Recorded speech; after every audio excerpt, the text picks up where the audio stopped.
Good morning, everybody. My name is Patricia Morales, General Manager of Filantropia Cortes Solari. Today, together with my partner, Lucina Lovianco, in charge of development of Cortes Solari, will the second conference for the, together with Fundación Caserta, Fundación Solari, together with the Ministry of Education of Chile. And we would like to take full advantage of thanking the Ministry of Education of Uruguay, which is the host country in the second version of the conference. The conference, Pueblo 22, seeks to change the paradigm of education, showing the results of the technical goals developed by Fundación Caserta during 7 years in collaboration with multiple experts in the region, many of who will be here with us today. That observatory summarizes techniques around many topics. First of all, comprehensive education for sustainable development, to emotional development, intercultural development, and a last art table on environmental education. All of these will be seen during the conference, seeking to have dialogue between experts in education and decision makers that allow us to reflect upon the main challenges of education and the way of facing this century. I'd like to start by thanking the representatives of the institutions that we mentioned, starting with the Minister of Education of Uruguay, Mr. Pablo Siqueira, followed the Undersecretary of Education of Chile,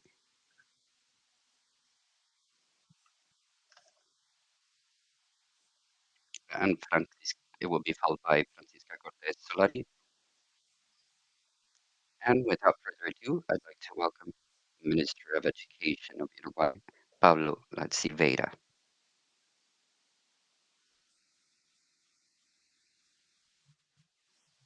Good morning. I'd like to welcome all of you to the second regional conference on education towards the 22nd century, organized by Fundación Caserta. We're at a historical moment. It's very special in a world that offers us opportunities like never before in history, opportunities for our countries, opportunities for each of the inhabitants of the country, but that also demands and has enormous demands on knowledge, and the world of knowledge plays a central role as never before. Our educational systems continue having the traditional challenges that they hold, the difficulties in incorporating the members of new generations, especially those that are born in situations of vulnerability, challenge of having them fulfill their education, the education system, and the most important challenge of all, that as a result of that permanency to create significant learning experiences, these challenges existed many years ago and they continue to exist today. We have other challenges. We have to achieve more learning, literacy in the traditional sense. There's challenge in literacy in a second language, which has been generalized in the world in the last decades, and added to that, literacy in technology, literacy in IT, and all of this is necessary so that this open world full of opportunities can be a world where we can build more prosperous, egalitarian societies where there is equal challenges. The instrument we dispose of are truly valuable. Technology important in education as never before. Today, we have the possibility of taking decisions in public educational policy based on evidence. Today, we have the possibility of communications as we have now. Therefore, we need to gather these challenges with the means that we have ahead of us to find a solution. Thank you very much.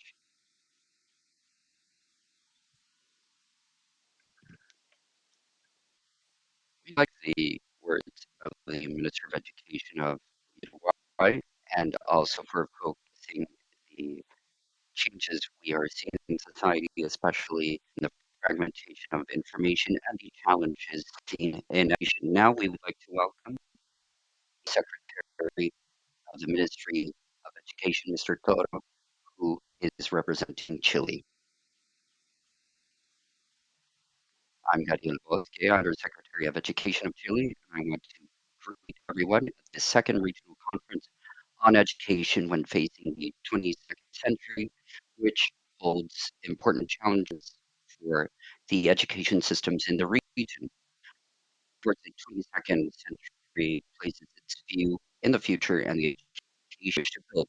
Therefore, we need to consider transformations the way that respond to the historical and new challenges that our that education systems must solve for our government. These topics are tackled in this conference. These matters are of our concern and guide quote, comprehensive education for sustainable and environmental education are urgent matters. The climate crisis and ecology are part of the challenges of the century.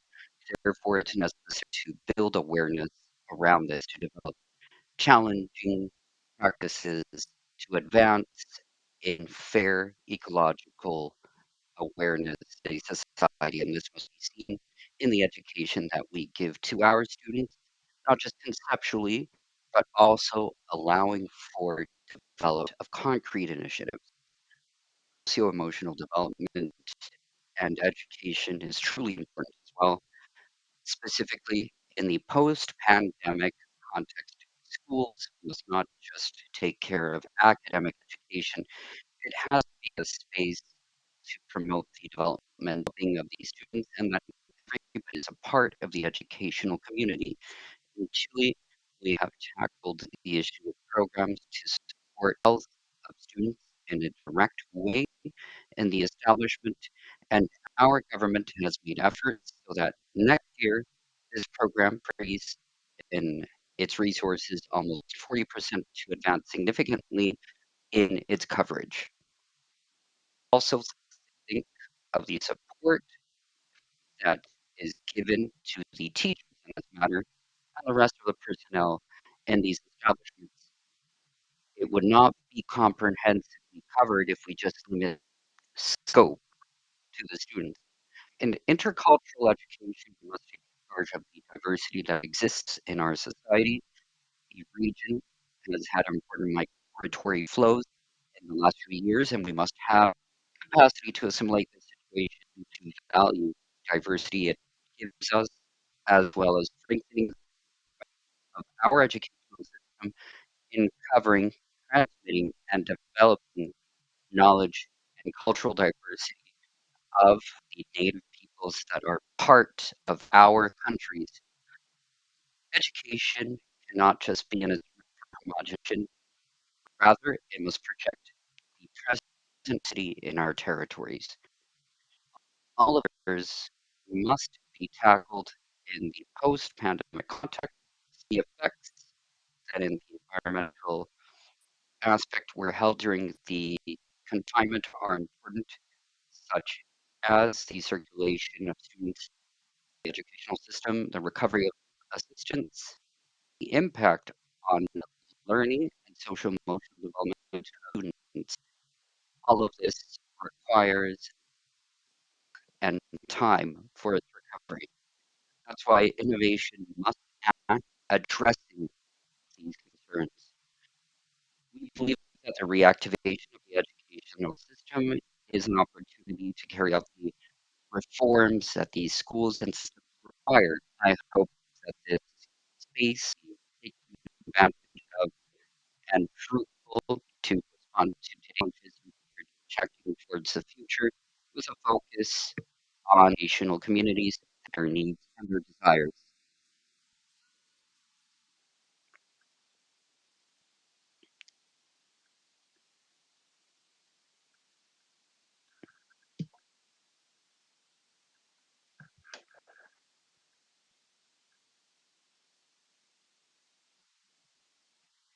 Right, and we would like to thank the Undersecretary of Education for being here at the start.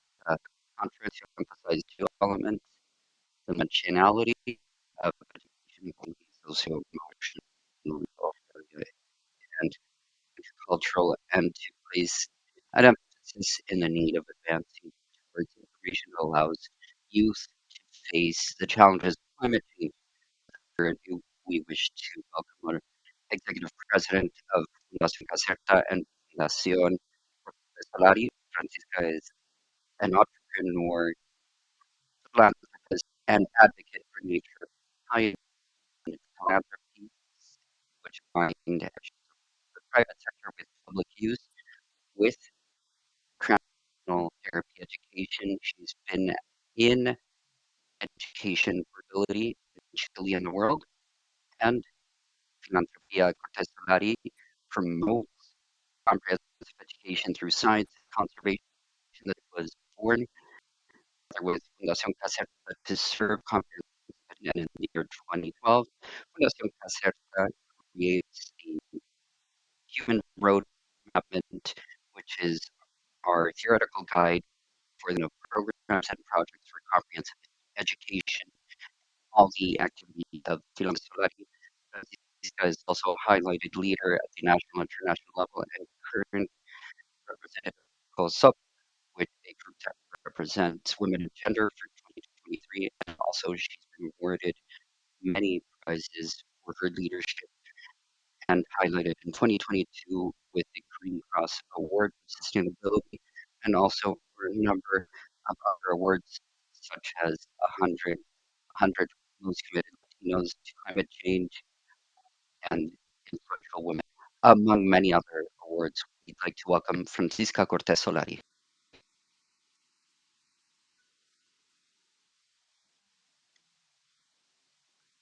We'd like to welcome the Minister of Education of Uruguay, Mr. Juan, and the Undergraduate Education of Chile, Mr. Toro. Welcome to this conference, dear participants of the Regional Observatory of Education that are here with us today on such an important occasion. We all know that improving the access and equality in education constitutes one of the main urgencies of humanity to face these multidimensional phenomena such as climate change, globalization of information, the specialization, globalization, organization of knowledge, as well as political tensions make us focus on this topic. These challenges remind us systematically of the importance of education as a way of sustainable development, be it from the environmental, social, economic, and cultural dimensions. But we know that the issue of education is very difficult to address because it's a consensus element of its implementation. Climate catastrophes, migration crisis, and political crisis show the urgency required in changing the paradigm and rethinking the role of education as an essential vector, one where humans must stop being over nature and become a part of nature, where the principle of well-being is what's primordial, but how to advance in that changing paradigm where comprehensive education shows and holds all these intercultural and social aspects and become a central axis in the education of these children. Specialization and fragmentation of knowledge, its consequent fragmentation that human beings have had, has not allowed us to have an efficient response. Therefore, fragmentation of knowledge has only created our disconnection from nature. We are nature. From Fundación Caserta, we believe that it's the moment to rethink education and how to tackle this. That's why, after that, we have wished to create a dialogue after the pandemic to be fruitful in Latin America and the Caribbean, and thus share experiences but not just seeking experiences, but seeking solutions that help us advance towards an education that seeks integrity. In this context, it's a pleasure to start the second Coedu Conference 2022, where we will hold a dialogue with experts and first level guests on the conclusions that were worked upon in these working groups this year. These conclusions should just be the start of the systematic work in which we hope to continue this teacher education with not just an emphasis on a amount of personnel, but the territory of where we live and what we feel and experiment in each one of these territories. My dear friends, the past allows us to build our future and the options available to us. In a context and change in paradigm, we must stop for a second and reconsider the processes of education that we've lived through today. We need to transform the vectors for sustainability and innovative education for the future. Wish that during these talks, we hold great of critical reflection that allows us to advance towards our social purpose for humanity. Thank you very much.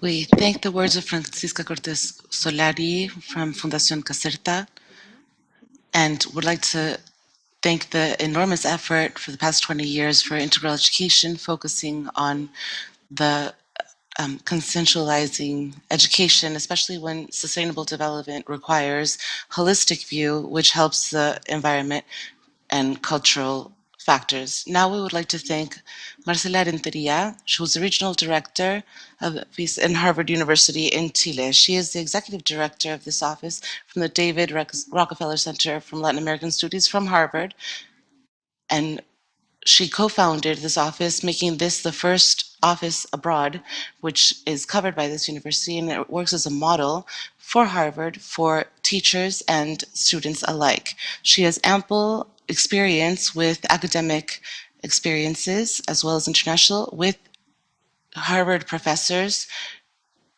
where there are critical climate change along with the institutions from civil, public, and private organizations. She was also a director of the Formación Académica Solidaria, so we will welcome her. Thank you very much, Patti, for the introduction. For me, very, I'm very happy to be here for several reasons because of the work that we're doing here with sharing different purposes where we focus on the importance of education and knowledge. Dr. Klaas, who works for the Rockefeller Center for Latin American Studies, has a Harvard office here in Chile, and it's to deepen learning experiences, strengthening the ties between Harvard and Latin America and vice versa, therefore contributing to democracy, social progress, sustainable development in the entire hemisphere. 1 year ago, we were during the pandemic, we were locked in when we did this first conference called the Regional Conference of Education in 2022. I'm very honored to be here with leaders in education and be able to speak to the educational ministries of Chile and Uruguay, as well as the representatives who presented before. I would also like to thank Francisca Cortés Solari, who dedicates her time and effort to this compromise with education and with the caring of the environment. All of them have worked very hard to reach the place where we are now. 1 year ago, the Harvard professor Richard Waceborn is an expert in education or social and development of psychology with the Harvard project, the Making Caring Common Project. This is a common project for childcare. Back then, he talked about the challenges of social development as well as social emotional with work that is related to being different. How technology is an ally during the pandemic and post pandemic, working with connectivity. 1 year later, we return with Ana Maria Red, who will also moderate. And we would like to emphasize our project of Learning It From Home, which is a platform that has free Spanish lessons where more than 70 foundations have participated, which construct tools that help with education during this century. There's constant learning for teachers who have also received, under the leadership of Kay Merces, from the School of Education, which helps with knowledge and has helped develop this for over a year. She has had a very significant link with professors where she published articles about educational methods, for example, also including math. At an international level, she has edited 4 different volumes about practices in the classroom in South Africa, Chile, Brazil, and Jordan. She's also received, amongst her other awards, the Harvard Initiative on Learning. Kay is our guest today by Harvard, and she will speak about how the world of education has changed and how we are going to respond to these changes. She will share her reflections of post pandemic times, the role that education takes in the development of 2022. Now we realize that education is essential and that children are our future. We've also been witness of the fragility of the education process and of the vital role that the teachers must play along with their families. This is a very important moment to redesign and reformulate educational practices and improve the life of teachers, students, families, and in general, the communities. So now I will invite all of you to talk about these findings during the regional education. I would like to thank you all very much for being present to contribute to a dialogue where between experts to be able to reflect about change going into the new century. Welcome, and I hope that this is a very productive day for all of us. Thank you.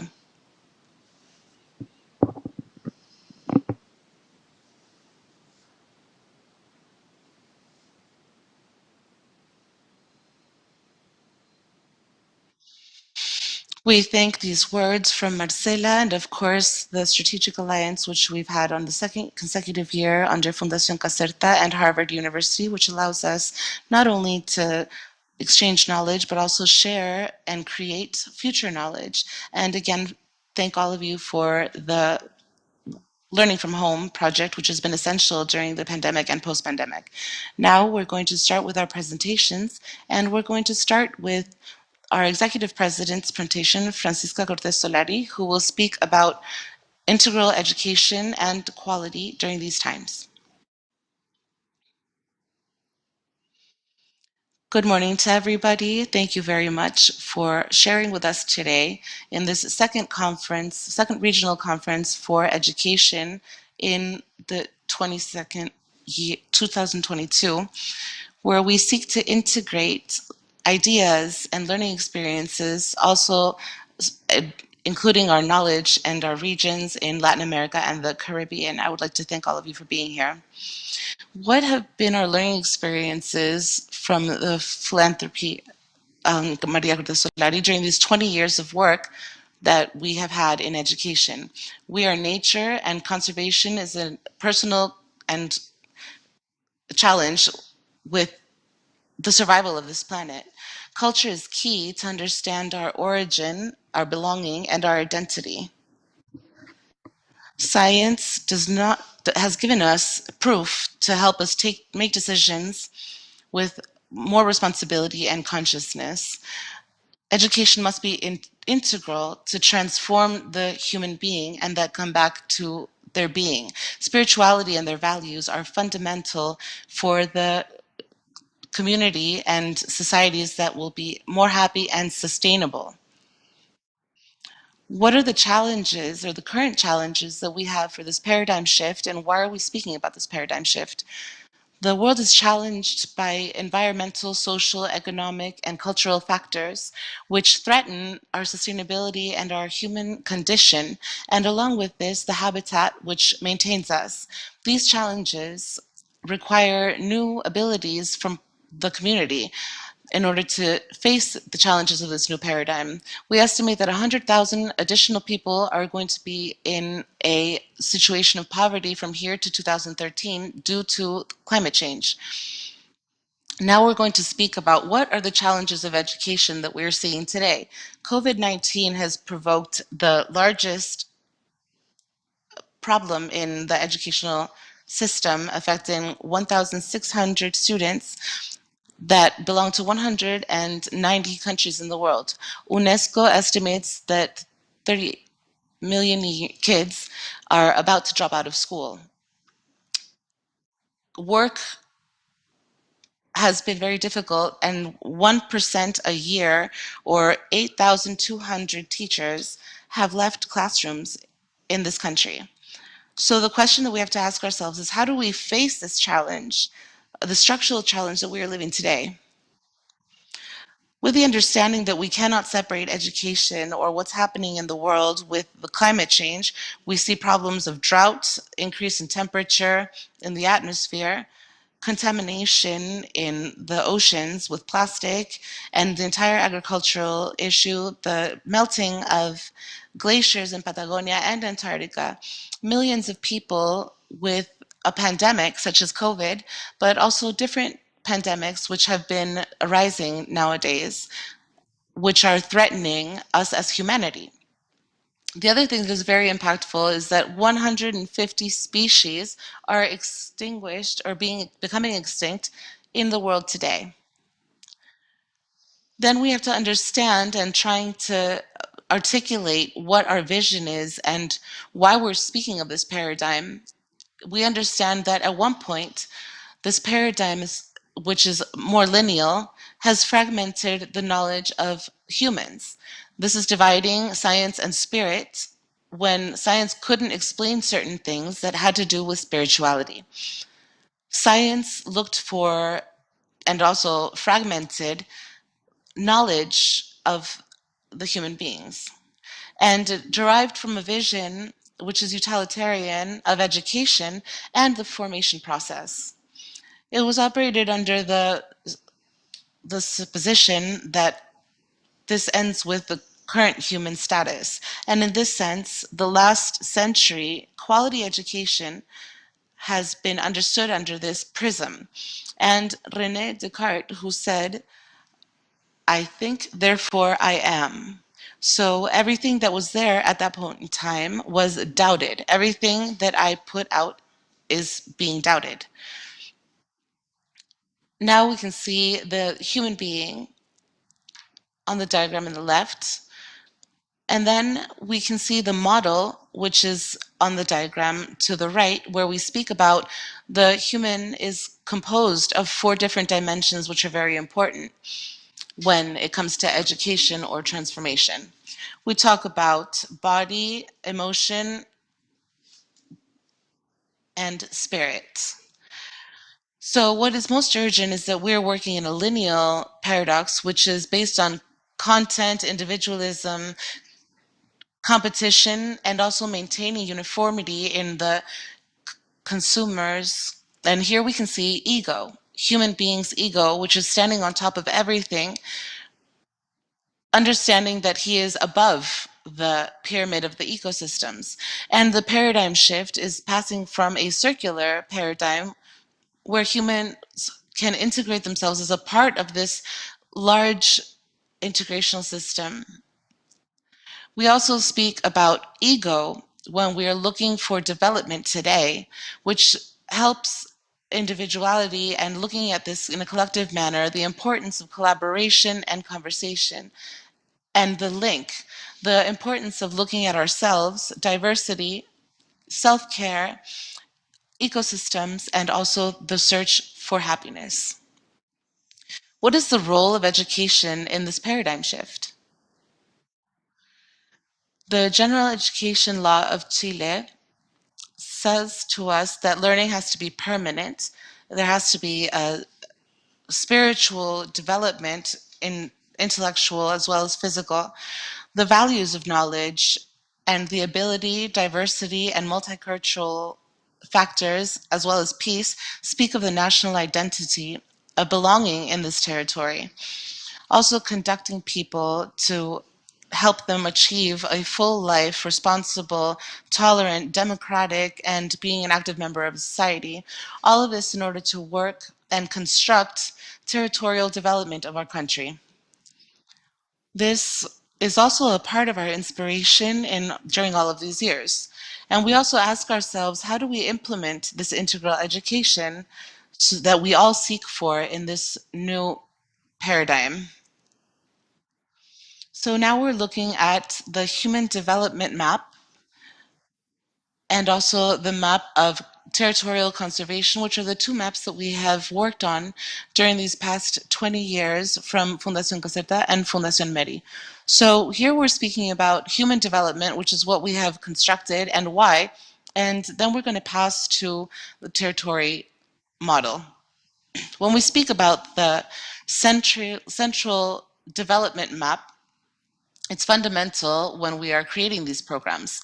This paradigm shift has forced us to reinvent ourselves and to seek the integrity of ourselves. Also seeking how humans are integrated into this territory and how the territory also forms a very important part of this development, which also develops the relationship between the being and ecosystem, appealing to a process which is formative and holistic.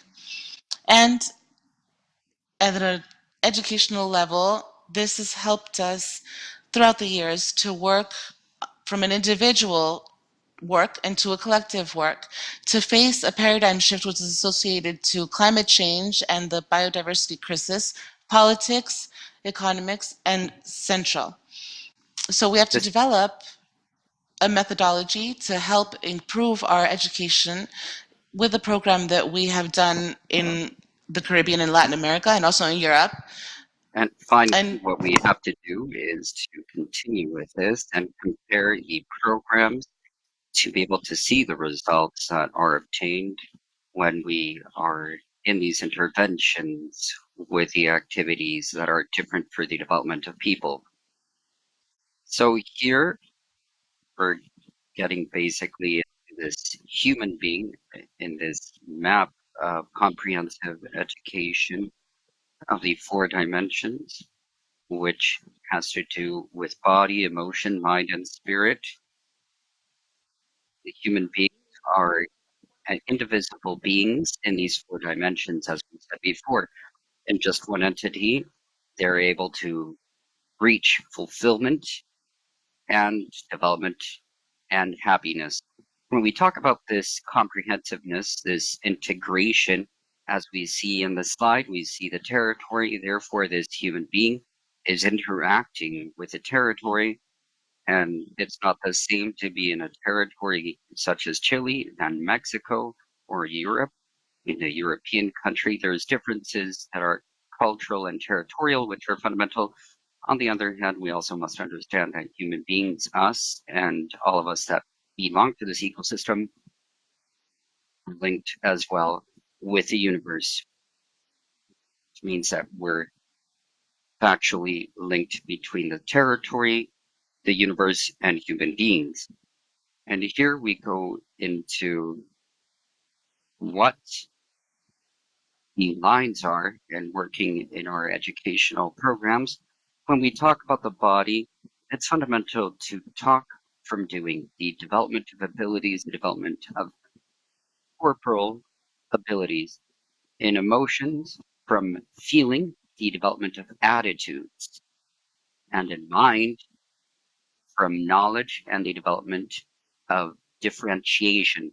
When we talk about transcendence, spirit, it's the development of people's values. Here we see integration and we see how this human development map integrates with the territorial development multifactorial map. which we will get into bit by bit. We see this human being with these four dimensions, and also the territory. The territory, which joins these four dimensions, which are also fundamental. When talking about a territory, for us, it's fundamental to work from all the different dimensions. When we get into depth into this model based on territories, we say that from the environmental dimension, it's fundamental to characterize the territory, then the planning of the territory, and then the applied research. This gives us a way of organizing ourselves because from here we could see the threats of the territory and what the objectives are for conservation. Therefore, this gives us a starting point. After the social part, we need to build trust in the territory. We need to build commitment with communities and community participation in the programs developed in the territories. After the cultural aspect, dialogue is fundamental. Intercultural dialogue, also to get to know the speakers and members of the community and the participation of the community in the design of these projects to be able to achieve the goals together with a diverse way of thinking. And then economics, which seeks sustainability for the territories, promoting collaboration in the intersectorial sense. This is one of the greatest problems that we have in conservation for the conservation of territories that are under conservation because today, economically, we don't have the resources to take charge of these extensions. Afterwards, you see the last slide, and I hope that we are able to understand how we've gone from the change in paradigm that obligates us to make decisions and looking at the world in a different way, where we go from this human being, then we go through the territories, and then we go through the collective, where we say it's fundamental when forming these and to have this exist, public, private, and civil areas. We see the central slide, we see this human being, and then we see the territory with its four dimensions, environmental, social, cultural, and economic dimension. And finally, this triangle, this is a virtuous triangle where everybody together seeks solutions. Therefore, what we're doing today is truly important in these working groups, in these conversations, in these panels, and the second Coedu conference. And finally, the change in paradigm. It's a principle that also calls us to action. We understand that the change must be individual to change the collective. We cannot carry out climate change unless we change the way we're looking at the world. That's why it requires a change in consciousness, a change in vision. We require a common global understanding that seeks the integration of the being with its territory, its habitat. It requires all of us being agents, advancing towards concrete and functional solutions. We here refer to private sector, public sector, and the citizens, and multidimensional environmental conservation is something that we need to work with in the future for all of us. And finally, we must understand that there's no time to seek solutions that don't take us to anything.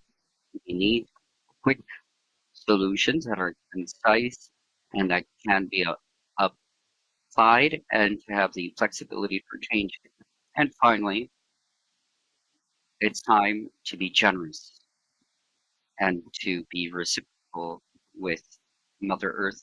And that's why I need reciprocity in being generous with Mother Earth and to deliver all the gifts that nature has given us to survive, to have our families, to have our collective survive. And finally, This reality depends on each and every one of us, and therefore it's important to understand that we need to marry reason with the heart. Thank you very much.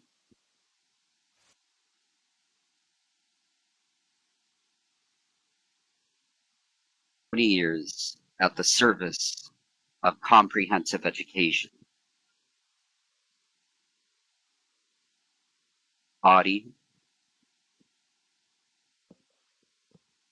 emotion, mind,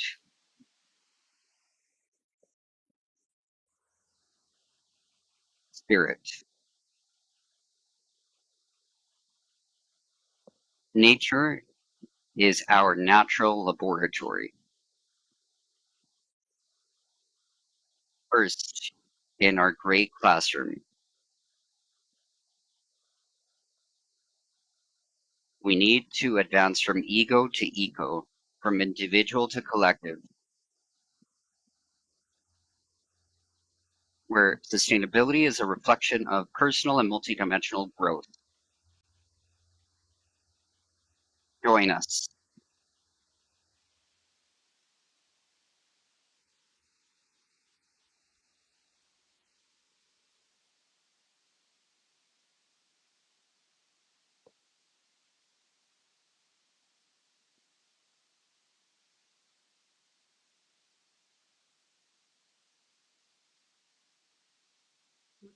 Thank you very much, Francisca, for once again highlighting the idea of change in paradigm, this new necessary criteria to address climate, social, economical, and cultural challenges where education is a fundamental pillar following the idea of comprehensiveness. We are going to be here with Sofia Pacal.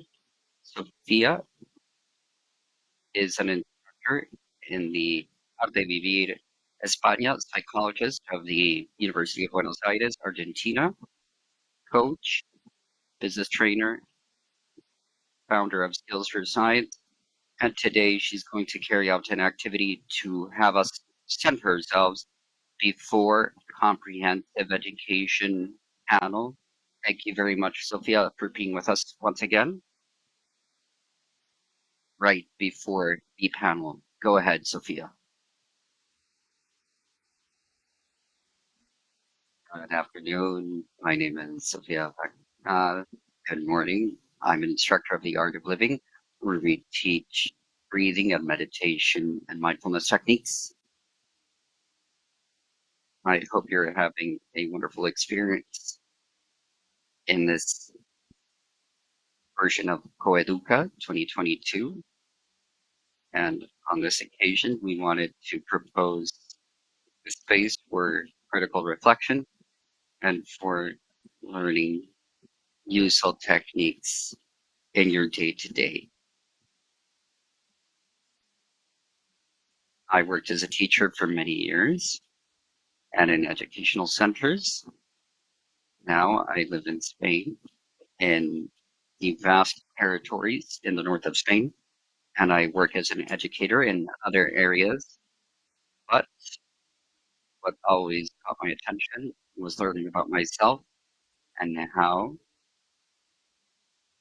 to manage our own stress. The first thing is to really get to know how our body responds, our organism on the physical and environmental sense. What how are our own reactions in different circumstances? And depending on the moment of life we find ourselves, we manifest stress in different ways.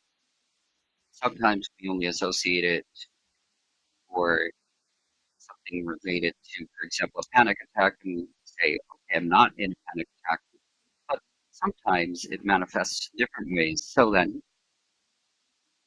it's very important to know what our own signs of this are to be able to have the right response. For people that manifest in a more physical manner where it's like we're educated to recognize it easily. For example, having muscle spasms or tightness in the body when our heart rate goes up, our pulse quicken, when we have high blood pressure, or when we feel headaches. For example, our palms can start sweating, or maybe we could feel uneasy in our stomachs. These are signs that we can recognize in the physical sense, difficulties to sleep, fall asleep, or to keep sleeping, but also there are stress manifestations and mental sense. For example, when we have difficulties in concentrating, when we switch from one topic to another very quickly, and sometimes when we have problems in learning new things, or this generates a lot of resistance. And what can happen is that sometimes it's difficult to make decisions when we are feeling doubts. All of these are indicators of stress at the mental level. And what can happen as well is that we could have emotional stress as well. For example, we're more irritable, moody, we become frustrated more easily. And also, what may happen, we can note that we are more afraid or being afraid of being in areas with more people. Sometimes that can make us feel alone. Obviously, each one of these things can be a moment, a behavior, but when we have many, can feel like that, and we have to pay attention how we're doing. So first of all, we need to detect it. Detecting it is very important to later give the adequate response. So let's do an exercise right now, if you like. I would like to invite all of you to sit down comfortably there in your chair you are, and to close your eyes for just a few minutes.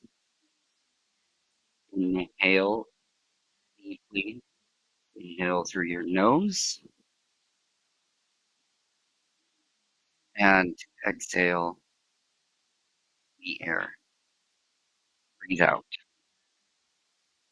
And we're going to observe how our body is behaving first, observing with no judgment, just making a mental note of how our body is, how our feet are, legs, hips, stomach, belly button,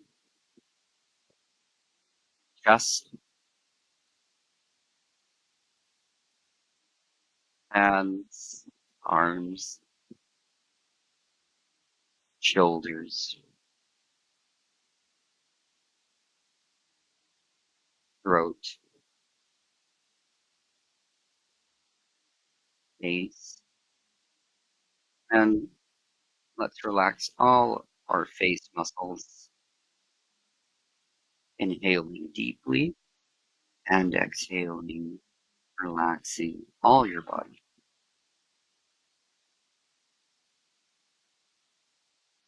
And let's observe how your thoughts are, yet that there may be many or few thoughts with no judgment, just observing,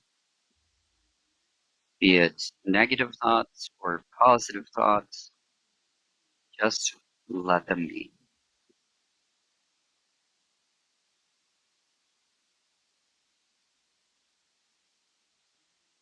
Inhale and exhale,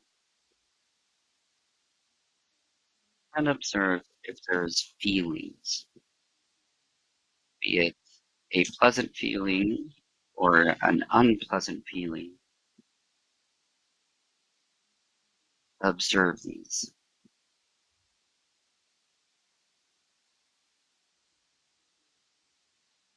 Let's take another inhalation. Let's breathe in. And when you breathe out, relax all your body.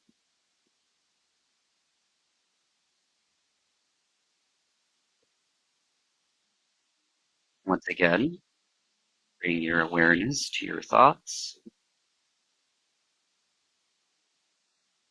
to your body, and come back to being aware of the environment. And breathe in very deeply. Inhale and exhale all the air very slowly. Everybody at their own pace. You could open your eyes once again. Good. How are you? How are you feeling?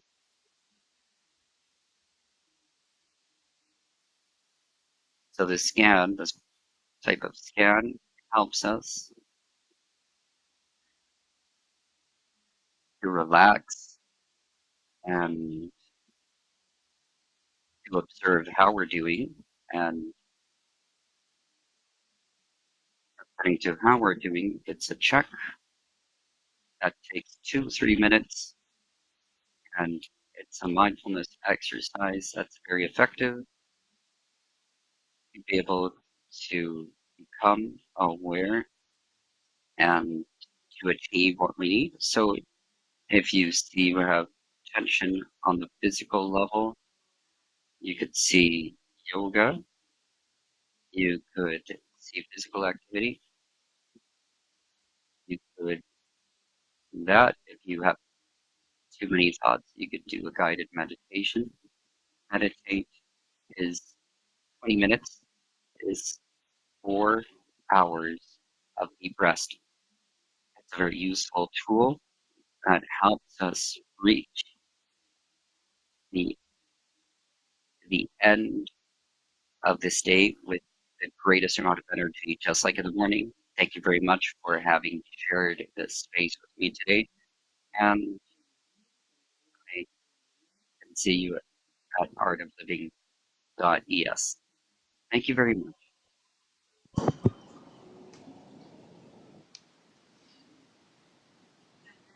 Thank you very much, Sophia, for this activity. Well, this is going to be very good in order to start the first panel of this conference that is about integral education for sustainable development. This panel will be moderated by Alejandra Arratia Martinez. Alejandra is a psychologist from Catholic University of Chile. She has a master's in PhD in Melbourne, Australia.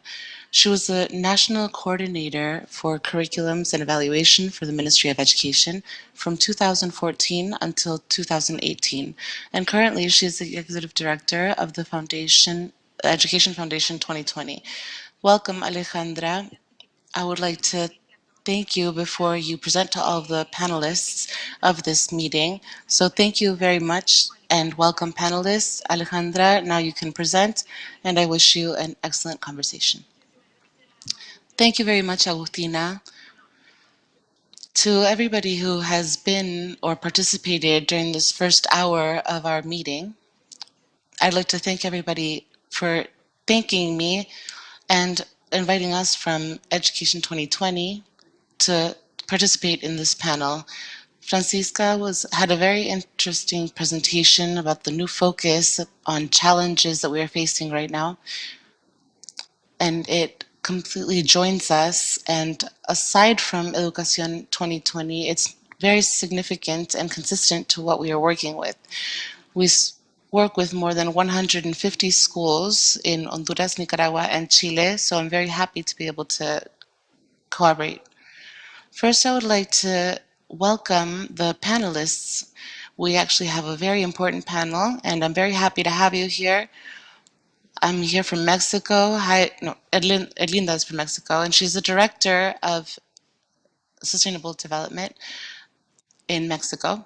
And she integrates the research from CONACYT. And during the past 10 years, she has carried out different works in the areas of education, environmental sciences. So it is very pertinent, Linda, what you will be presenting to us today. Her research involves education, biodiversity, and we are very enthusiastic about being able to hear your presentation. I will present the three of you, and then we'll have 10 minutes for each one, and finally we'll have a space for questions. Great. Welcome, Edlinda. It is great to see you here today and be able to share. Also, thank you for technology to be able to join us today. Maria Victoria Angulo, personally from Education 2020, we have shared spaces with Maria Victoria. So she's a friend of the foundation, and we were just together in another panel. And I will start off by presenting part of this. First, Maria Victoria is the ex-minister, former minister of education in Colombia. She is a social economist with more than 24 years of experience in social politics with a special emphasis in education, which is what brings us together today. She was minister between up until 2022. She recently left her charge, and she was also the Undersecretary of Education in Bogota until 2018. And under this role, she was assigned as the Vice President of the Committee for Global Social Development of UNESCO, also ending in 2022. She has a very long professional trajectory, and she used this platform, which was a period where she also formed a part of the Educa network for education. Here we have a similar path because Education 2020 is who represents Chile in this network. So we are very happy to hear you, Maria Victoria. Everybody is welcome and greeting you.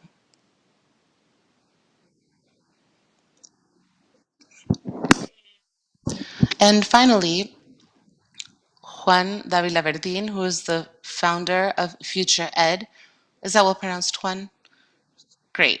Thank you very much. For Future Ed, recently he was the chief of the delegation in the University for Peace of the United Nations in the COP27, which was a world meeting on climate change that just happened in November. So, from his experience, he's been very linked to the subject matters that join us together in the panel. He is the foundation and general director of Future Ed, which is an international education system which was developed in Monaco and is also being developed in the UK on a platform which was founded to be able to help with the social development, which is perfectly aligned, and all of them have a very common view. So recently, in May of this year, Future Ed was selected by Google amongst 500 companies with influence in Latin America and the UK as a successful case internationally. So congratulations, and we cannot wait to hear what you have to say later. As we were saying, this panel is focused on education or integral education for sustainable development. We saw the presentations in the beginning, and this has been a topic which has arisen by the people who have opened this conference, as well as Francisca, who went more in depth about this, the different areas. And I'm being told internally that Gabriela is here and she is also part of this panel. I'm so sorry, Gabriela. We were missing that information in this panel. Now I will present her. She is in Argentina and she must be very nervous because she's about to go into the semifinals in the World Cup. And we can't doubt of everybody who's here today that we all have a piece of the Argentinian team who is left. We wish you luck, Gabriela. And she is a master's in the University of superior education in the University of Esto.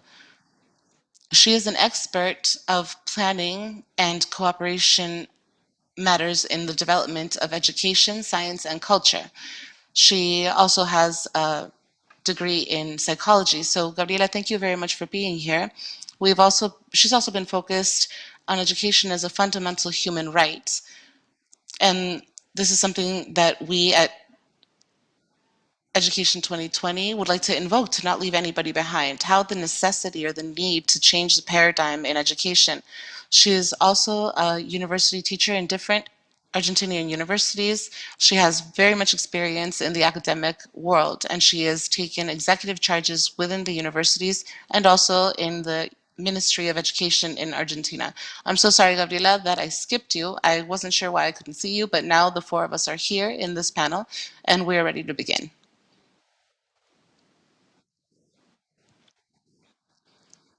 In order to continue with the order that we had originally, we're going to start in the south with Argentina. Gabriela, you have 10 minutes, and I'm very sorry about before. And good luck today. Hi, good morning. Can everybody hear me? Oh, Gabriela, and one more thing. When there's 3 minutes, I will give you a visual sign so that you're not worried about the time. Hi, I'm very grateful to be here amongst my colleagues, and we know that football or soccer is a passion that all of us share. And evidently, these topics are also very important. We know that we have a very short period of time to present, so I will try to be very specific. And having heard everybody and the previous presenters, who I would like to thank for this invitation because they're doing magnificent work, you can see the connection that a lot of us are having about the thoughts and perspective about things that where we can't decide on what to do. And this is something that made sense and something that we have talked about with a few colleagues about the subjects that led us to present this, and as well as the conductors and the same melody that we are all trying to play in different parts of this world. I'd like to reiterate the thanks for Fundación Caserta, which formed the first link, which started through Agustina, who participated last year, and all of the entities that are related to this second regional conference on education in 2022.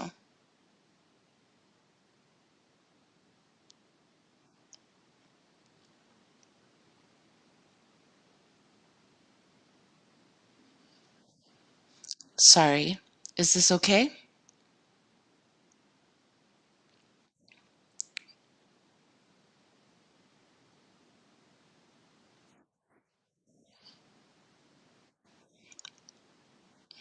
For this panel, I decided to call it, like Alexandra just said, education as a fundamental human right.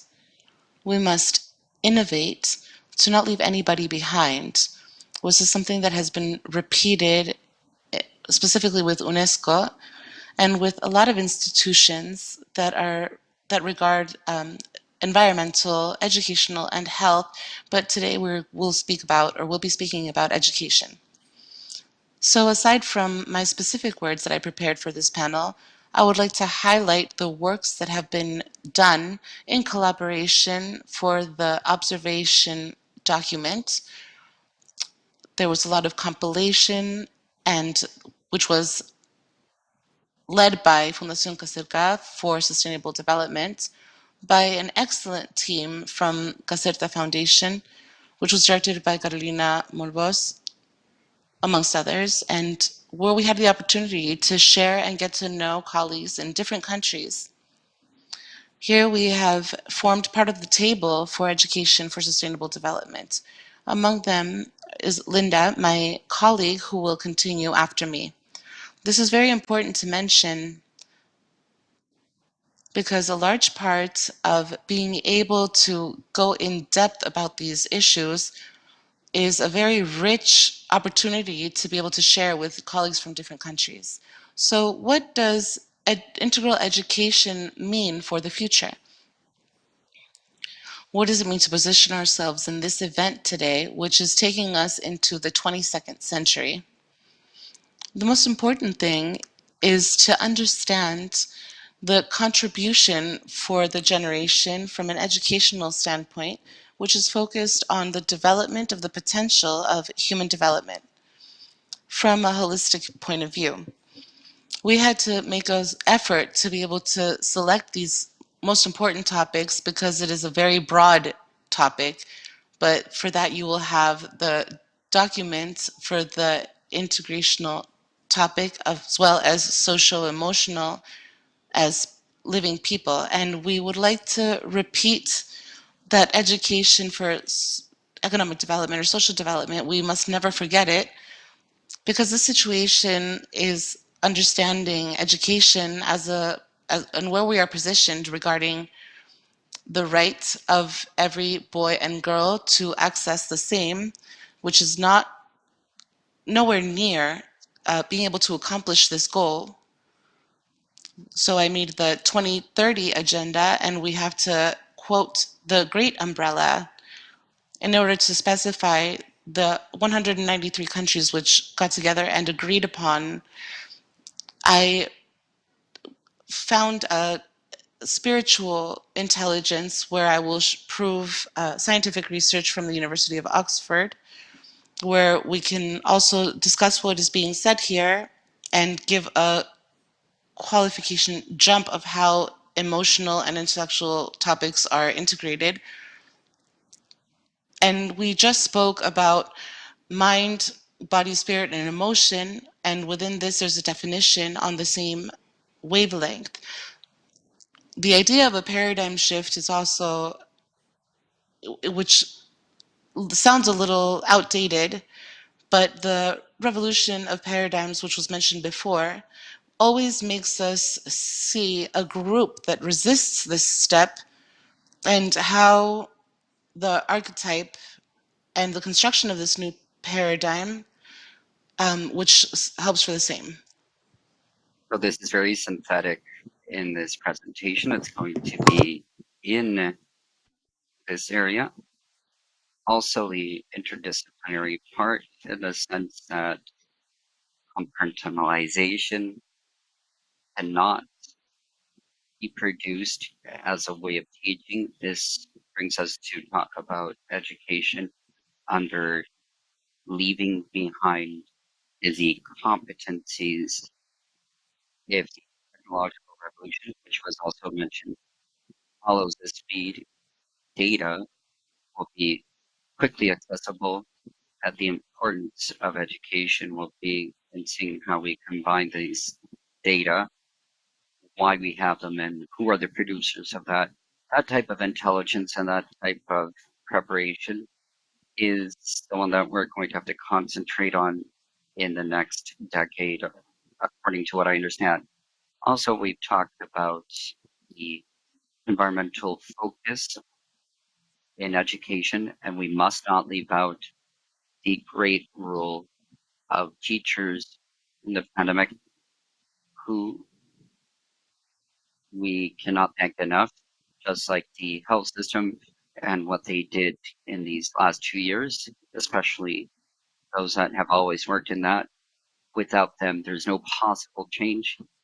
And I include the responsibility of the leaders of institutions, the role of the family in the active role of students, and the great importance of peer teaching and peer tutoring.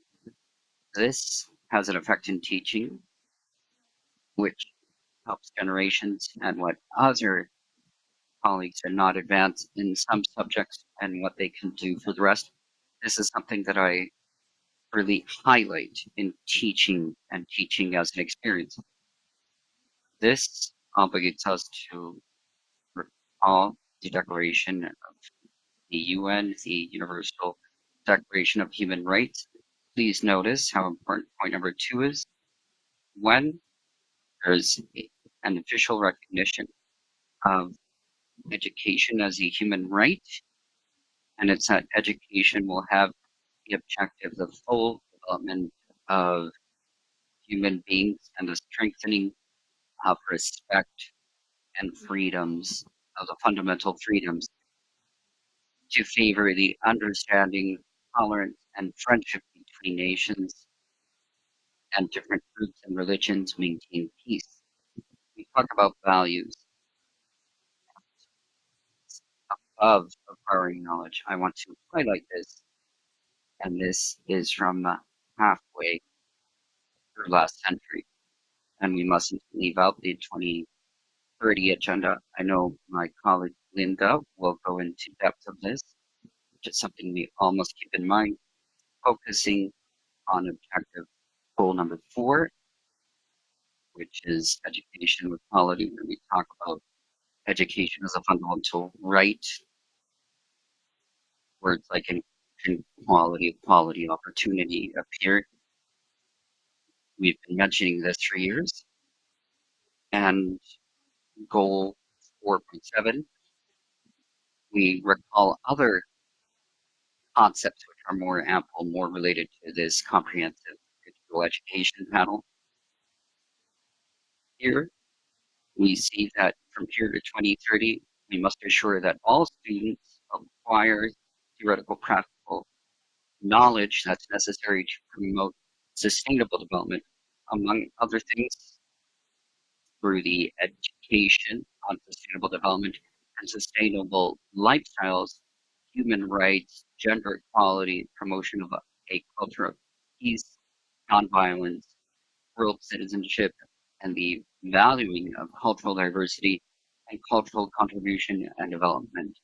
We're talking about the acquisition of more than just knowledge, the definition of competency-based learning teaches us of not just cognitive components, but technological components, and a word that should be natural in our education vocabulary, feelings, affection, experiences, and emotions of people.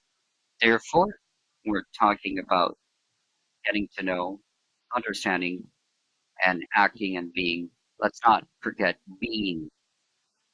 It was already mentioned very precisely by our panel members, the change in paradigm in education. Once again, we mustn't just concentrate in knowledge, but to talk about competencies in doing. To have these interventions in reality, we must highlight the importance in education for science and development. Start with the earliest of stages. Now we're going to go to the last few dimensions I want to mention. It's about expanding the way of thinking, integrating teaching, and to that end, we have worked with teachers in all the levels, titles, and subjects. Each one of the levels feeds into the others, and here we see that in the university has a key role in contributing in these reflections on education, and we must do it with ambition. Education for sustainable development, and beyond our situations and any complaints with reference to quality, such as seen in Mexico, Chile, Uruguay, and all the countries that participate, such as Spain, and that we must know that the relationship with development is important to keep in mind. Sustainability, it's both concepts at the same time that must go hand in hand. Quality of education for sustainable development, how we teach it, to who and what context, why become educated, who cares to educate must never stop learning. The concept of spiritual intelligence, which is stated by, for example, Dennis Hoare and Ian Marshall from Oxford University, they define it as an intelligence which is a primordial intelligence that transcends the limits of intellectual capacity and emotionality, and it allows us to connect and go beyond ourselves, including imbuing our life with value and meaning. Without a doubt, educational work will always be incomplete if it doesn't have this. Spiritual intelligence is the necessary basis for efficient functioning within intelligence. Sorry, Gabriela. Just wanted to say that you're a little bit over. Yeah, sorry. Once again, I want to state that the challenge of comprehensive education holds all these points that I've thankfully heard in each one of these speakers: concern for the environment, the social, emotional aspects, the spiritual as a tool for inclusion, recognition of people as subjects of rights.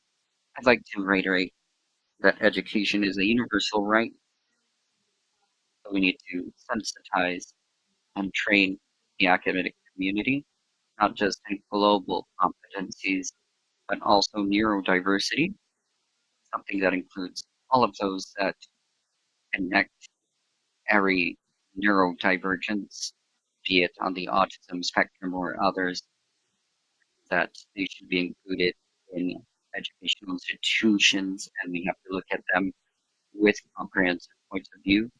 And this will help us face the challenging times to come, and only connecting with a sustainable, cultural, sustainable education will it be possible to fulfill this goal of UNESCO to not leave anybody behind.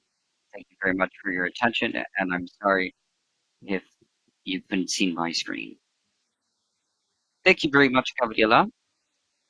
We can see your screen well enough, so we talk about something very interesting, and especially in what you call us to take action in education for peace, spiritual intelligence, peace.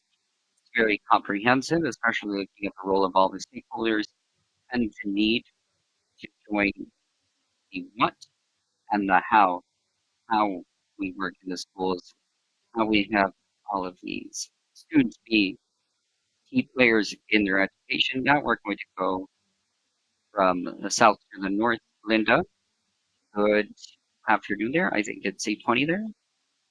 Yes, good morning. Good afternoon. It's 8:18 in Acapulco, Guerrero, Mexico. So good morning from Acapulco. First of all, I'd like to thank everybody for their kind invitation. The teacher Marvais, the executive director of Fundación Caserta. Thank you very much for inviting me to participate in this important event. So my participation is focused on the technical working groups, the different experts in education. And what was created was a document that shows the challenges and needs in education, especially in Latin America. So then I'm going to share my presentation so we can see it well.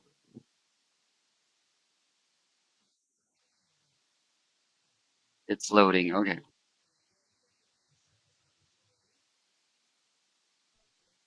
Okay. Right. Can you see it? Yes. Can you hear me? Yes. Okay, great. So in that sense, we'll tackle the proposals and goals to reorientate, guide, and strengthen education and learning in favor of sustainable development. I like to state that the pandemic in COVID-19 has created a health crisis and social crisis, which has been over 2 years, and that has affected education. The consequences are of great magnitude and furthered inequality that pre-existed this crisis and the risks of fulfilling the SDGs of the 23 agenda. UNESCO calls three or three challenges that the UNESCO proposes is something that must be considered by decision makers. So when we reinvent education, the UNESCO proposes that we should answer three questions before we reimagine education. What should we continue? What we've done well? What must we leave out? And what's necessary to create from zero? So if things didn't work, well, we can reimagine them and we could start from zero. According to this education in the center of the debate, and with the point of view of placing Latin America in the center as a point of view of education towards more inclusive and resilient systems, it was proposed that education has a fundamental role in the social cultural transformations where teachers are agents of change in order to prepare the new generations through precisely this document, this proposal made in the working groups, which was comprehensive integral education, intercultural education, which is education that also covers social emotional education to achieve sustainable development.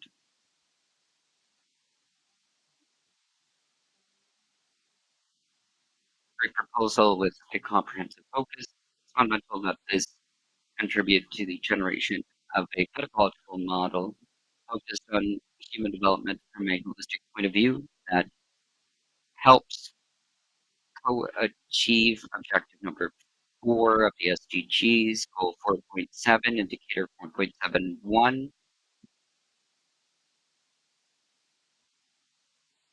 Proposal then for comprehensive development tackles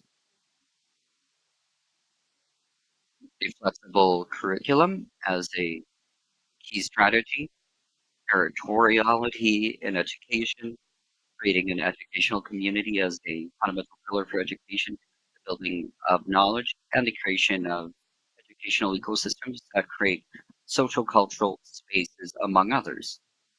In that way, when we talk about the flexible curriculum, we're talking about a curriculum structured to reflect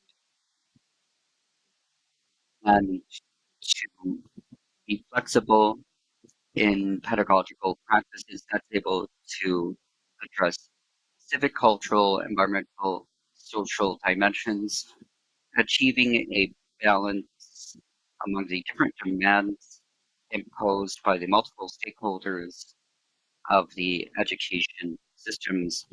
And this has to do with governance and good governance. So these proposals have to be at the level, local level, for decision makers, local authorities that make decisions for each country.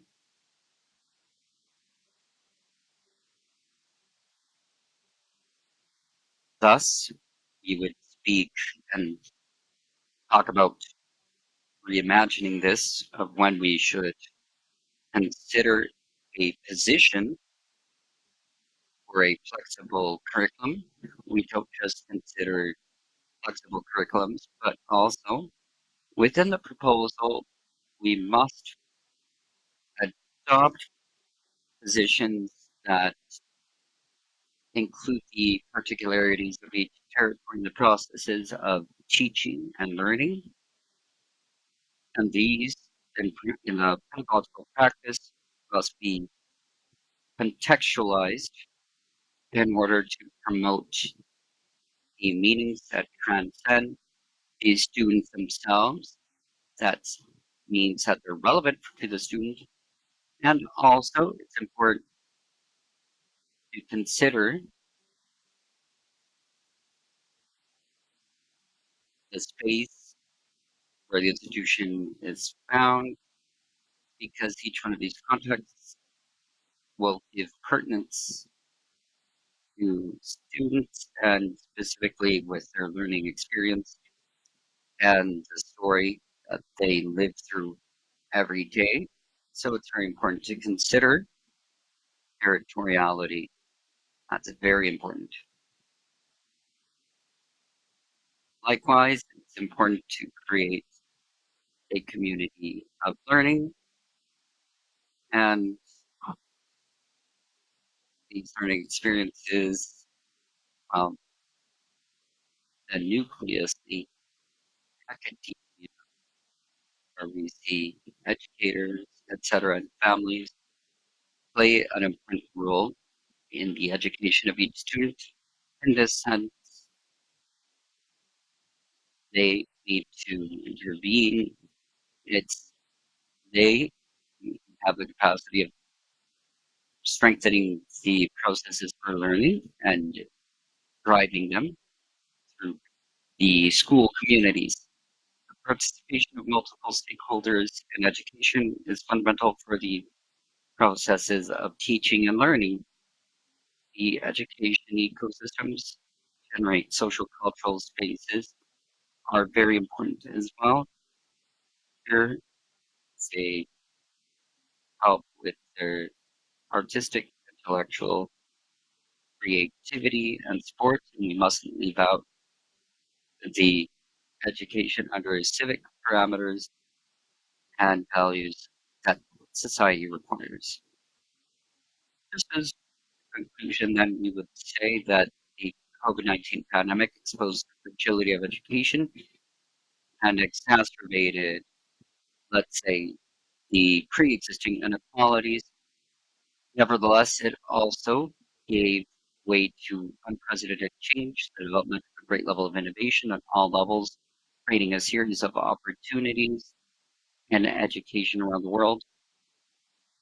We observed resilient educational systems in digital transformation and education. However, we mustn't limit innovation to digitalization. Rather, we must renew educational systems even at the level of public policies with the purpose of contributing to comprehensive education that responds to the SDGs. Finally, we recommend that education be linked with these social changes and world changes and the technological advancements, just like expectations and demands of the new millennium. So then, it's a great challenge, and I'd like to continue collaborating in Latin America. This is very beautiful, and it's a great learning experience to share knowledge, ideas, and proposals with you. Thank you very much. Thank you for your time, and thank you for the invitation. I'm leaving I'll my leave. contact information. Thank you so much, Linda. This was very interesting and complemented, especially the need for a flexible curriculum, thinking about territoriality and thinking about how one can reach a balance, allowing curriculum that allows to fulfill the role, but it also allows a link with the territoriality and getting a more significant education, more pertinent, and especially after what the pandemic has left for us, these years of being connected with the most fragile part of ourselves, how to rethink education, which effectively allows us to reconnect with our territory, with the deepest sense of education. So thank you very much, Linda. And thank you for your information, your contact information. Maria Victoria from Colombia, we're going to start with the south and now we're going to the north. back to Colombia. Maria Victoria, thank you very much for being here today and also for being able to share your view from all the experiences that you've had in the educational framework. Maria Victoria, you are still on mute. These are the perks of online communication. Thank you so much, Alejandra, for you and everybody who was here in this panel today. Thank you for Foundation Caserta and also for having worked over 20 years during this entire process on sustainability, and Carolina and Agustina, who have been classmates from what we are trying to impart today, and especially the teachers and directors who will also be able to take advantage of this conversation and who are being very active. Alejandra, I'm going to share a small presentation with you. Give me 1 second. Of course, go ahead. I will confirm with you when we can see it. I'm not sure if you can put it on full screen mode. Yeah, okay, can you hear me? Well, this presentation is going to talk about 5 different axes, which I consider very interesting, as if me and Alejandra and all of our companions have taken a small trip. So we're going to do a very nice exercise in order to connect with our emotion and our being. And we can't leave that behind or not acknowledge it. So I'm going to give this presentation giving a reflection from neuroscience. Today, we can't think about this huge challenge that we have in this Latin American system if we leave behind the investigations that are being carried out. We have to harmonize context, discoveries, cognitive evolution, and everything that is related to neuroscience. So this has been a very interesting experience. The president of the French Scientific Committee has worked with many teachers and has given us tips that I would like to bring up for all the teachers that are listening to us now, and how this is translated and imperative to work with education in informational programs. The first thing that he mentions is about being aware of your environment. All kids do not have the same background, so there's complementary work that includes art and sports. We've been seeing this for over 15 years in the continent, and we have to advance in a faster pace because this is the best environment for people to speak about integral development and education. Second is to acknowledge different educational styles, and this is what we need as teachers to also talk about, which is also within the challenges that we have for public education as well as universities. The third one is about how to empower empathy within children. And later on, I will speak about, and also with my colleagues who have said this before, these competencies or emotional competencies, which focuses on the heart as the nuclear perspective.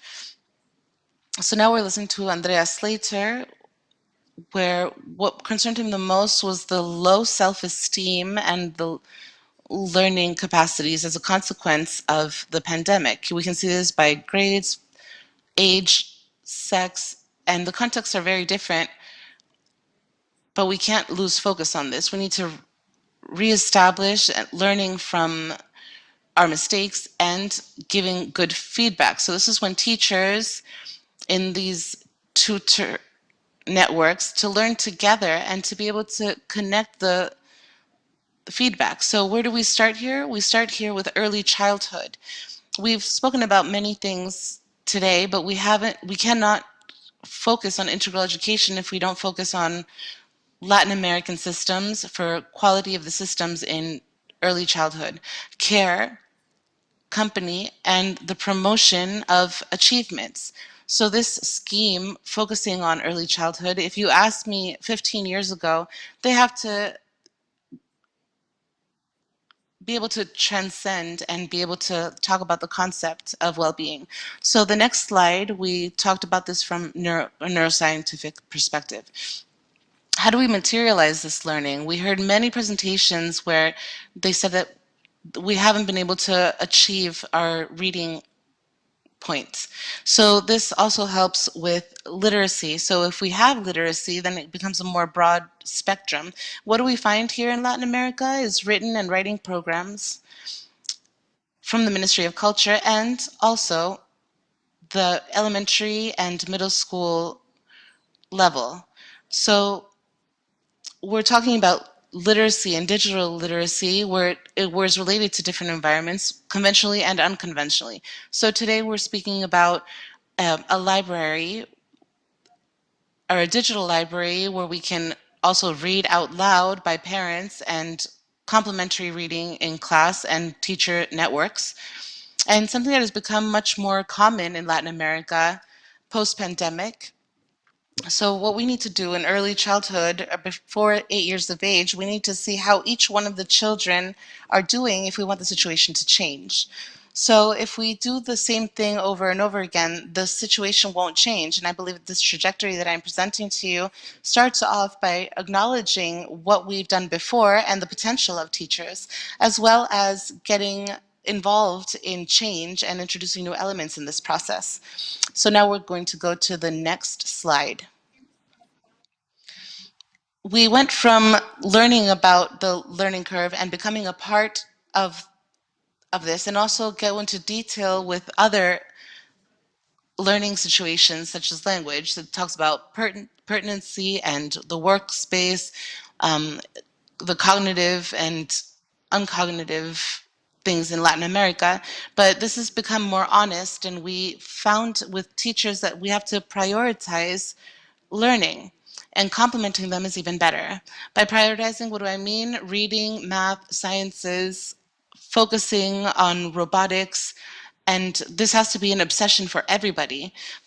But where are the non cognitive factors? The non cognitive factors are in Latin America a series of small projects working on socio emotional in order to transform the curriculum. So now I'm going to give you a couple of examples about what we're talking about social emotional factors. So managing emotions, tracing goals and impact other people's lives positively, contributing to society.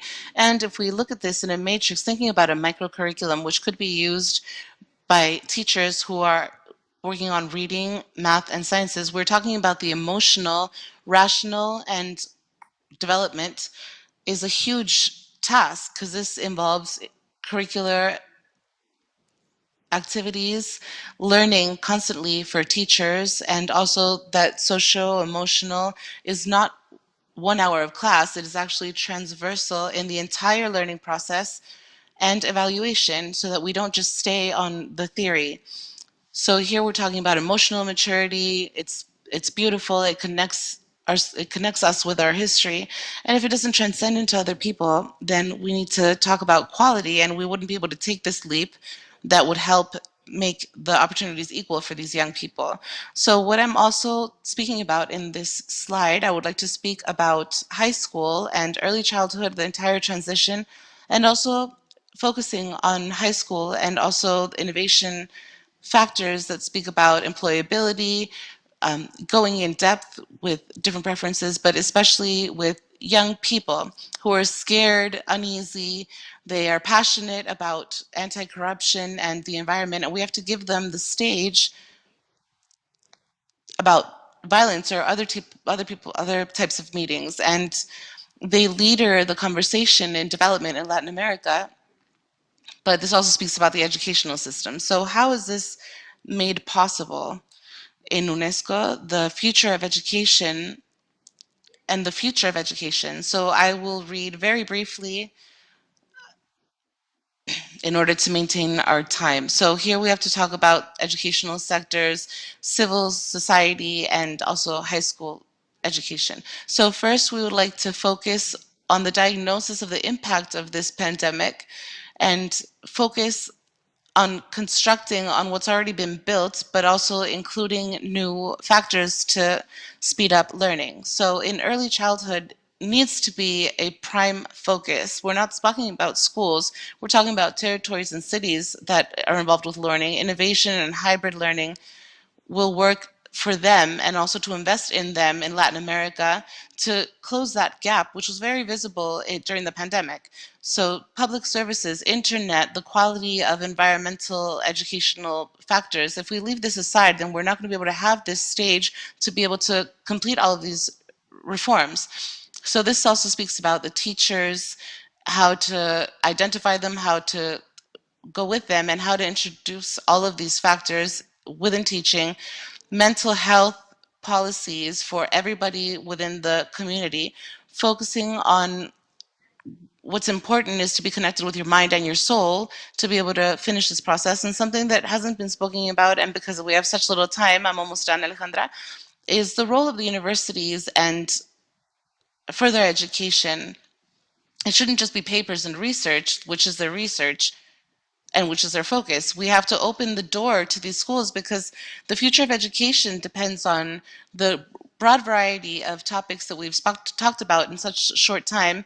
You can feel overwhelmed, and we don't have to see it this way. We have to see it as an emotional opportunity for people who love education to research. And now we'll move on to the last two slides. This is a graph from the Ministry of Education in Colombia, and I'm very grateful to be able to use this information. We had the opportunity to work with it, and it's how to integrate from initial education all the way up to university level education after finding or after employability. So curricular work, teacher information work, and evaluation work. So this graph could seem as something that is very obvious, taking it into making it into practice, which is one of the great challenges in Latin America, and activating the role of the family within education, but also understanding the different education styles, which has to be a changing system because, as I showed in a previous slide, we're preparing for jobs that still don't exist. We're preparing for systems where we don't know what the competencies will be. And we have to have this type of change and to have a vision for integral development in order to go in depth in this foundation. And now I will finish with what the reflection was in the last environmental, but we all work in this area, but we have to make examples of this. So schools are the pioneers, and the School for Sustainable Development, well, this is a very big task for everybody here in Latin America, and I don't want to stop here, but it requires new content, the opening of different programs, and also talking about public policies for the mitigation of climate change and resilience in the environment, which is very easy to take into action from an educational perspective. Also, curricular education and having permanent topics such as clean water and the metrics of being able to speak about energy and also climate action as a commitment for everybody. I'm very sorry for giving this extension, but I would like to invite everybody to be able to cooperate with this route because the future of education isn't a text or a book. It's a commitment for everybody, which is now being spoken about in depth in this panel. So thank you very much for letting me present this, Alejandra.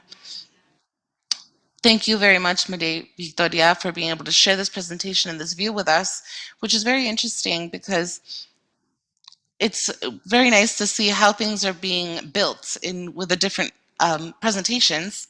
So here we're being complemented with the emphasis or special emphasis in early childhood and from the earliest years and transformation, which has a fundamental role, which is also very linked with emotional factors, intelligence factors, spiritual and intellect, and speaking about territoriality, as well as having experiences which are further linked to the challenges in the different territories, which was spoken about from Linda. And Maria Victoria, you're also speaking about the look to understand the educational trajectories throughout life, which is also very much in line with S4. So now we're going to go with you, Juan. I'm not sure exactly where you are presenting from, but let's start off there. Where are you in this world? It's one of the beautiful things about being online. The people from Fundación Caserta have hijacked me in Argentina. So right now I'm living between London and Monte Carlo. a month ago, oh, this is a great kidnapping experience. Yes, absolutely. I live between London and Monte Carlo, and 1 month ago we were in Egypt, where we were able to debate sustainability and education. So now I will suffer with Gabriela this afternoon to see what the results are between Argentina and Croatia. Cross your fingers. But anyway, the truth is that it's a little intimidating to speak after these three other colleagues in this panel. I am going to stick with something that Gabriela said today in the beginning, is that we have to make ambitious changes. And I believe that it's interesting regarding the analysis of Latin America, where university graduation levels are very low in this private and public sector. The rates go down to -10% of graduates. So, what's going on with the systems today? If they are incorporated 50,000 students and only less than 5,000 graduates, they are not professionals. They have failed. So, the people who have only gone halfway through the process and cannot incorporate themselves into the workforce, they don't have the ability to develop themselves, or it's not finished. So now I'm going to speak about educational quality because I can't speak on that. But yes, I can speak on academic design. So this is what Linda was saying about the OES 4, which is something also that Gabriela mentioned. Today, academic design is something that we need to speak about in Latin American universities because unfortunately, if a Latin American student takes between 8 and 10 years to finish a university degree, there's a problem. That student hasn't graduated between 27, 28, and 30 years old.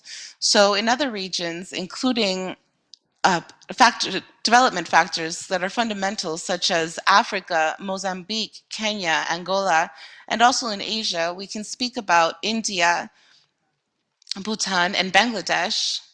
The university studies in Taiwan can also be considered full time within trying to get a diploma, just last 3 years, and part time, it lasts 4 years. Of course, we can't compare things that are hard materials such as medicine or anthropology or sociology. And of course, all of these are multi causal. So, what occurs when we're speaking about methodological factors? We're speaking to universities and they said, yes, of course, we have digitalized our entire programs, all of our programs. But great, how did you do this? How did you do this? How were you able to improve? Well, we asked somebody to scan the 7,000 curriculum pages that we have in 4 months, and we put it uh, behind us. This is not academic design. This is not improving academic design. This is just changing the support in which we give out the same material. So, regarding this point, when we speak about academic design, there's policy by part of our universities to be able to use, for example, softwares or anti plagiarism software where we teach our students to have more agility in the topics of how to write academic essays for 1,000, 2,000, 10,000 words. I found that some universities, and fortunately, I've had the opportunity to travel throughout the regions, there are oral exams that last 3 days, and the students are waiting at the door in order to be able to present for 3 days. This is not it. The effective cost of universities, or for students, or for teachers. This is not something that we speak about economic resources in educational systems. This is something where we have to discuss academic design. How is this able to be simplified educational system so that the institution is more agile and they follow through with the role that we need on a social level? So now we're going to speak about the counterpart where Latin Americans study in the United States. There are 40 million university students, Latin American students, where most of them do not finish their university. We're not going to speak about prices, but in Now, Monaco, it's 4 times cheaper to do a master's than it is in the United States. Monaco, which is Monaco. so So you need to consider. we must consider the following: that in San Francisco, New York, they prefer to be 2 years in the south of France to fulfill their education because they don't have to get a 10-year loan in the US. That evidently has consequences for the development as well. And when we talk about academic design, I'm going to take something that was said today by Linda, that's shared by the rest, and that's SDG 4.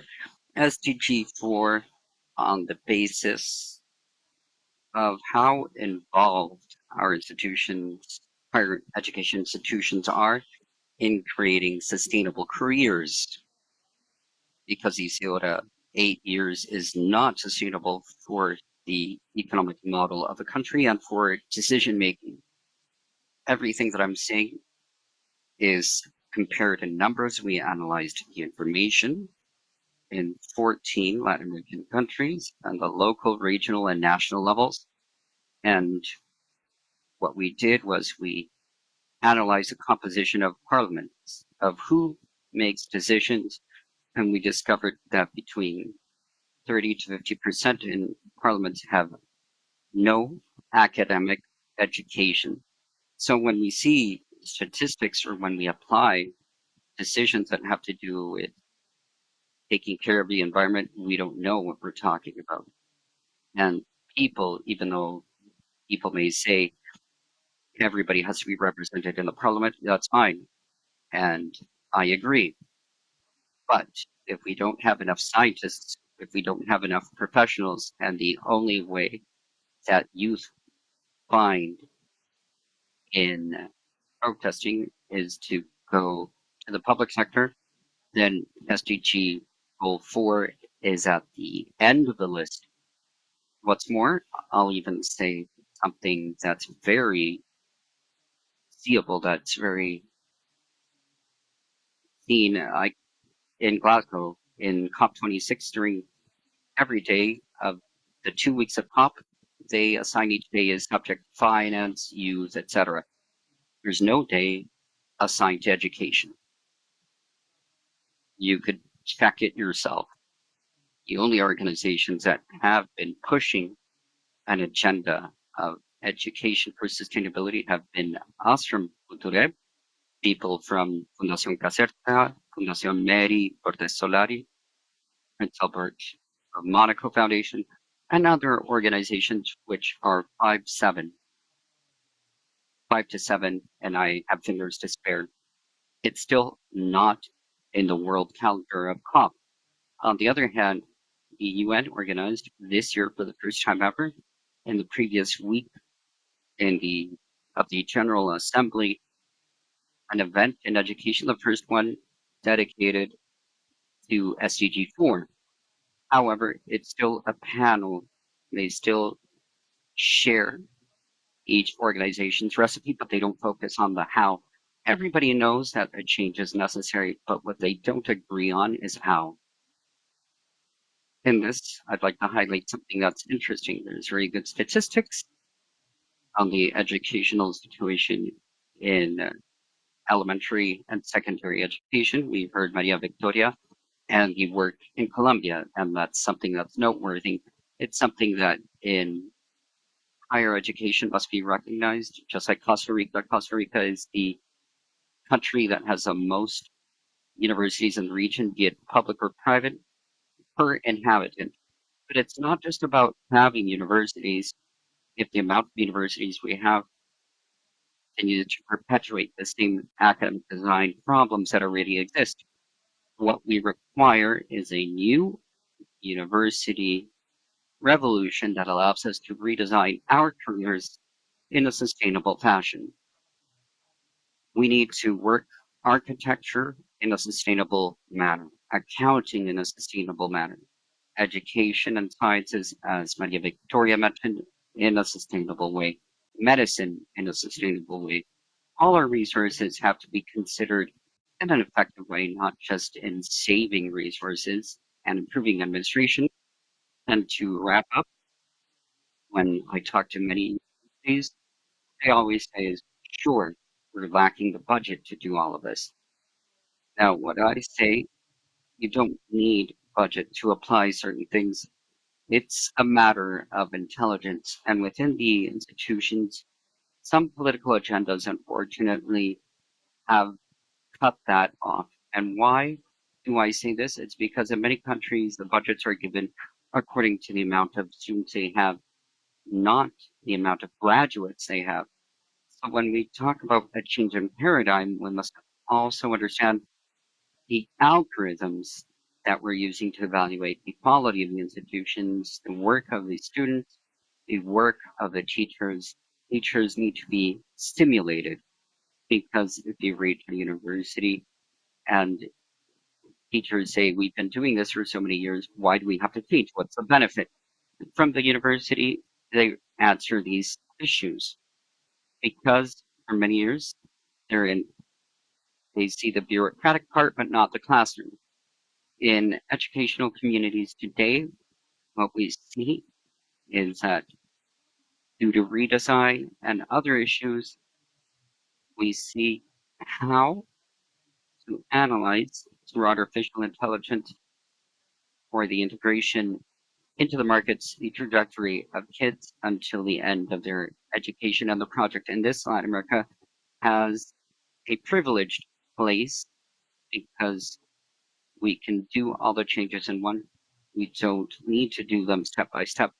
All the tools today are available that weren't available 15 years ago.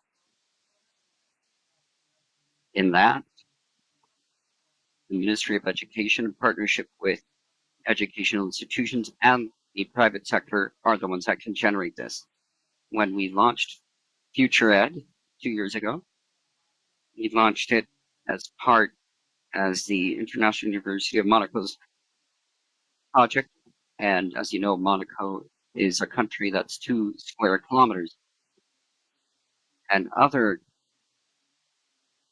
institutions such as Creana, EduX, supported by large universities, only have less than 10% of their contents online.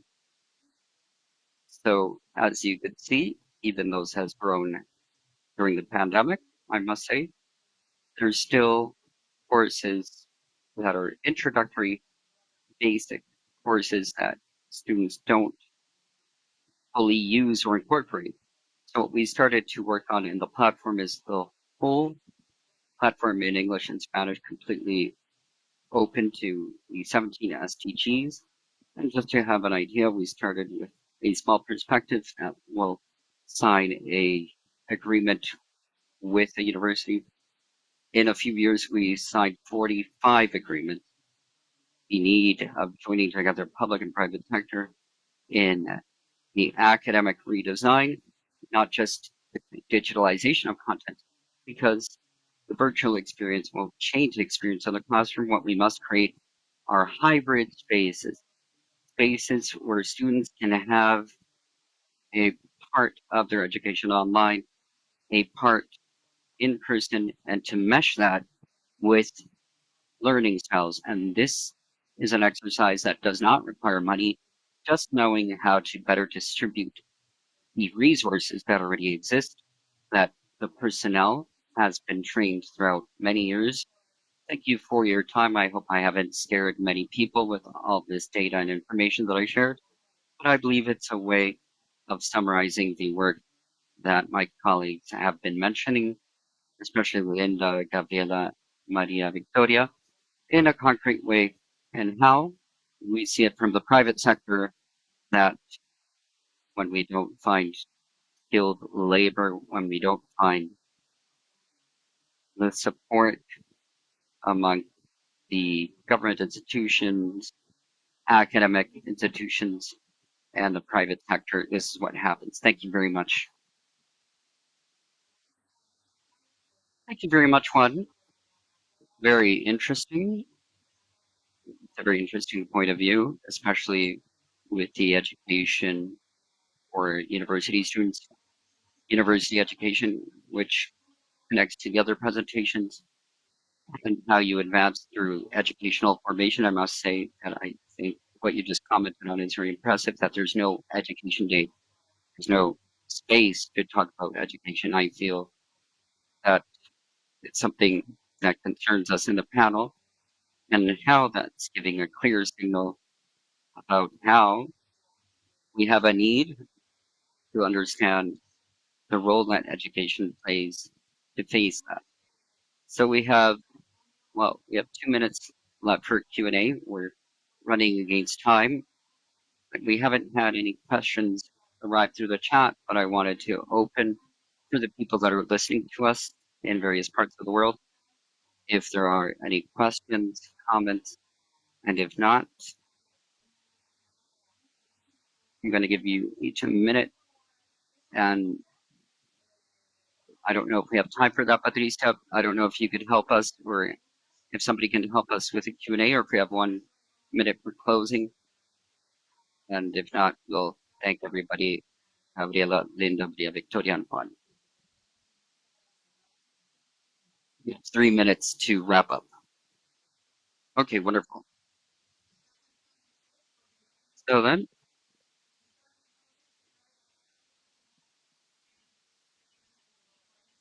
30 seconds, 45 seconds, 1 minute max. So maybe 4 minutes max.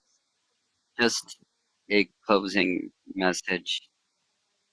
I tried to do a little bit of a summary of what all of you said. It was interesting to hear all four speeches. Perhaps you can give us a takeaway message for everybody. Let's go in the same order. Gabriela, would you like to start?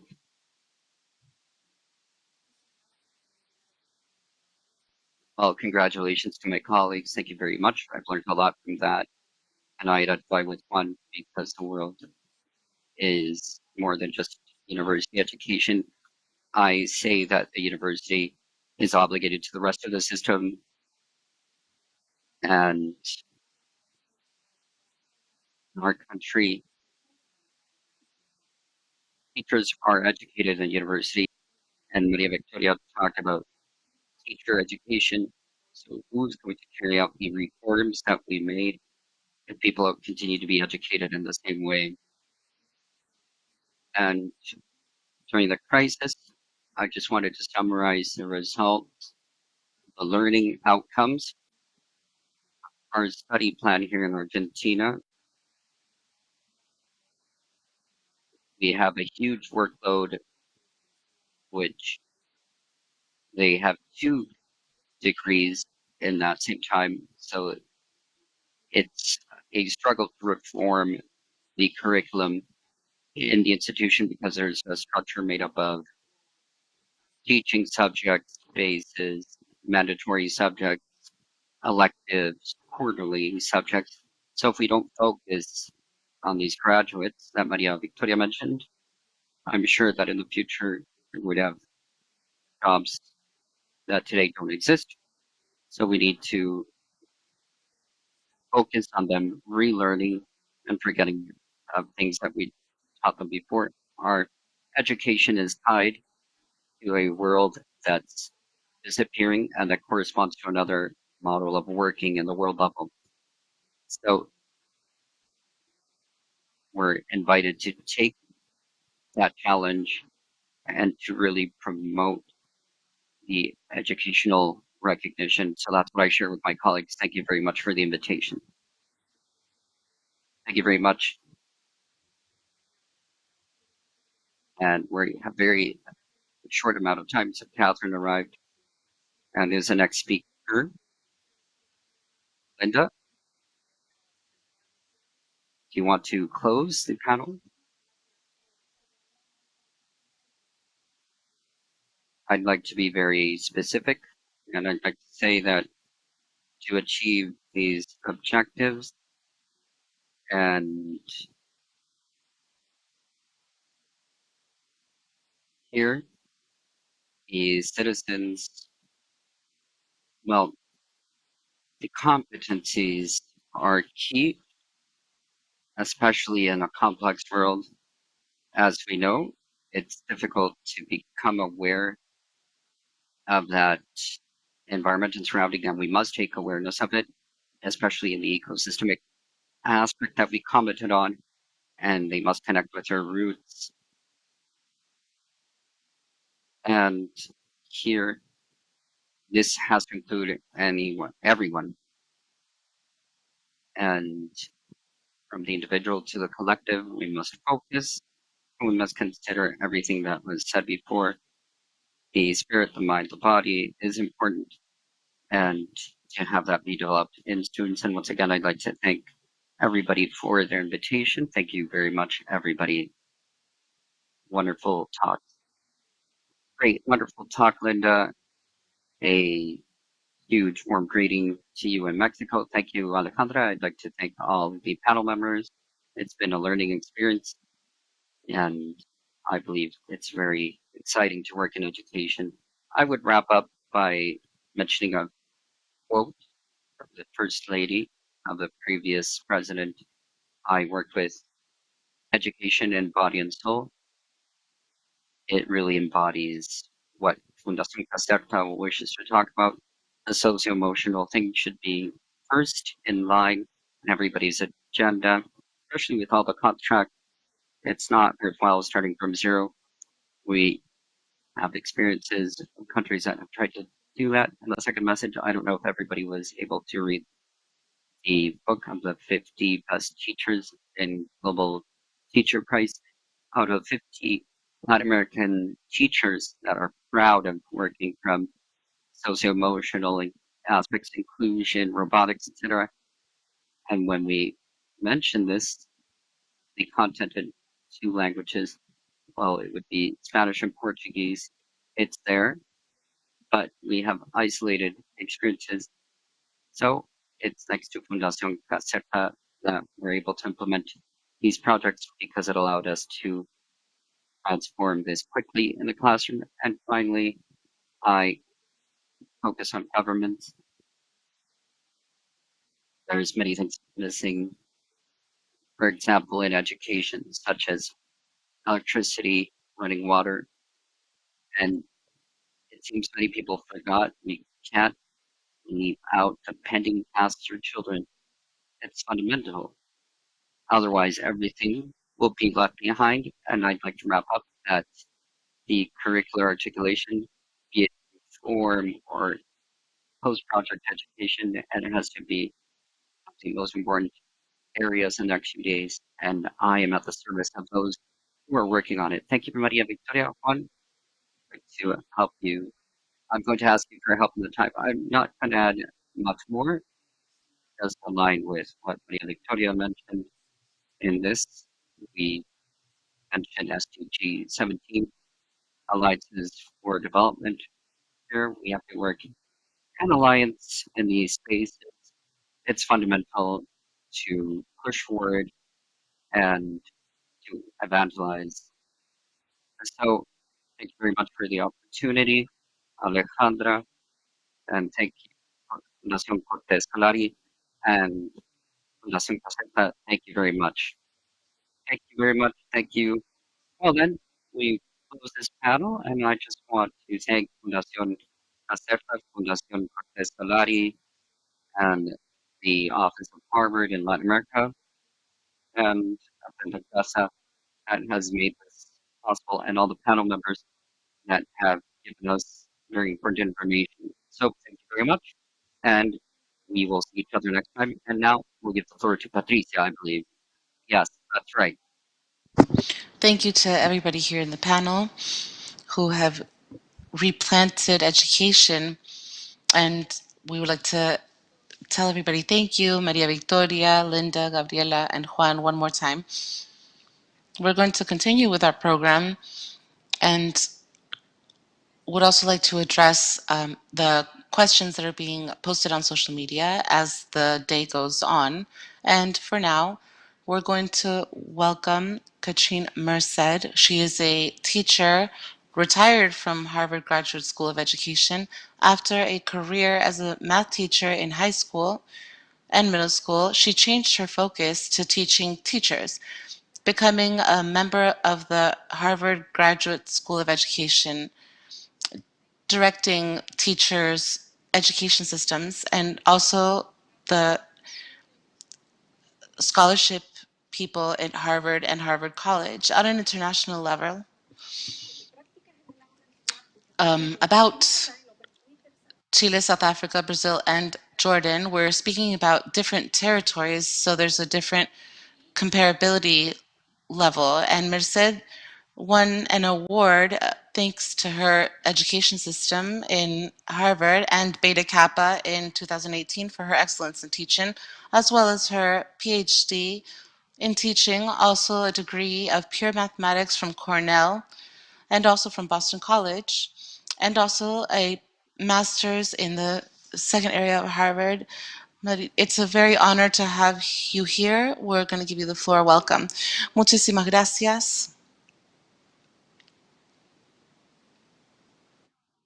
Ahí estamos. Muchísimas gracias y buenos días a todos. Estoy muy feliz de estar aquí y pasar y comentar un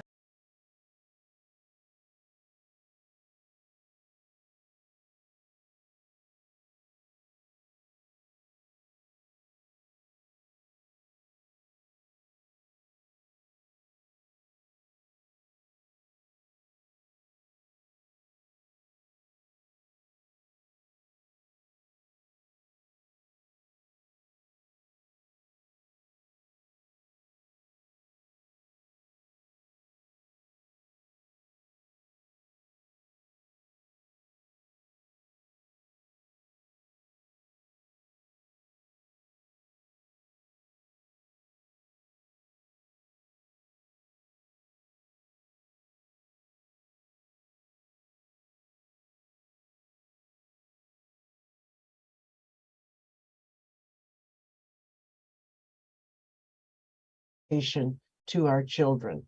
And rather than try to recreate what we had, which we know was not as strong as we wanted, I think we should be thinking about how we can change how we offer education to children. Would you advance to the next slide, please? So in our work here, there are two areas that I believe have already been discussed. Number one, the academic needs of our children are very different now. And I again would urge us all to not think of it as being behind, which is what commonly is talked about, but rather in a different place.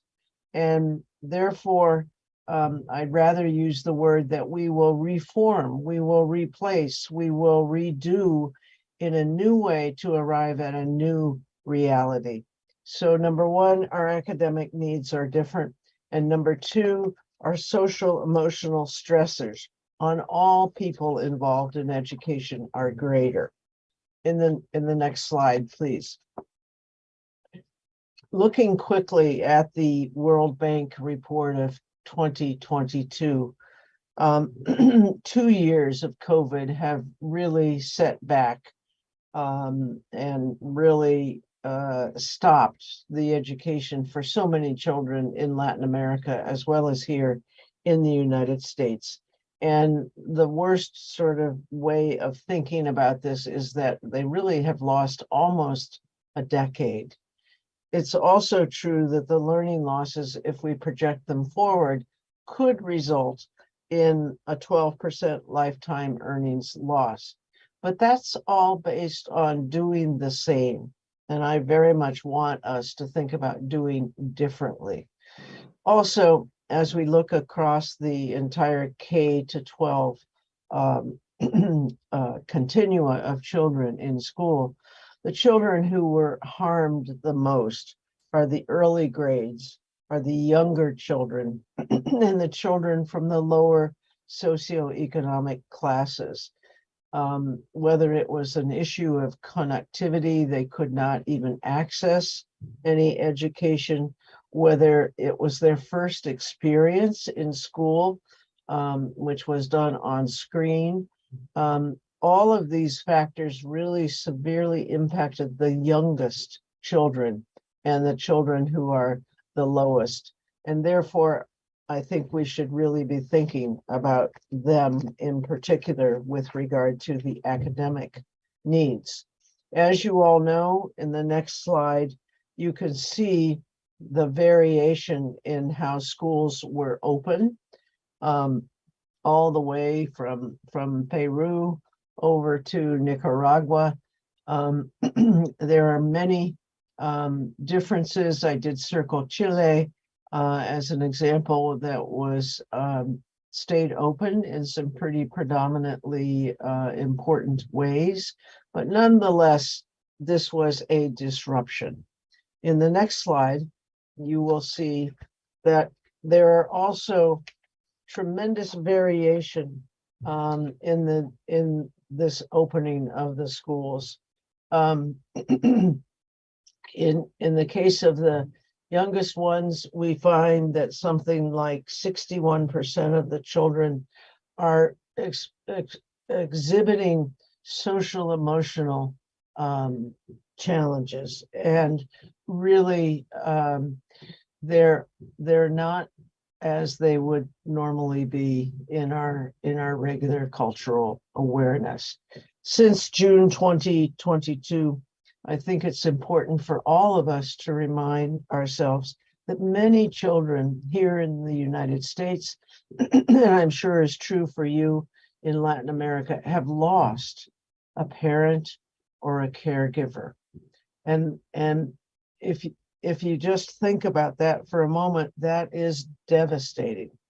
And therefore, we need to be thinking about how to support children in other ways, in extended ways beyond the primary caregiver, which we have relied upon so often. A death in the family is very, very difficult, whether it's an aunt or an uncle or a mother or a father. And these deaths that we have seen as a result of COVID were particularly impactful for children who are children of color and children who are poor.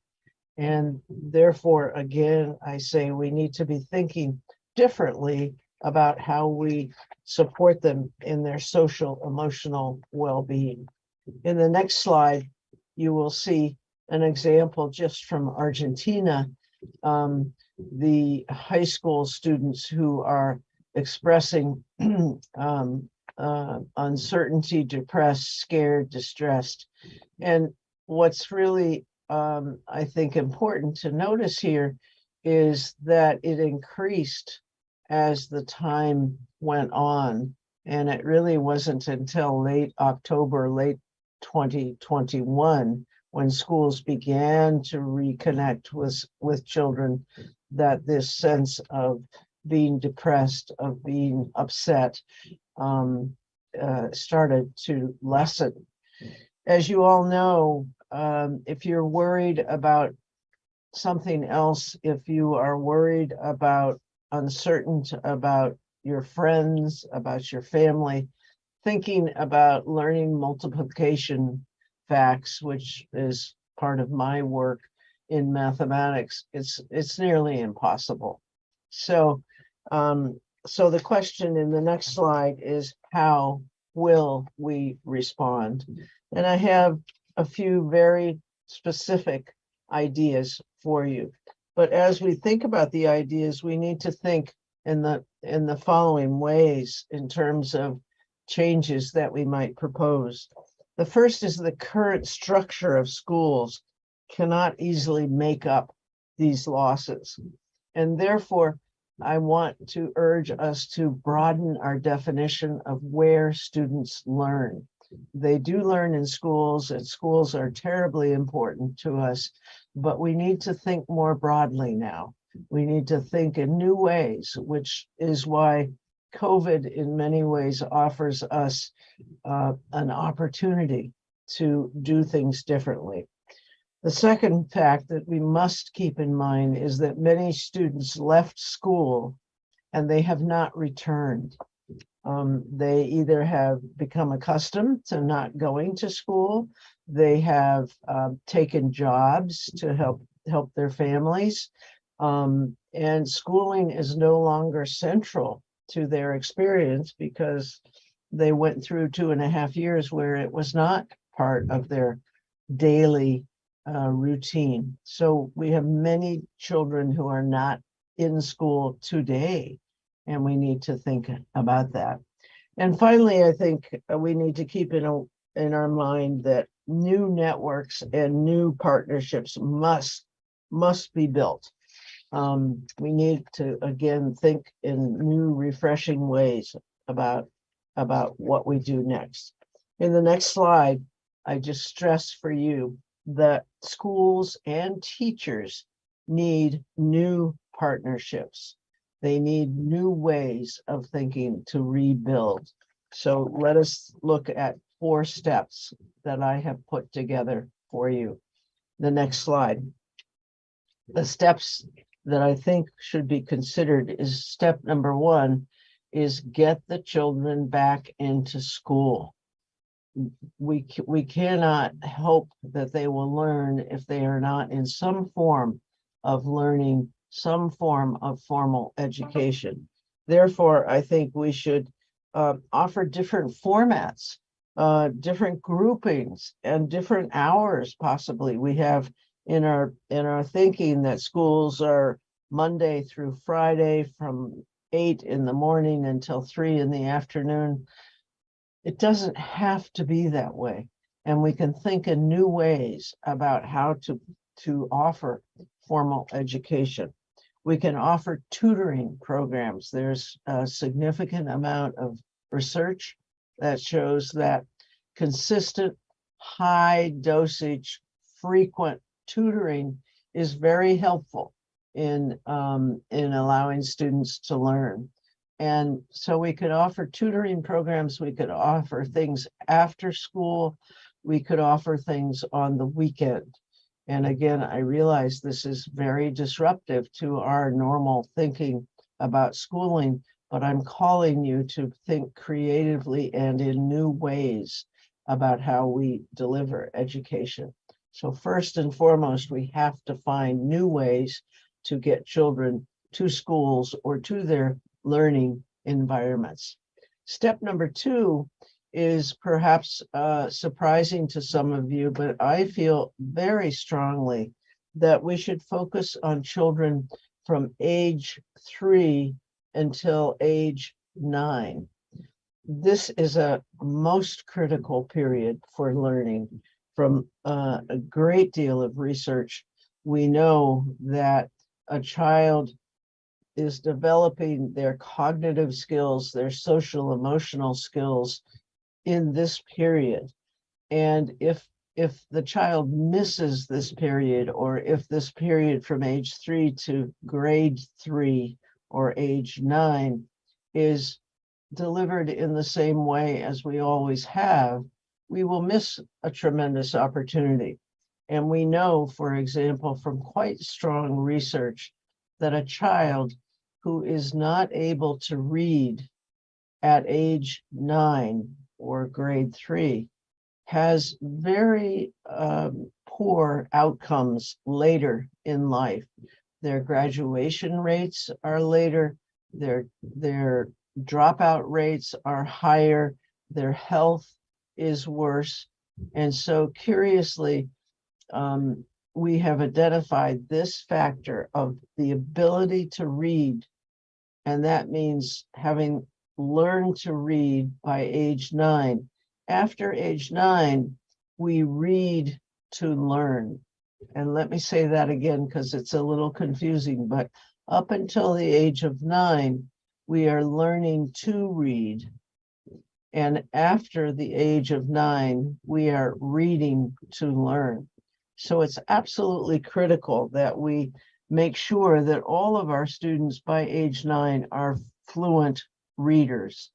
So to do that, I think we need again to look to local child care agencies, to local partnerships where, again, I would stress, even though my field is mathematics, I would stress reading as the most important thing that can be done in this particular age range. We also, as we know earlier, need to address their social and emotional well-being, because they have been tremendously disrupted at a very critical time in their learning and in their lives. In the next slide, I will talk about how I want us to look at, and you can click, there should be an image that will show if you click one more time, that we have to support the teachers. The teachers, as the yellow circle tells you, they are critical. They are our main contact to be able to advance the learning. Within a school, we know that the quality of the teacher and the quality of the teaching makes all of the difference. But teachers, just like children, are tremendously stressed. They are feeling the pressure of many people saying, you're behind, you're behind, terrible. Hello. And we find that I want to urge you to think about differentiated staffing models. So for example, rather than thinking that schools must have children in grade 1 who are age 6, children in grade 2 who are age 7, children in grade 3 who are age 8, we can group students differently, and we can meet staffing needs in new ways. We can combine grade levels. There's much work in this area, combining grades 1 and 2, so that you can really attend to the needs of the individual students. But this will require support of the teachers, and it will require access to curriculum materials, a new way of looking at the learning tasks that we have.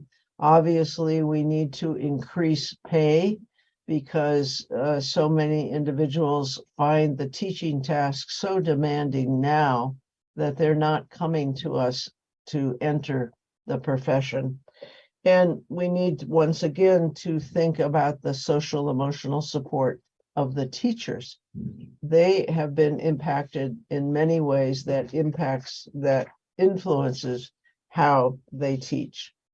And then the last step that I want to talk about is really thinking about how to engage families and communities. We need to bring families into schools, and we need to bring schools into families. We need to think about a better communication system between these two critical players in our work with educating young children. We know that often families feel kept out of schools, and schools feel like families don't care. But in fact, families are the first children's teachers, and therefore empowering the families to help us teach children in effective ways, possibly offering partnerships, again, asking and involving local businesses with us. We need to find ways to empower both families and communities into the education process. Now, this has been hard for us in schools because we like to keep things all together in the school. We like to think of schools as this is the way that children will learn.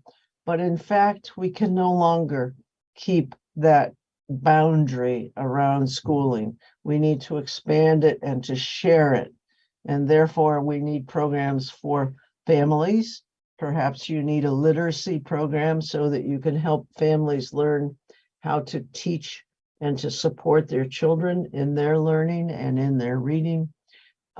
We need to, again, invite families to come into the schools and send the communication the other way to have the schools come in to the families. So in summary, and I wish I could spend all morning and afternoon with you there, this is a critical time in our world. It's a critical time for us here in the United States. It is a critical time for you in Latin America. But I want to encourage you to think in new ways, to think about how we can offer learning and social emotional support in new configurations with schools in a new position in our communities. And I feel very passionately about this. I do not want to return to what we had, because we know what we had wasn't as good as we needed it to be. So in the final slide, I just want to remind you that children are 20% of our total population, but they are 100% of our future. And excuse me, I put this question to you and to anyone involved in the care and education of young children. What could be more important? So to my colleagues there, I send you my best regards, my respect for the work and the intentions that you have to improve education in the region. And I wish you very well. I hope you have a wonderful rest of your conference, and do keep in touch. Thank you so much. Thank you very, very much, Catherine. It has been a great exposition. I just have one question for you. I'm going to make it in Spanish and in English. You mentioned very well the difficulty of young people and the need for flexibility in changing learning formats between the age of 3 and 9. And I wanted to ask you about the pressure that children can feel in terms of making up for learning loss and not falling behind. And all of us, as a mom, know that from the age of 9 onward, children read to learn, as you said. So any deficit impacts on the whole learning process. So how to help children regain their self-esteem? And I'm just going to translate. Le estamos preguntando a Catherine cómo mejorar la autoestima de los niños, sabiendo que a partir de los 9 se lee para aprender. No es que se aprenda a leer, sino que se lee para aprender, y por lo tanto el gap que pueda existir en ese minuto se vuelve bastante trágico y los niños se quedan atrás. Entonces, ¿cómo mejoramos esta autoestima? Thank you. I think that is a very good question, because if we come too forcefully onto children in age 3 to 9, they will not like learning, they will resist learning, and they will and they will shut down.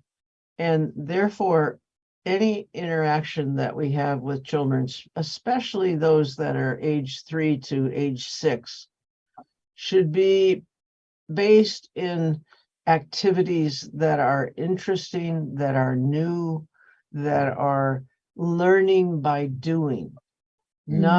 I do not want to be interpreted that we should be lecturing to 4-year-olds where they have to sit in their seats and try to act like 6-year-olds. We need to learn through play. And there are some very powerful programs you may be aware of. One is developed by the Lego Foundation that is employed all over the world. It's called Learning Through Play. And this would be my recommendation to start, to think about ways of having children learn in new ways. And we need, when it's like with a new baby, if you are stressed as the parent or you are stressed as the teacher, the children know, and they react to that stress. And therefore, we need to, at the same time, be supporting teachers and other educators in this particular notion that you're not behind.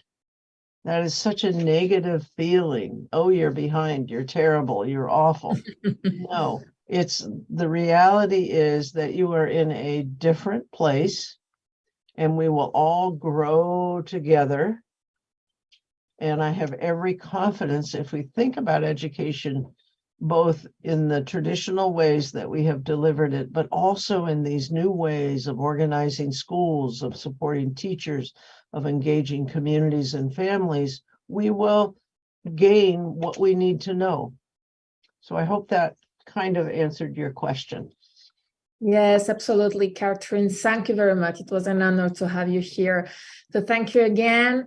And now I'm going to translate in Spanish. Básicamente nos está explicando de la importancia del aprendizaje jugando, no ponerse como un adulto, tanto que estamos al lado de un niño, sino que entender que estamos en etapas y procesos distintos. De todas maneras, recordemos que este streaming tiene traducción instantánea para quienes prefieren escucharlo en español. Ahora vamos a dar espacio a un espacio disruptivo donde vamos a presentar. Now we're going to have a disruptive space where we'll present a video and we'll present the following panel and presentation. Now we'll start that with panel 2, which is called Socio-Emotional Education and the New Educational Model. This panel is going to be moderated by our dear Ana Maria Ra, who I will introduce, and then we'll give. Maria is an anthropologist from Fundación Imagina and a director of Aprende en Casa, which promotes radical education and collective impact in education in different parts of Latin America during the COVID-19 crisis. Ana Maria is also director of Ecosystem, an initiative together with the regional Harvard office that drives transformation in learning to lead the potential of young students and increase opportunities in the 21st century. She has been named board member of different organizations, including the Ministry of Culture Chile, Council of Science, Technology, and Innovation Chile, US, and Ashoka Chile. Thank you very much, Ana Maria, for being here. I enjoy all the work in the construction of this huge network during the pandemic, and it's been a huge success and acceleration together with the Harvard team. So it's a pleasure to have you here. And now we'll give you the floor to present the rest of the panel members. Thank you. Well then, thank you very much, Patricia, for the introduction. I'd like to thank you for the introduction, Fundación Caserta and Fundación Cortés Solari and Mineduc of Chile, which is always supporting these instances, and the regional office of Harvard that makes it possible for us to work together in this important instance. And Catherine Merced, my name is Ana Maria Rad. I represent Fundación Imagina and Vendo en Casa org.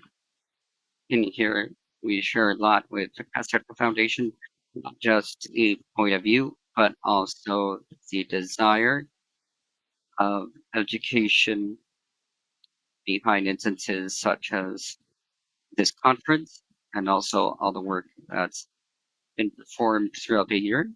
So we, as was said by Patricia in the beginning, we were born as in casa.org during the pandemic, and what today is in the regional office of Harvard, we are joining this challenge in giving responses to what was happening in the classrooms, in the educational establishments, and we were called. We had good reception, generosity, capacity of joining more than 80 organizations around 7 countries in the region.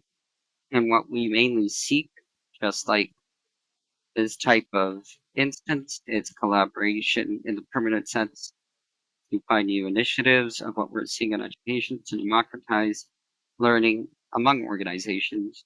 And of course, instances such as this conference make this wish feel alive with sustainable development outlooks and the SDGs. And when we talk about sharing learned experiences, obviously we would have to say we were going to also tackle the issue of social emotional aspects learning with technology, methodological education, the change in roles and administration for teachers and administration. I feel that's very important, and I'd like to thank everybody for this opportunity to with the great panel members that we have on social emotional education and what that huge challenge is that we're going through in the various establishments and also the roles in board members and educators. So here we're going to go through different experiences. I'm here today with many men, colleagues, which are dedicated to this subject with great depth. And I'd like to start by introducing them. I'd like to present Nicolas Hernandez. He's the studio director for the CEDS, the Center for Sustainable Development Studies, psychologist, coach, and master's degree in social sciences, and director of the Center of Studies for Fundación Cortes Solari. You can start, and then I'll present the rest of the members, Javier and everybody. And go ahead, please.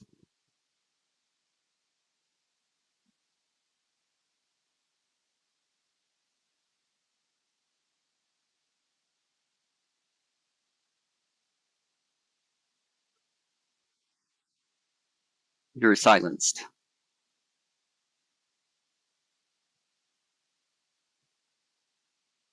You're on mute.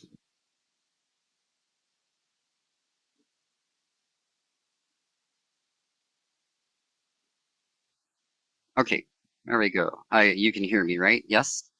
Yes, perfectly. Okay, wonderful. Thank you. Can you see my presentation? Is everything okay? Yes. Okay, wonderful.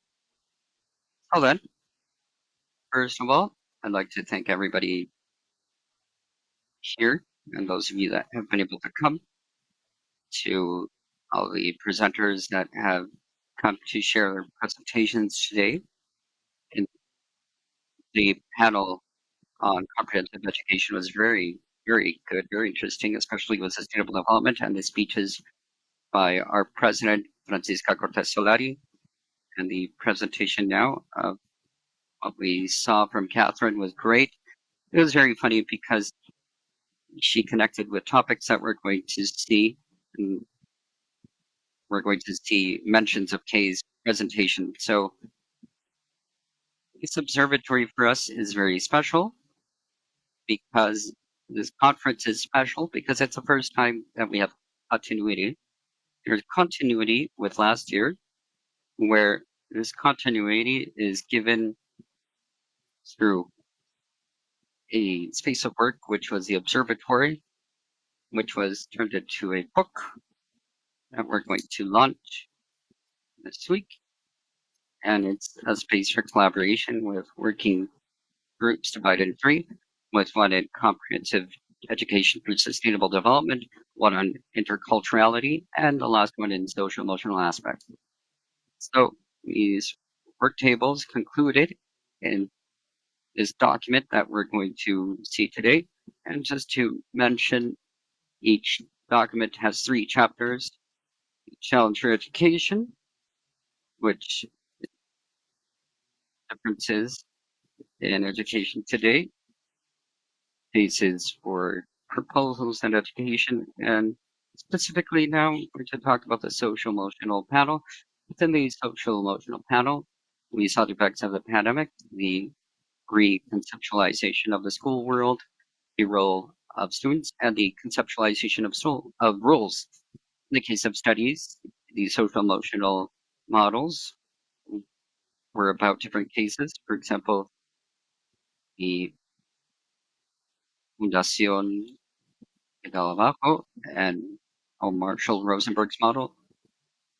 So within the proposals and recommendations in the document, we tackle various points, social emotional education, on what the role is and the century role of students,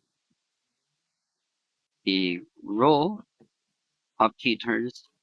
And within this, we highlight two things: the continuous education of the educators and to promote the well-being to generate a learning experience. In this, the last 2 points, I invite everybody to reflect upon this, and it has to do with the support teachers are required to have and self-efficacy.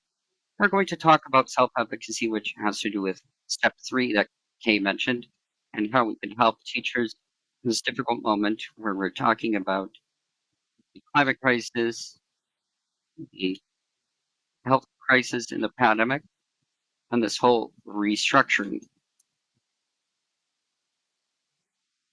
So then we're going to talk about what auto-efficacy is. Auto-efficacy is something that was worked upon by Albert Bandura, a psychologist that is developed under the theory of cognitive social theory. This theory gives a framework to understand human beings in that we move through cognition, emotion, and others in dynamic processes. It's always changing.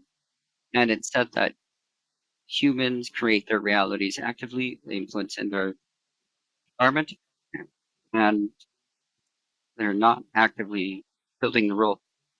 Self efficacy in this case is a perception we have on the capacities and how this influences on the capacities. That's to say, our expectations influence and how our actions affect reality. So then self efficacy is constantly varying and contrasted to reality. So there's a Pygmalion effect. The effect I have on my expectations of the others are going to influence on how this other person has results. And that effect also happens with us. Our own perception and how it's going to influence in the results. So a person would have a academic self-efficacy, high grades, great feedback from teachers and colleagues, and this will lead the student to think that their capacities are good, high, adequate, and this will mean that they create and have and make more efforts in their studies and grades, creating a virtuous circle. However, if they lower their grades, stop if they stop receiving this positive feedback, as happens, that it's very likely that this academic self-efficacy is lost. Why is self-efficacy why is self-efficacy important in the world of education?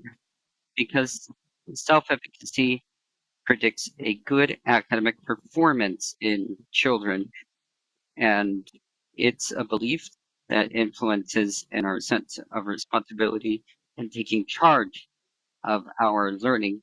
A student that has a high level of self-efficacy is more likely to do his homework.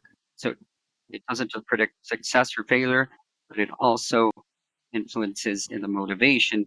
So if we have a high level of self-efficacy in a level, we're going to hold higher goals, be more afraid of failure. So if we have a low self-efficacy, we're going to take upon ourselves a task and we'll give up easily instead of the opposite. With high self-efficacy, they don't give up as easily. So students should link self-efficacy with their learning experience and role. There's a lot of experience and resources going in this direction with students. So, what happens with the teachers? Research shows that the efficacy of teachers is also very important at the time of making decisions for course organizations, teaching, motivation, and how they communicate with their students. Academic literature also says that self efficacy about their own capacities of teaching is very linked to their results as teachers. There's also a strong link and even combined with well-being that is held within the classroom. So self-efficacy amongst teachers: work harder, resist throughout more time, even when a student is difficult to teach. This is partially because the teachers believe more in themselves and they also believe more in their students. So the question now becomes, how do we work with self-efficacy in teachers? According to Woolfolk, the self-efficacy has to do with persuasion and positive feedback, among others. This means that if teachers have a space where they can access new knowledge, they can also learn and practice this in a safe way. If teachers have a space where they can share their difficulties and learn from other teachers who are going through the same problems or doing what they would like to do, if teachers have a space to be able to stimulate a positive relationship and is modeled from a well-being perspective, then they have a space to present new knowledge in an interdisciplinary method. If teachers did have a space like this, then they could improve their self-efficacy. And this is exactly the proposal of Profes en Red, online teachers. So this is a program, a fundamental program that was created during the pandemic to empower teachers about their technological learning methods online. To do this, there was a scale of self-efficacy for teaching online, which was produced and validated in the same evaluation of the program. Today, the program has evolved for teachers, and their main objective is to introduce new methods for integral education, sustainable development, and also through mentorship, teacher network, and generally just supporting themselves amongst each others in order to promote their development as teachers. What have we learned from the results of Profes en Red, or Teachers Online? There was a mixed evaluation with opened and closed questions. They were evaluated quality and quantity, and this was measured on a Likert scale from 0 and 10 for total confidence and how they felt regarding different competencies relating to their own performance or self-efficacy in this matter. On the screen, we can see that we're showing the main competencies that showed a variety or differences. The main increase that went from 1 to 10 are sustainable education and sustainability, belonging to a collaborative network, knowledge and skills for integral education, as well as knowledge of a new teacher role in the 21st century. What do these results tell us is that generally the teachers who went into the program already had high self-efficacy, which is very positive because it shows that teachers who are coming into this program or are working are very motivated about their work and their job, and at the same time they have a very positive self-perception of their competencies, which is very positive when it corresponds to this literature. However, once they are able to and have more confidence in themselves, they're able to learn about different dimensions that we are showing here today. Mainly, the teachers who had least confidence has to do with sustainability. And this makes perfect sense because in their college university, it's one of the most critical points that we need today. So as a main conclusion, we can see through these results that everything else is corroborated by the quality evaluation of this program, and that teachers respond to a methodology, a support methodology of information, working on well-being and also focusing on being able to share their experiences, where they can ask their questions, where they won't be judged or evaluated, and also have competence development. As a final conclusion, I'm going to close with this, is that although self-efficacy is a very relevant social emotional topic, it is a focus and an opportunity to be able to work with teachers during this century and state that the teachers are skilled or competent in order for them to be effective, in order to form tomorrow's citizens. So if we would like to have a democratic civilization which is sustainable, first we have to make sure that the teachers feel capable to get to these results. Also, just being self efficient. So here in Fundación Caserta, they help us understand what the competencies are that need to support these teachers, and also grant us very important information about what teachers need to help improve their self-efficacy, which also leaks into their well-being, and this is absolutely fundamental for teachers. Thank you very much.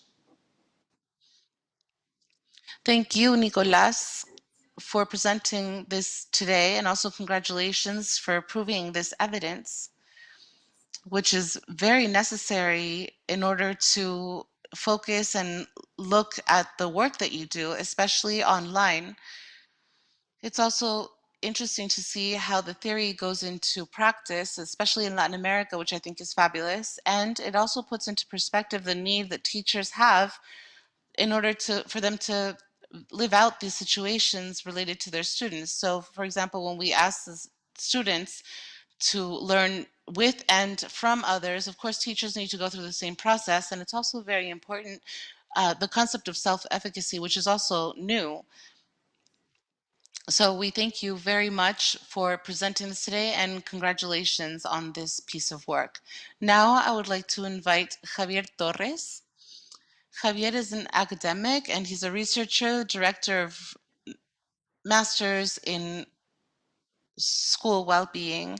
And this is key for our conversation model. He is a PhD of psychology in the Catholic University of Valparaiso in Chile, and also a PhD of well-being and psychology of Girona in Spain. He's mainly related to academia in the University Andrés Bello, and he's also the director of the Masters of Social Emotion and School Wellbeing, and he has more than 10 years in research of well-being, and he's going to focus about the mediation role, about the resilience of well-being in schools and also of the students in high school in Chile, and which is also could be an important point of knowledge. So Javier, thank you very much and welcome. Thank you very much, Ana Maria, for the introduction, and also to the organizers of this activity today for the invitation to participate, which is very nice to be able to speak about this topic and put it on the table, and also to be able to share different results from different researches, and also from the practical experience that we are generating every day with much effort. I will not repeat the title. Here I would just like to mention that this is a research that is being developed and also forms a part of several research activities that we are carrying out here in the university, together with other universities in Spain, in the United States, for example, in Peru, which help generate different evidence where we can compare these results. As you well know, we aren't very different regarding the things that happen in the Latin American region as well as the rest of the world. So starting off with some reflections today, the pandemic brought with it a global crisis in which the education issues were not far-fetched. So going from virtual to going back to school physically brought lots of problems for student well-being as well as management of these institutions, and also on a personal level. Not just on a personal level for the students, but also for their families, their teachers, and management teams. So this has been a topic which is very difficult to confront. In this sense, we have always prioritized quality education despite the fact that there are differences in conditions in as far as access and integration, for example. And this started to get planned in some way with these changes that are happening around the world, where we tried to prioritize traditional formal education. So we didn't have a lot of experience, since this was such a great surprise to everybody. And we also didn't have a lot of experience in how to work through transversal education for life competencies. In this case, specifically, we can apply on the level of teachers as well as establishments and families, our social emotional education. So here some questions arise that are related to the role that education must play in this new context, because it is not a situation that came and went, but it drastically changed the way that we understand and work on education. And this is very important to acknowledge. So within this framework, what is our role as teachers and decision makers in this new world order? And how can we also improve teenage children as well as the whole school community? Here there are a lot of ideas and proposals that are very interesting that are being applied. And here I will show you one part of these experiences. I'm not going to show you all of them because an it's too much, and I'm just going to focus on one part, which is the grit and resilience concepts. Resilience in grit is described as being tenacious. So grit is a concept which is relatively new regarding education, because mainly this has been applied to professional success, to professional trajectories within adults, and also refers to the perseverance and the passion that is directed by the adaptation for long-term goals. This is relevant because within this context that I mentioned earlier, we tend to focus on goals that are more short-term and mid-term, especially in establishments that are projected in recent studies that we're carrying out, where we can face this and face emotional education, which has been left a little behind because they are focusing on turning out fires. So the crisis and being able to work on this performance. So grit also gets confused with other concepts such as resilience, self-control, talent, in order to be able to carry out an activity. And what they all have in common, all of these concepts have in common, is the development of grit. As I mentioned earlier, are these two dimensions in perseverance and effort, which is able to be to work hard and work against the clock. So it changes a little bit with the definition that we have of resilience, but also the awareness of interests and goals. So this is something that is mainly related to long-term goals. In this sense, grit, there are many studies about this which are associated to trajectories for successful academia, but they aren't conclusive results, because this changes and it varies very much. The grit, since it is a personality trait, it's related to perseverance, and it changes a lot from each different context it's presented.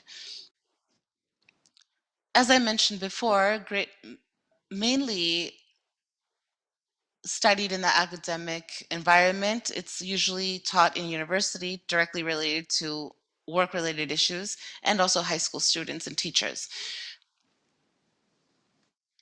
So this is a challenge to be able to distinguish between grit and resilience, because although in practice, as far as behavior is concerned, they're very similar, but conceptually they're very different because they have very specific definitions that are important to consider. So in this sense, grit is related to higher well-being for subjective and academic factors, as well as lower symptoms for anxiety and stress, which are negative indicators for mental health.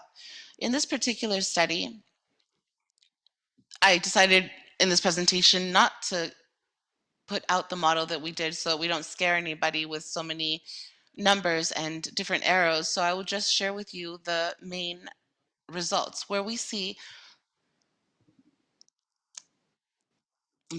so where school well-being, or how I feel, or being comfortable and satisfied with my school and what's happening within my school as far as my relationships are concerned, parents with teachers, and also the relationship between my learning and results.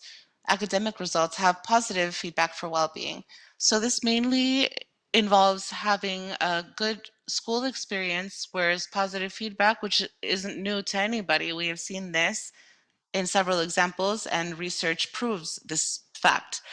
So resilience and grit also is positive for well-being, because what we did basically was create a model where we could see what the influences or direct influences were for each one of these different phenomenons: grit, resilience, and well-being in schools over subjective well-being. So in these cases, we work with a wide variety of students in high school, as well as replicating high school students, and there are more than 3,000 studies from all of the regions of the country, from all 16. So it's also important to see that these are very important results and interesting results to be able to extrapolate them in different contexts. So the development of grit has a greater power within well-being, subjective well-being. So if we put subjective well-being and grit on the same line,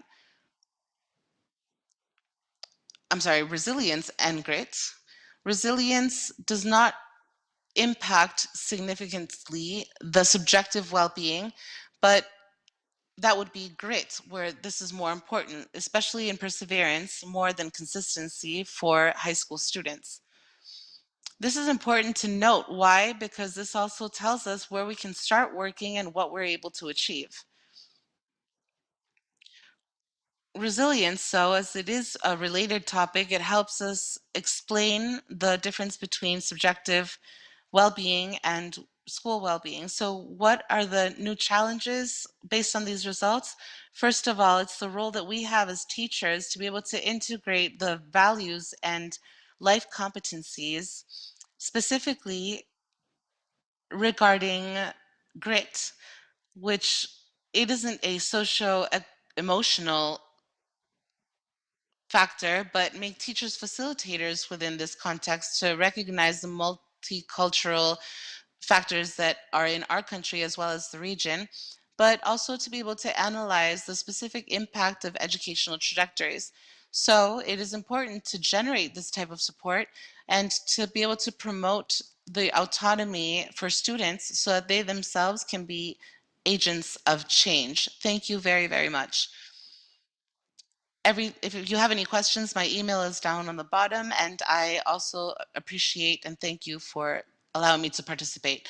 Thank you very much, Javier, for this presentation, which is also very consistent with the search for evidence and research and data that can also guide a discussion which is more concrete and specific. I think that this has been very revealing for people who have heard you today, between this difference between what you mentioned about resilience, where everybody puts all these topics into the same sack, but you put them in different areas because they are very different contexts. And also, what does this serve for? Which is basically made to achieve that students can be agents of change, and see why working on this passions and persistence and perseverance is also linked to the teaching for this well-being to be possible in the establishments and throughout the entire educational process. So thank you very much, Javier. There were a lot of people who were asking for your presentation, which will no doubt have some repercussions In order to continue with this conversation, I would like to welcome Joaquin Walker. Joaquin is the executive director of Elige Educar. Elige Educar is an organization whose purpose is for the students in Chile to count on great teachers. This is how simple it is, and this is how ambitious and relevant it is for this moment in education. And also he is part of the committee of political centers in the Catholic University of Chile, as well as the coordination for collaborative education, which is a network or an ecosystem of 25 different institutions, mainly in Chile, and also as well as being a follow-up legislative agent, also formed a part of the student council, and not only was important within this area, but also makes us aware of the role and the valuation of teachers, and for more students, more university students want to be linked to professional teaching careers. So Joaquin, we would love to have you here and to have your presentation here today. Thank you very much, Ana Maria, for the very generous introduction, and thank you very much to Fundación Caserta for all of the discussions that have been organized within this space, and Carolina Gornos for inviting me here. And it's a pleasure for me to be here and learn about, through panelists that are so interesting and also very wise for people who have come before me. I would like to first off start talking about the urgency of the crisis that we are living today. And then after that, I would like to focus on the role of teachers in order to face this challenge and this crisis, in order to be able to support them with some data. And finally, speak about an element that we can implement the visions that we can see and are connected. For example, intrinsic motivation of teachers in this crisis context. So I will begin speaking without a presentation.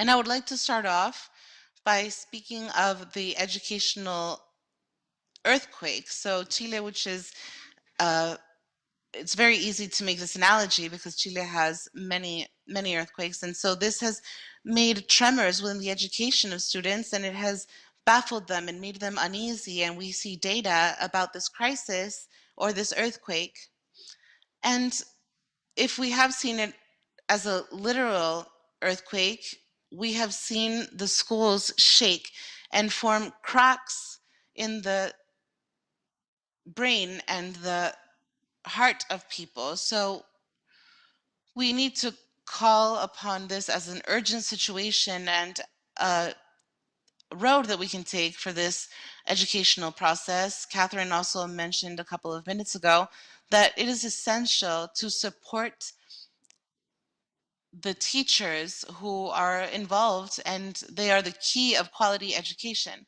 So we also know that the quality of teachers is the most important factor of educational quality.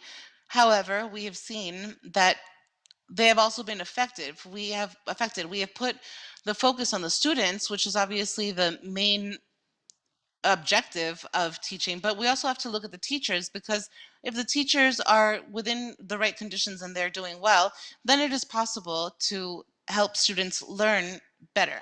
So here are some data about the crisis that they're living within teachers in the educational system in Chile, but also globally. There was a survey that we carried out that Ana Maria mentioned, and as well as Harvard University here in the regional level. We saw the time that was reported about well-being. The first survey that we did in May of 2020, 23% of the teachers reported that they were stressed out or very stressed out on 23rd. Then in August of 2020, it went up to 44%. And in September of 2021, they went up to an 80% that reported stress levels. And this is something that is very concerning, because we should focus on how to support these teachers. So now we're going to publish the survey, the results of the survey for 2022, which I will show you a little segment about this. And we have to be very careful about teacher well-being, because the teachers are not okay, and it's not possible for them to be the pillar of education that we require. Another important factor that I would like to mention is a survey that we still haven't published. This is kind of like a preview preliminarily, and we asked teachers what their main barriers are to be able to confront development and education. So what the teachers reported here is that 62% of them say that the biggest challenge is the mental health of the students. In this way, regarding this panel and emotional and mental health, it's also important to know what the barriers are, and the main barrier here is the mental health of these students. So here, the teachers that were surveyed would replace a colleague that were on medical leave, so that the well-being of the teachers, we're seeing an increase of medical leave, and also this affected the teachers that are in exercise that stay, and they have to be juggling lots of things in the air. So then you notice that this crisis, it has to invite us to focus on the teachers in their well-being, in their conditions, to have the correct teaching. That being said, something that's helpful, we saw at how teachers project their next year, and 61% state that they wish to continue in the classroom in the same establishment that they work at. 8% said they would like to leave teaching altogether, education altogether, and to find work in another area that's not education. Why is it that bad? That 8% could be higher, and compared to the data that we saw in the UK,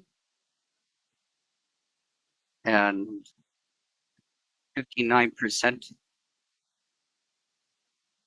59% is considering leaving the commission. Now, uh, the tool isn't exactly the same, but in relation to other studies that we saw in Chile, they wish for greater stability and adhesion to main to stay in teaching. So I want us to look at this with greater perspective. So the first point is that there's a crisis. The second point, let's focus on the teachers, on their well-being, because if the teachers aren't doing well, the educational system isn't doing well. The students won't do well. So that's why we need to place urgency there. And just like there's a health crisis, a mental health crisis, and a teacher crisis, we also have to keep in mind an eventual crisis in a feeling of absence. In this case, this remote educational crisis hits everyday practices, but also the teacher identity. So, what do I mean? I mean schools and preschools. So, it has to give them a sense to remain in the classrooms. It's a concept that's connected to the previous panel members, which is intrinsic motivation. The intrinsic motivation has been highly developed by beyond psychology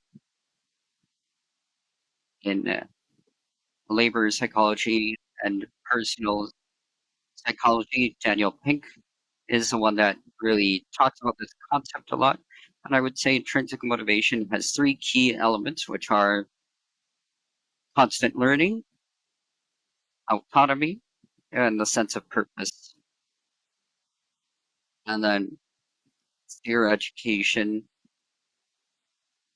for more than 10 years has focused on intrinsic motivation in teachers directly with these three elements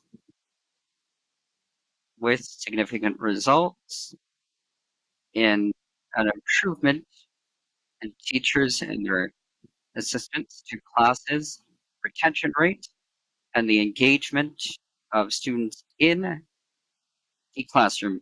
So basically, the measure that teachers have developed this intrinsic motivation more, these three elements: constant learning, self-autonomy, and sense of purpose. It improves the indicators that have been reported in more than 200,000 teachers, according to the studies. And we believe that Elige Educar finds it important to focus intrinsic motivation for teachers. There's levers within the educational system which are more difficult to move, and we propose to tackle them. There are other elements that we can use, other levers we can move from the school point of view, institutional educational point of view, and for example, that would affect motivation. And here, just to wrap up, within constant education, that appears as a key. We need to see how we promote education within the establishment, not just in the service of university and education, but within the establishment and within peers. How can I learn from my colleague that's right beside me? That's a key element for constant learning. How do we develop mentoring for new teachers and also within colleagues? And the role of mentor as administrative teams as part of constant learning. Self-autonomy, according to experts, gives autonomy nominations, and they say that we have to advance in guided autonomy. How we see teachers have a sense of agency, take pedagogical decisions, and that also has the frame and guidance that they don't feel alone, that they don't feel that they're working alone in a classroom, but with a frame and within it, the guiding team's a third element is the purpose, which I feel is fascinating, and that's to ask yourself, what's the objective of the teacher role? And here, I get up every day as a teacher, what motivates me? And sometimes people lose their north. Now, sometimes we lose the why and the what for, and sometimes this responds to external evaluations. So sometimes the why is filling in forms like why, the what for. Students should be thriving, that students learn, that they learn how to learn, and that students learn how to be agents of change today for a better world. And once we have that sense of purpose, the evidence changes, and it also changes the predisposition that students have when facing the educational experience because it connects to a greater what for in students. So in this case, we have educational crises, of social crises, and we need to put the focus on this intrinsic motivation of teachers and also students, especially in the sense of purpose. So if we review and uh, review UNESCO's work in education in change, a social impact is going to review what for, why does a school exist, why does a preschool exist, what we want to teach, why do I get up every morning with a sense of I'm not just warming a chair in an educational establishment. This appears with many other institutions, which was called in Spanish, we have to talk about education, working with citizens. What's the ideal education for citizens? And they dream of an education that is transformational, that is something that we talked about, such as a pedagogical revolution that involves us in the why of education, what we want to learn now in the 21st century. And we ask everybody to consider this, to support the role of teachers, especially in the case of this crisis, and to focus on intrinsic motivation, which is something that we can action. Thank you very much. Thank you very much, Joaquin, for this presentation. We are very tight on time, so we'll leave comments till the end. I don't want to take away time to our next panel member, which is Hernando Canales, that without a doubt has much to talk about. President of Flitch.org, Executive Director of Liderazgo Chile. He is one of the promoters of emotional education in Chile, Latin America. He has a master's degree in emotional education in Spain and a post title in emotional management from Universidad Chile, doctor in education and society. He combines his studies in psychology and education in the area of retail, where he was there for 18 years, working in large retail companies in Chile.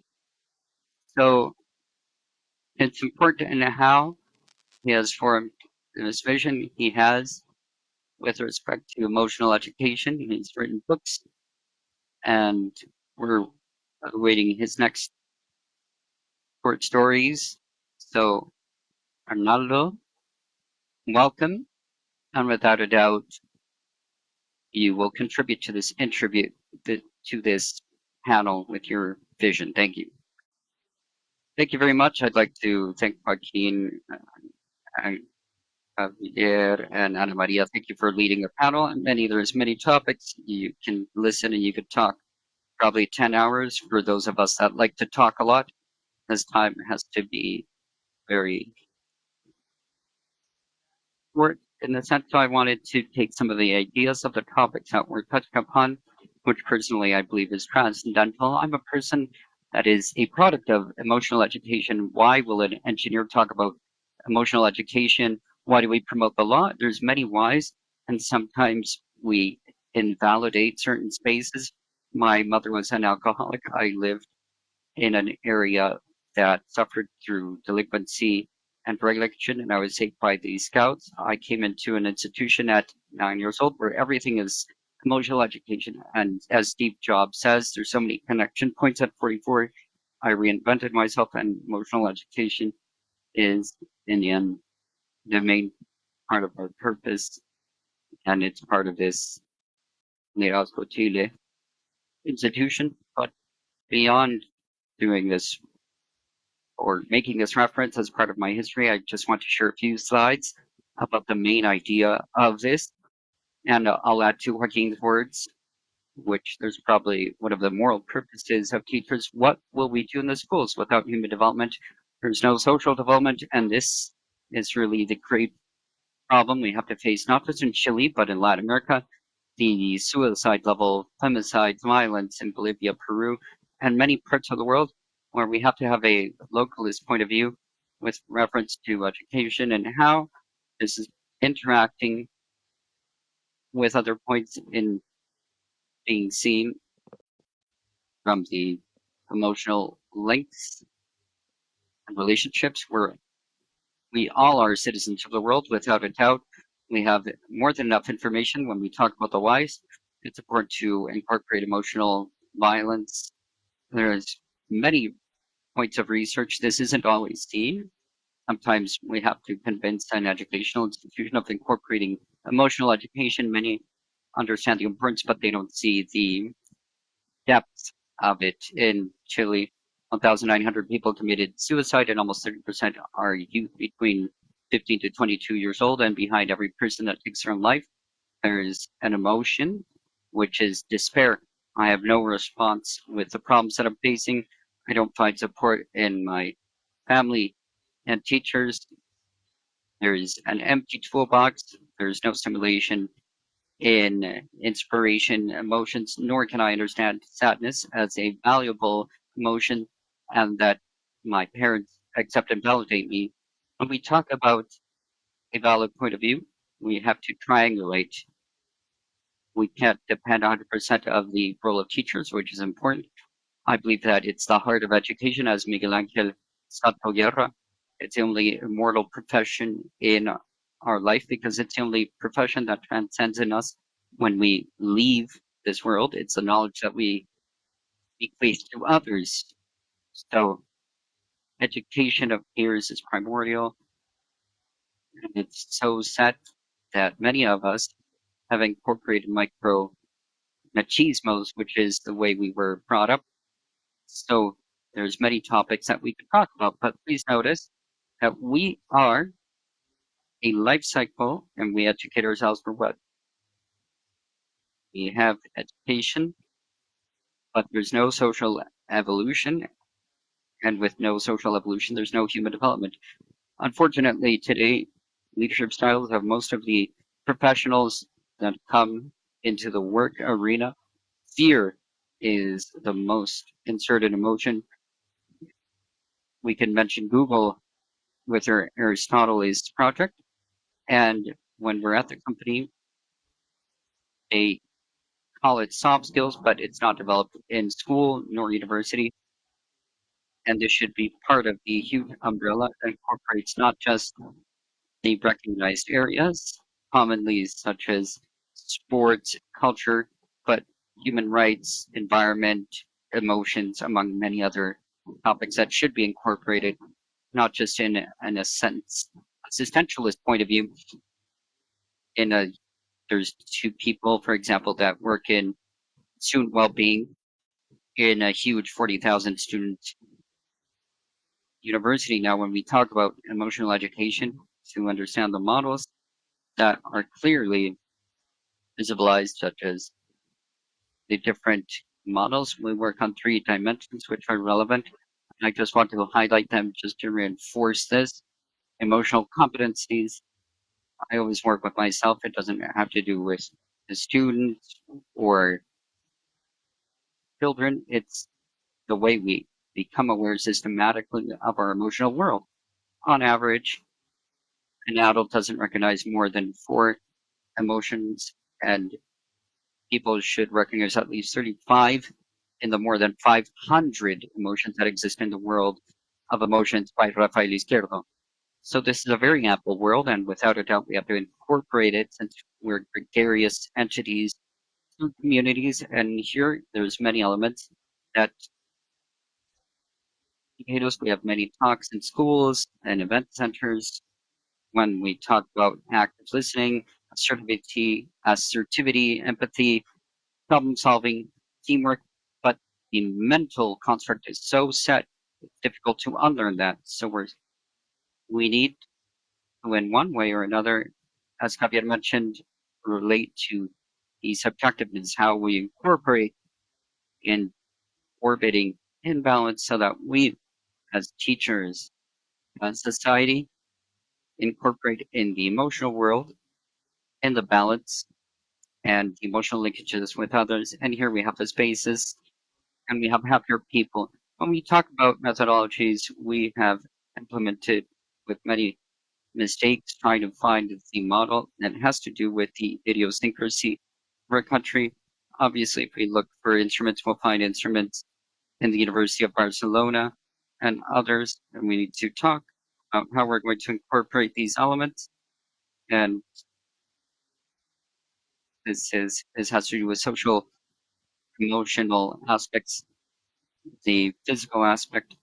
We have almost 40% of the kids today with obesity. It's not, we're going over levels that are way too high, especially with the elements that are related to these aspects, these physical aspects. So it affects the finances, environment, emotions, and what many of us are asked for in school to work on human values. 30% of value teaching is done at home, and now this doesn't exist. If you can, You just learn it alone, and the spaces of quality and presence are lost in developing these identities, purposes of life. So please notice that today almost 40% of students, none of them uses the profession they studied for. What's the purpose of life? What are these social loads? Those parents should eliminate from their vocabulary pride, being proud of the youth, because it only feeds in the ego. We have to find purpose of the real purpose of our children. Amongst this, there are methodologies where there are 7 steps for certain learning, and this is part of the traceability of the emotional world. When I am aware of these variables that impact the development of emotional competency, this is when the magic happens. And this is obvious. It's not a 6-8 hour conference. It's something that has to be systematic, it has to be continuous, and it has to be permanent. But if you notice, here's something that's key. All of this is evidence, and there's a theoretical discussion where we can all see, here we have it on our phone, and we can incorporate all these elements. But for the implementation, we need to get instruments. Today we have the development of measuring instruments that we have done next to Jorge Varela and several other researchers in order to see the breach of emotional competency in teachers, and also implement a program that incorporates the being able to identify these factors. And finally, we can finish these, in this way we can finish these programs. But there's no transition if we don't want to accomplish it. When I'm not aware of my emotional world, when I don't feel emotion, or I don't analyze the message, or I can't see the context, and I just act upon these feelings, finally we can understand the society that we live in, where rage and impulsivity can break this. So civil society and the people on the street say, how can we change? What do we do? I think we all agree that the first link for the community of children is school. And this is where the transformation occurs. I wish that it could also happen in the house, but we also have to incorporate social emotional information for our parents and our guardians. They can't, the kids can't be hanging out in a park, and when they tell them to come in, they start crying, or when they say that they don't want angry children. We don't make legitimate these factors. So behind this, you don't just have to work on social emotional development. I think that the social transformation occurs through auto transcendence, and everything that we can do in a zen state and be able to regulate our emotional world, even regardless of it falling and people are killing each other, we're not going to be able to transform society. The self-transcendent emotions are those people who work not just through an empathetic view, which we understand as putting yourself in another person's shoes, but actually a intentional, legitimate effort to minimize other people's. So this appeals to the subjectiveness of the other human being. Sometimes we can be inclusively empathetic with a person while we are in a discussion, but the love, the compassion, and the genuine struggle to be able to help someone through their pain. So how do we develop these things with children? These dimensions, without a doubt, have to do with developing compassion within the classroom. And this is a job that is also seen from a very broad perspective, and it should be the first step. The other concepts and all of the derivatives also are important, but this is a crisis. So now we're in a house that is basically leaking, and we're putting buckets so that the leaks can go into this bucket. Or should I start to fix the house and finally seal all of the cracks where the water is falling, or in my home, and also inundates the person who is usually creating water in different aspects, especially related to mental health? So therefore, this is where the work of Paul Gilbert defines that the biggest problem that we have now is not working on the human dimensions that incorporate not just compassion and love, but also self knowledge, self awareness, self compassion, which usually is related to bad press or bad publicity, because self compassion is speaking to myself with love. But 90% of our conversations are internal, and we just verbalize 10% with other people. So the question should be, how do teachers speak amongst each other when they make a mistake, or with our children, and how we self flagellate ourselves when we make mistakes? Compassion and self compassion, or empathy for myself, is the dimension where I take care of these spaces that are lacking today in a educational system. And as I've mentioned before, it still builds workers, but without self development. So here's another point that we need to develop. We have to incorporate schools for parents, formation for teachers, as well as working permanently and systematically and continuously in the classroom. Today, we're implementing programs that start from first grade to 12th grade, where free time is being used for emotional education in schools, which is a huge step. But a lot of decision makers are still in a very academic perspective, where the results are more important and are the biggest breach, where we have to focus on. Because finally, when you ask a teacher why they chose this career, they all say, because I want to transform these kids to be able to incorporate themselves into society. And that's what's still pending today. So up next, this is a work that we have to incorporate, because emotional education, as many people say, it's not a learning strategy. It is learning, it's strategic learning for the development of human beings, because through this emotional sense, we can generate this double attribution. I'm working on my emotional competencies, also modeling as a teacher, as a friend, as along with the people that I love, and also be able to build upon this. And that is the transformation. And this is what we do, incorporating emotional education with children, where the child can recognize their emotional state and work on these factors. Don't bully, don't put nice signs in the bathroom. We have to work on emotional education transversely, starting with teachers from the formation of leadership roles, because that's where these changes are developed. Because somebody who is young, when they are 6, 7, or 8 years old, their compassion in the institutions between 9 and 14 years of old is 87% of all violence in schools. Cyberbullying, bullying, contributing to their self-fulfillment. Most of the medical leaves are related to stress and anxiety, because there's badly developed leadership. And we also have data that says that 7 out of 10 people leave their job because of their bosses, where fear is more important in more than 80% of leadership roles. If you don't like it, then you can leave. That's what I pay you for. The door is wide, you can leave.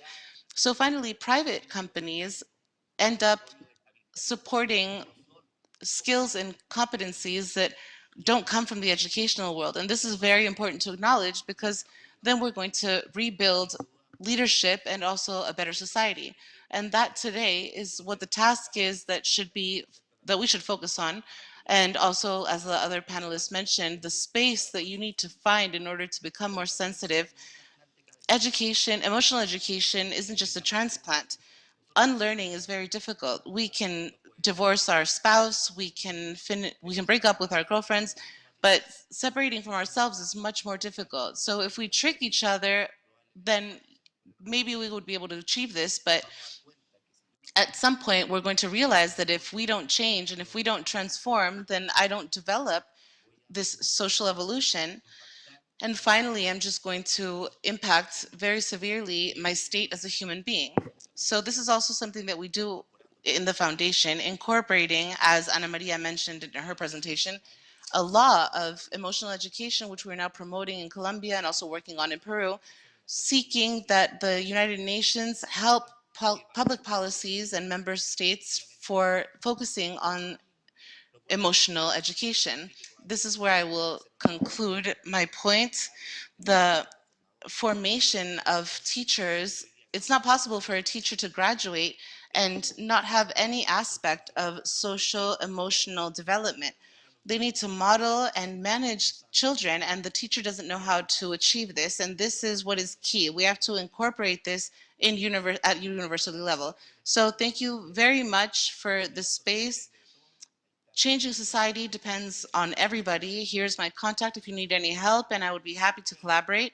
And I hope that I maintained within the time frame, trying to synthesize everything as much as possible. Thank you very much for your conviction and your personal testimony, but also for your contribution, not just to education, but also society in general. We have lost all time. And just to conclude and repeat a few phrases that I thought were very interesting, there is no learning without well-being. In this crisis that we are living right now, which Joaquin mentioned, we have to put a long-term perspective of how we would like to maintain our teachers, support our teachers, but also thinking about and reimagining today the ideas of Catherine Marset, where education has already changed. The form that we see learning should also change.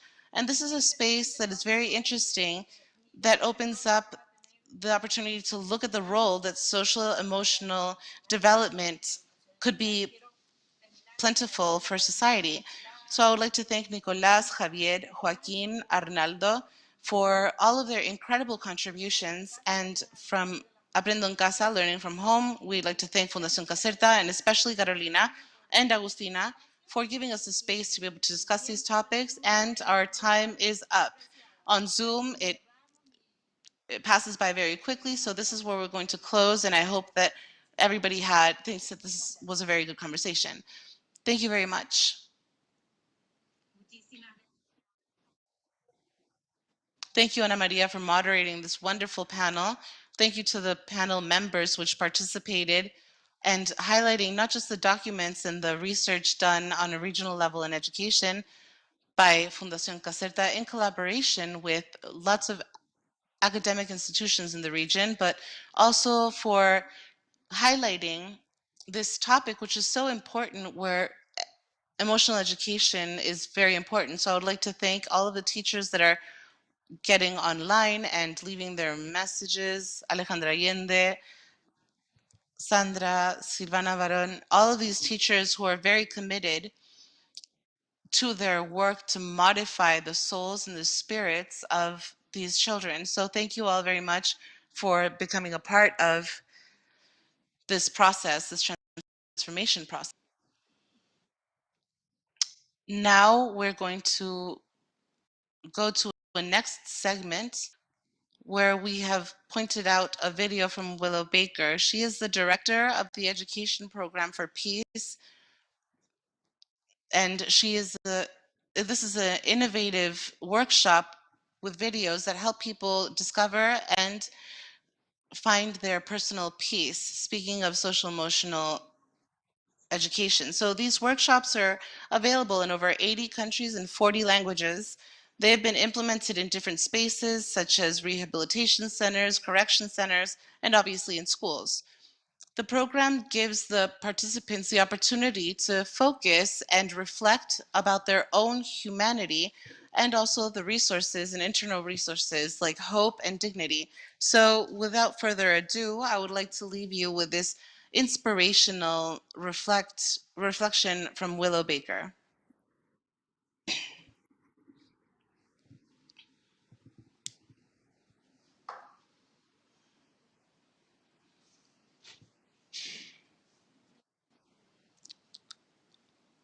Saludos a todos, es un honor estar presentando en esta conferencia y muchísimas gracias para el ministro de Educación de Chile, el ministro de Educación de Uruguay, Marcela Rentería, Francisca Cortés Solari, y para las personas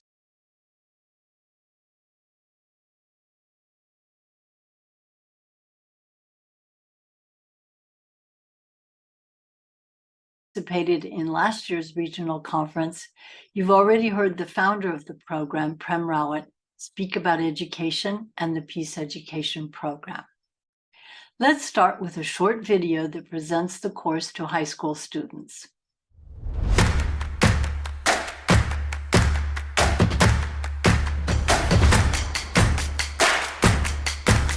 hearing about how powerful your choice is. It made a big impact in my life. I've learned a lot about what we're really looking for is actually inside of you. The Peace Education Programme is a series of video-based workshops that help people discover their own inner strength and personal peace. The programme gives participants the opportunity to focus and reflect on their own humanity and their inner resources such as choice, hope, and dignity.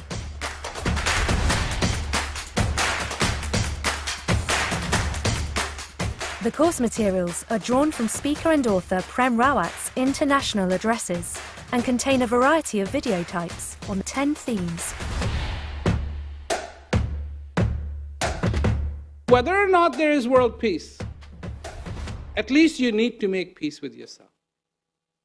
Before you can even begin to tackle the job of making peace with yourself, the question is, who are you?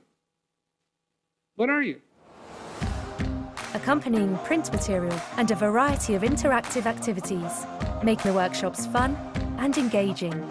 In addition to the video material, each workshop includes facilitated reflection time, when participants can write in their notebooks or share their reflections.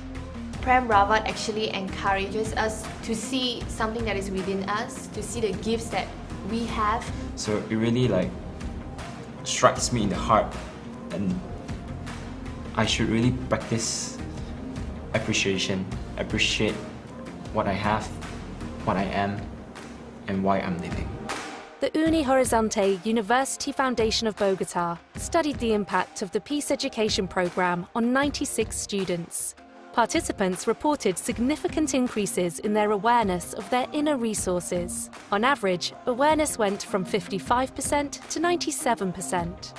I go to Cambridge University. I thought a very poignant thing that Prem Rawat said was that education is not just about heads full of equations, but what it is to find peace within ourselves. I think that's very relevant to students.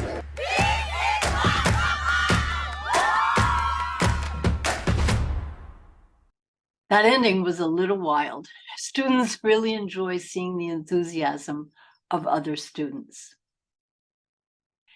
The Prem Rawat Foundation, which provides this course, was founded in 2001 with the purpose of promoting dignity, peace, and prosperity through a variety of programs and initiatives. One such program is the Peace Education Program, a student-centered, evidence-based, video-based, and strength-based curriculum. The course helps students develop by building on their inner skills, strengths they already have. It gives participants the opportunity to focus and reflect on their own humanity and inner resources such as self-awareness, choice, and dignity. From my perspective, this type of inner skills education has been needed in every century and will help students and educators move into the 22nd century. To date, the course has been made available in 80 countries and in 40 languages. 300,000 students in various sectors have participated in the course since its inception in 2012. 140,000 of those participants are from Latin America. Within the educational sector in Latin America, 53,700 students and teachers have gone through the course in 151 schools in 7 countries. The Peace Education Program workshops are designed to promote critical and creative thinking, discussion, and genuine reflection. The aim is to help participants develop greater self-awareness and resilience. The 10 themes of the Peace Education Program are peace, appreciation, inner strength, self-awareness, clarity, understanding, dignity, choice, hope, and contentment. The methodology is watching, reflecting, and sharing. The approach also includes group discussions and a variety of activities. The workshops are varied and adaptable, and students find them very enjoyable. Teachers tell us that the Peace Education curriculum addresses the elements of social emotional learning, of self-awareness, social awareness, responsible decision-making, self-management, and relationship skills. But in particular, the program is designed to develop self-awareness. This slide shows the main partnerships and agreements between educational institutions and the Prem Rawat Foundation. The current countries are Peru, Colombia, and Argentina, with additional locations requesting agreements. I mentioned that the Peace Education program is evidence-based. Several research studies have been conducted on the impact of the program. These studies are available on the Prem Rawat Foundation website in English, Spanish, and other languages.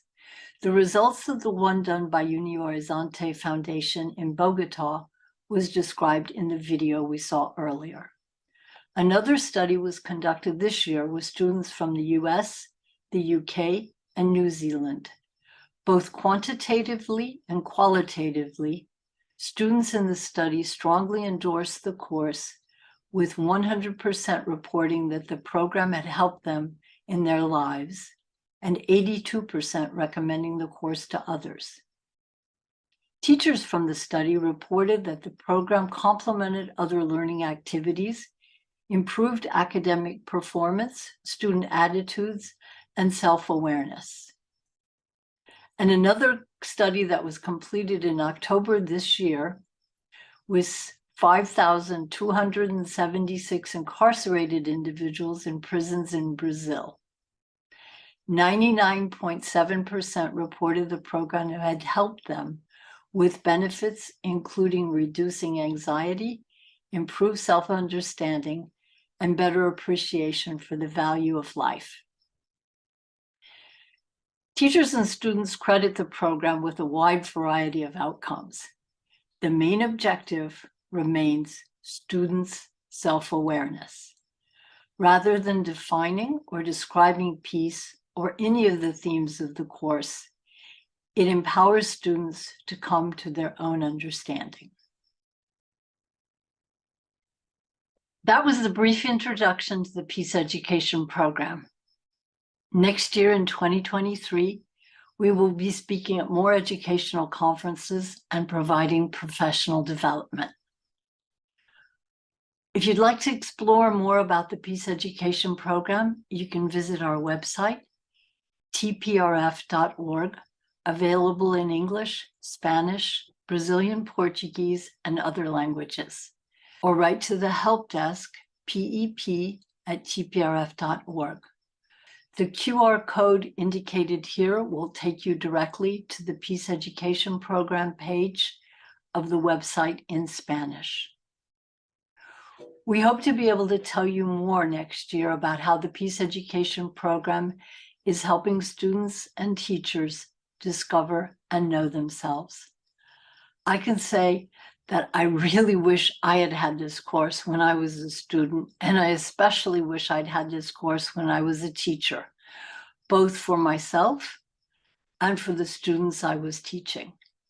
And I will simply add that the Prem Rawat Foundation is pleased to be able to offer the course materials and professional development free of charge. Thank you, and enjoy the rest of the conference.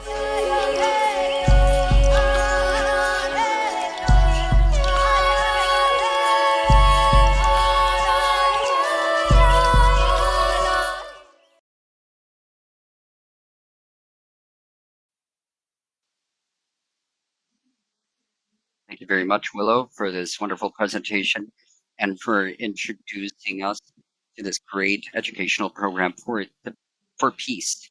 So right now, we are focused on socio-emotional education in Fundación Cassette and other areas and other lines. And we'd like to also work with EP. It's an enormous upgrade, and we thank you for that and for your participation. Now, we're going to have a new space to focus ourselves in the panel. This moment is going to be led by Maria Jose Tapia of MPP and Fundación Caserta. She's an expert in creation, in educational well-being, transpersonal coaching, and linguistics, focused on vulnerable people, educational establishments, and institutions. She's a facilitator in bioenergy. Maria Jose, go ahead. The floor is yours, and we will hear your presentation.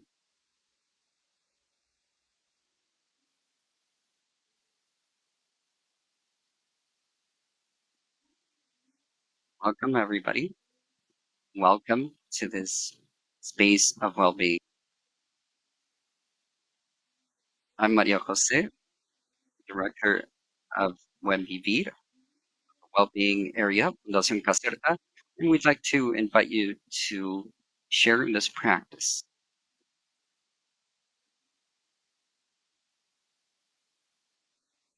So that during this conference where we're learning, we can also have a space for breathing and to take the attention of all the learning experiences that we're having.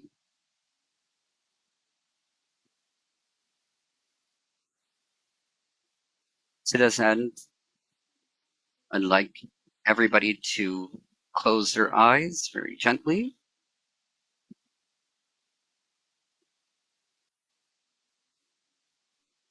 And we connect with deep breathing, fluid breathing,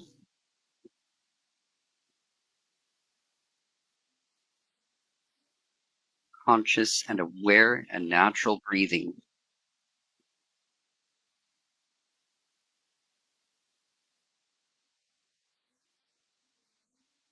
Becoming aware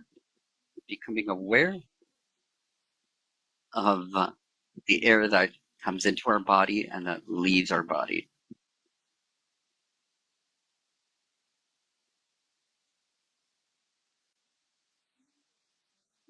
We must be aware of the air that comes in through our nose and that covers our whole body. And in this way, it goes out through my nose. When we exhale, breathing out.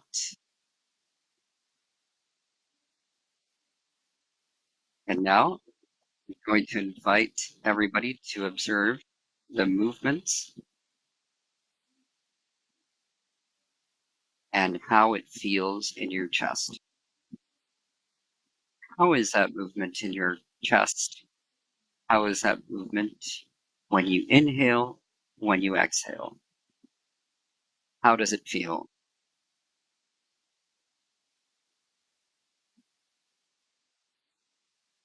And observe your body and what it feels like with breathing when the air comes in and when the air comes out.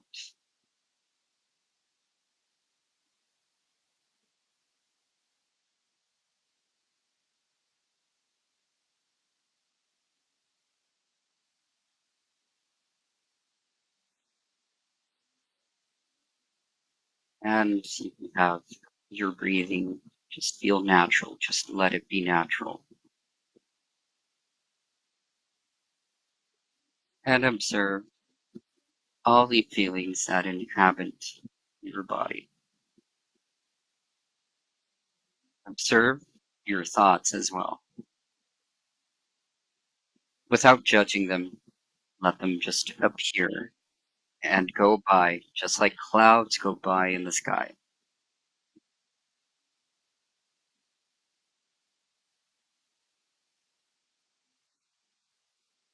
Feel the temperature of your body in this moment. Observe all the feelings that arise.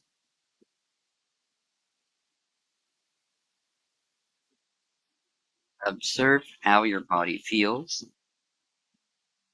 when you stop and feel how you inhabit it, how you feel it.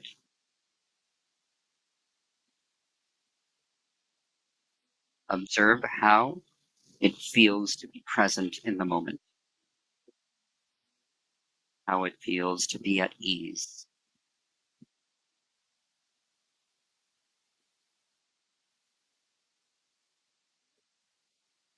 And from this point, from this place of ease of mind, of peacefulness, I invite everybody to follow the following visualization exercise. I'm going to invite you to imagine yourself in a forest. Now we're going to start walking together down this forest and observe what the trees are like around you. How many trees are in this forest? What color are their branches? What their trunks look like?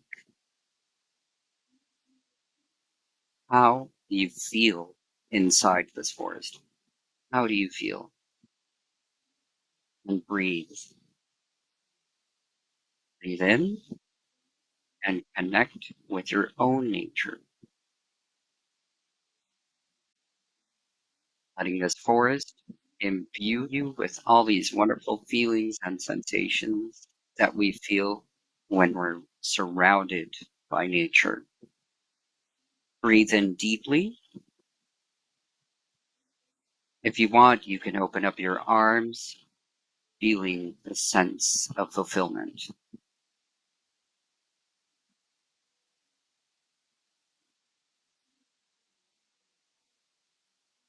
And from this space of fulfillment and peace,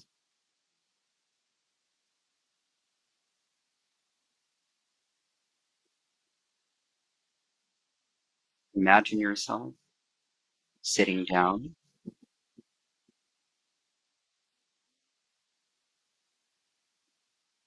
Start observing the weight of your body where you're sitting down and become aware of your breathing once again. The air that goes in through your nose and exits softly through your nose. And now start preparing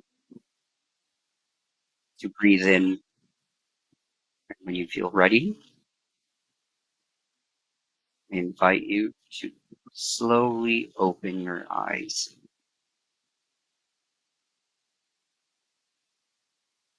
Incorporate in this deep rest, being grateful for sharing this experience with everyone. I wish you a wonderful conference full of learning and that we could all learn together. To recognize each other,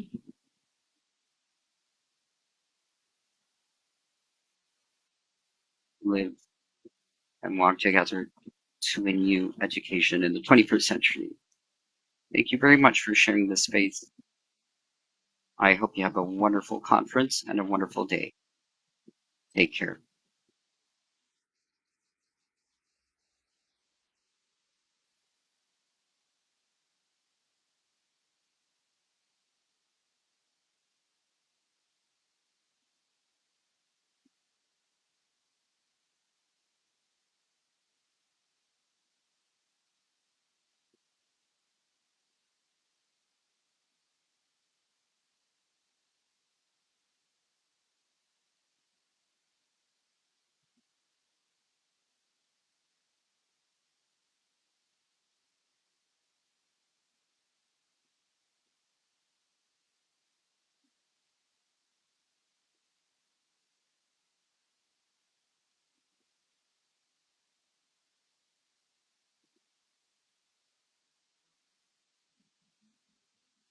Okay, thank you very much, Maria Jose, for this wonderful moment that allowed us to connect in body and soul right after 1 p.m.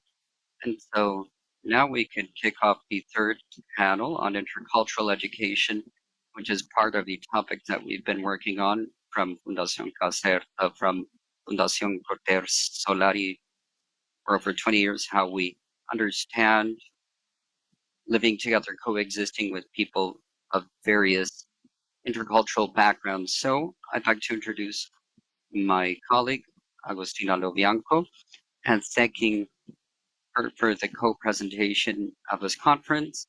Agustina has a degree in sociology from Universidad de Buenos Aires with a master's degree in political sciences, Blackstone current scholarship in postgraduate in social impact and climate change, and she's worked in the public and private arena.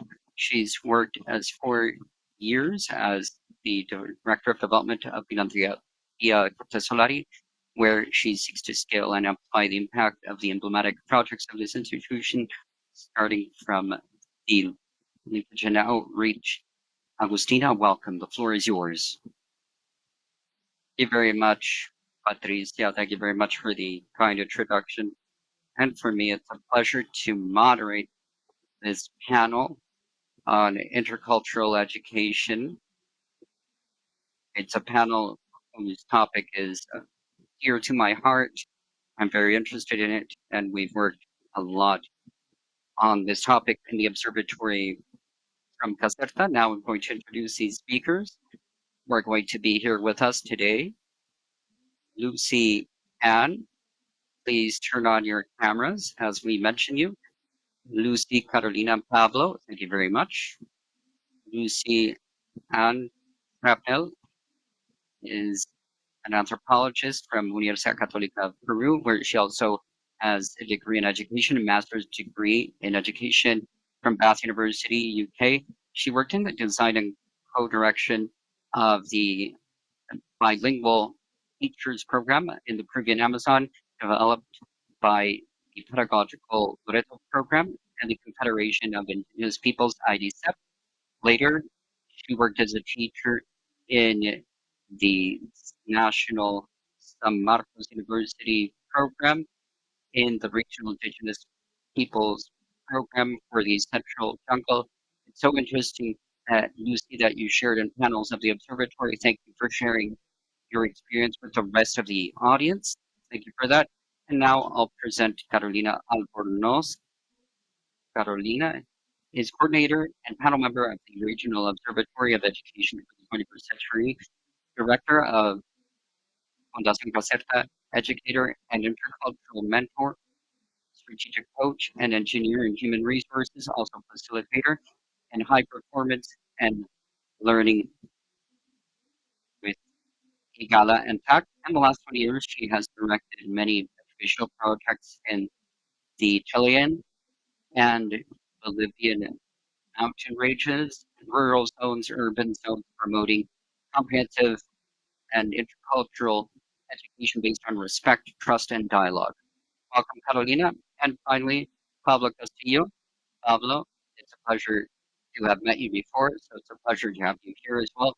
Pablo is a teacher in history and geography, a degree in history, master's degree in education from Universidad Católica Valparaíso, with a master's degree in education, educational evaluation, and doctor in education society from Universitat de Barcelona.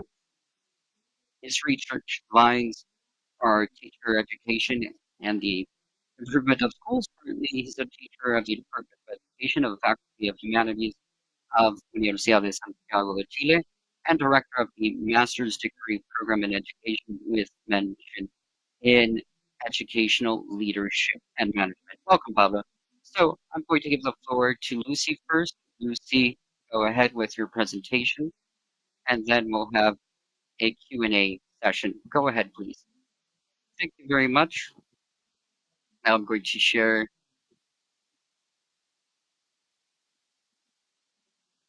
a PowerPoint which is made for this educational purpose. I'd like to thank the foundation for the opportunity to continue to talk with you about issues that have been proposed in meetings of the observatory and the interculturality group. It was a crucial topic, which intercultural education has to be for everyone, for all schools, and that involves all the specificities in all the teaching experiences. There was a great consensus and a lot of debate in what that meant. Now, I want to get into greater depth in what it means to work from that territory in working with people from the Amazon and Peru. And part of the premise is that now all knowledge is important to continue responding to the complex ecological problems that are social, moral, and sociological.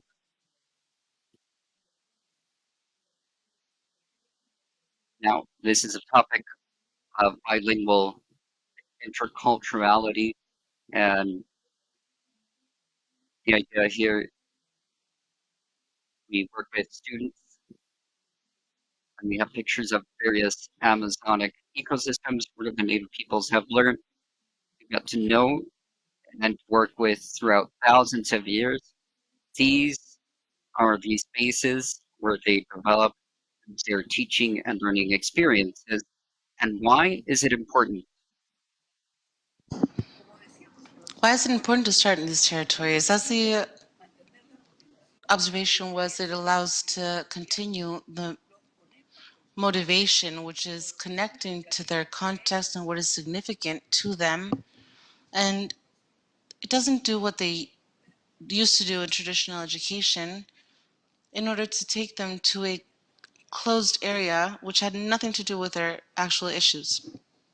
Here we see a very happy young girl seeing the fish of her region with their respective names.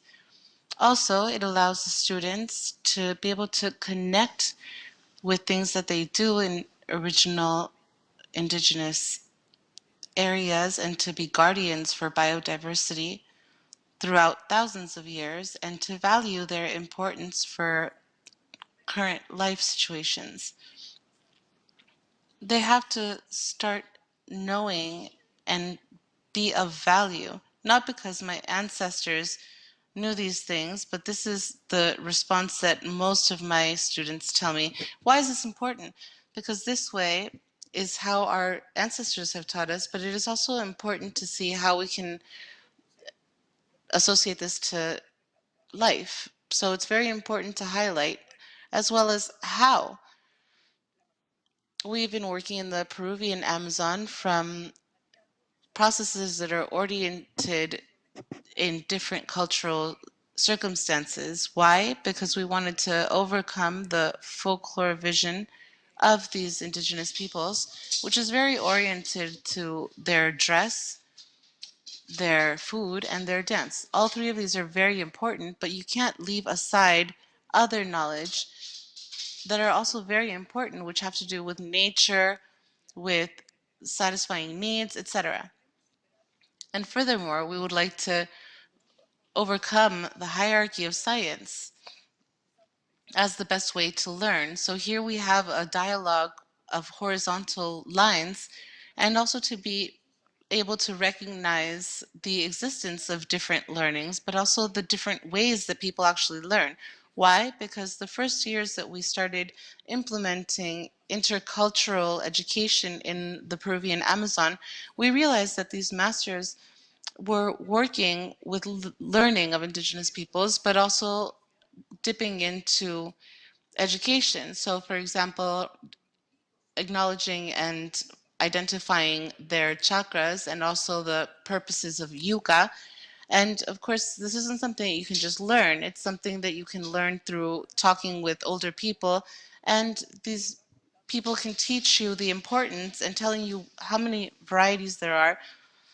So we value the knowledge, but also how this is being taught. This is very important because if not, we will start going to the epistemology. So the knowledge is very important, but the way that you learn it is left behind. So how do we do this? To organize the school year, we plan with communal calendars. This is a calendar that I'm particularly fond of because it divides the forest with chakras and water.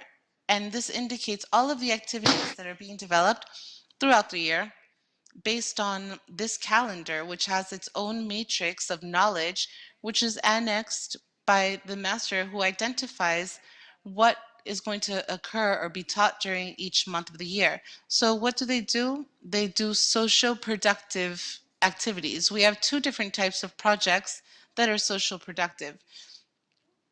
One of them is to go in depth about knowledge, and through this we can go through these self-taught ways to learn. So you're not supposed to just introduce the summary or the essay in the beginning of the lesson. You're supposed to give importance to to be able to observe and to listen and to practice. So as we can see here in these images, there are young people who are in this process center. Another important topic is related to the depth of knowledge and knowing what the history is and the territory mapping. Here you can't see it very clearly, but this is a map of a territory, of a community territory that was made by students in a bilingual intercultural group with a teacher. And this is where indicate all of the waterfalls, rivers, and hills that are located in their basin and their community and neighboring communities. And here they have also written down the names. They've also been having stories told to them about why these names are what they are. And this is also very important because here we can connect the student with a cultural vision of their territory. So you can see this is very different from traditional geography. Just one look that should be able to make them fond of their territory and also make them very aware that this is a legacy from their ancestors. And they have to take care of it for a future generation because these names are coming from far back in time and they have stories about the things that happened in these ancient times. And finally, I'm always worried about time. Here we have the comparison of learning versus knowledge. So there's different knowledge that comes from different cultural traditions because it's intercultural program, but you can't just stay on going in depth about knowledge. We went in depth because we also realized something else. The masters would go into this class with indigenous knowledge 5 minutes into the class. So we're going to speak about the ecosystem. And now we're going to see the relationship between this and another subject. And after these first 5 minutes, now we're going to see what the textbooks say about the ecosystem. What does it seem like from the Western civilization? And we're saying, no, you can't go into depth about this knowledge with an ecosystematic vision throughout the entire class. That's impossible. We don't have time. And finally, they realized that yes, they could actually develop very rich learning experiences throughout a class that didn't always have to start with a complementary factor of the other knowledge, because this takes away the importance of the first point. So we have been able to do this, and the master has to realize that he needs to go in depth, but don't repeat what the kid already knows before going into the session. But the forum, to be able to compare these things, which are also very important, are compared in different ways that you can satisfy needs. For example, housing. How is housing in an Amazonic area, and how is it in other places? And how do people actually adapt to these mediums and areas to be able to adapt properly? Food, technology in several aspects. How can we respond to diverse problems relating to chakra, illnesses, soil problems? So not just from a cultural perspective, but also from a scientific perspective. So how is nature conceived? How is a person conceived? from my own location, but also from an ecological perspective, scientific, psychological perspective, etc. So they're compared, and this knowledge is contrasted and compared, and the knowledge of more knowledge has been done through videos and drawings in order to be a reference for small children in particular. And at the end of this process, and this is where I want to finish, this is very, very important, is that we have to compare the elements of your own knowledge to everyone else's. You shouldn't just stay here with two different visions of knowledge parallelly. We have to identify the differences, but also the contributions of each one. The perspective of saying that all knowledge is a contribution. And thank you very much. This is where I end. Thank you very much, Lucy, for your presentation. You brought forward an idea which was very pending and present in reality throughout the entire observation and on this table, which is the idea of territoriality, which we would like to address at the end of this panel. Carolina, this is your time now, so please go ahead with your presentation. Thank you very much, Agustina. Now I'm going to share my screen. First, I would like to thank the participation of Lucy and Pablo in this panel, intercultural panel, which we have generated together through the experiences of our observation. Can anybody see my presentation? Yes, we can see it. So first, I'd like to start off saying that last year, speaking on our first conference, we were talking widely about interculturality in the 21st century, migration, indigenous peoples that Lucy just mentioned. And on this occasion, we wanted to talk about specifically the construction of interculturality, but adapted to the 21st century. So in this sense, it is fundamental to present the data that we have seen with the institution throughout 20 years in working for integral social development. So here we can see what has been brought up several times about historic context, about traditional education, and the model that we talk about, the educational dilemma, which is a instance where teachers have been formed with 19th century methods, but how they've adapted to the 21st century. So here we can't forget to mention in some way in this historical context that how the educational system has suffered, but we've also had the crisis of a pandemic and the confinement, which the repercussions were access to education, seen also by the lack of organization, as well as problems that are very serious in well-being and the education of people, focusing specifically on students who lost access to a safe space where they were given food, or they had access to technology in order to have a long distance education or online education.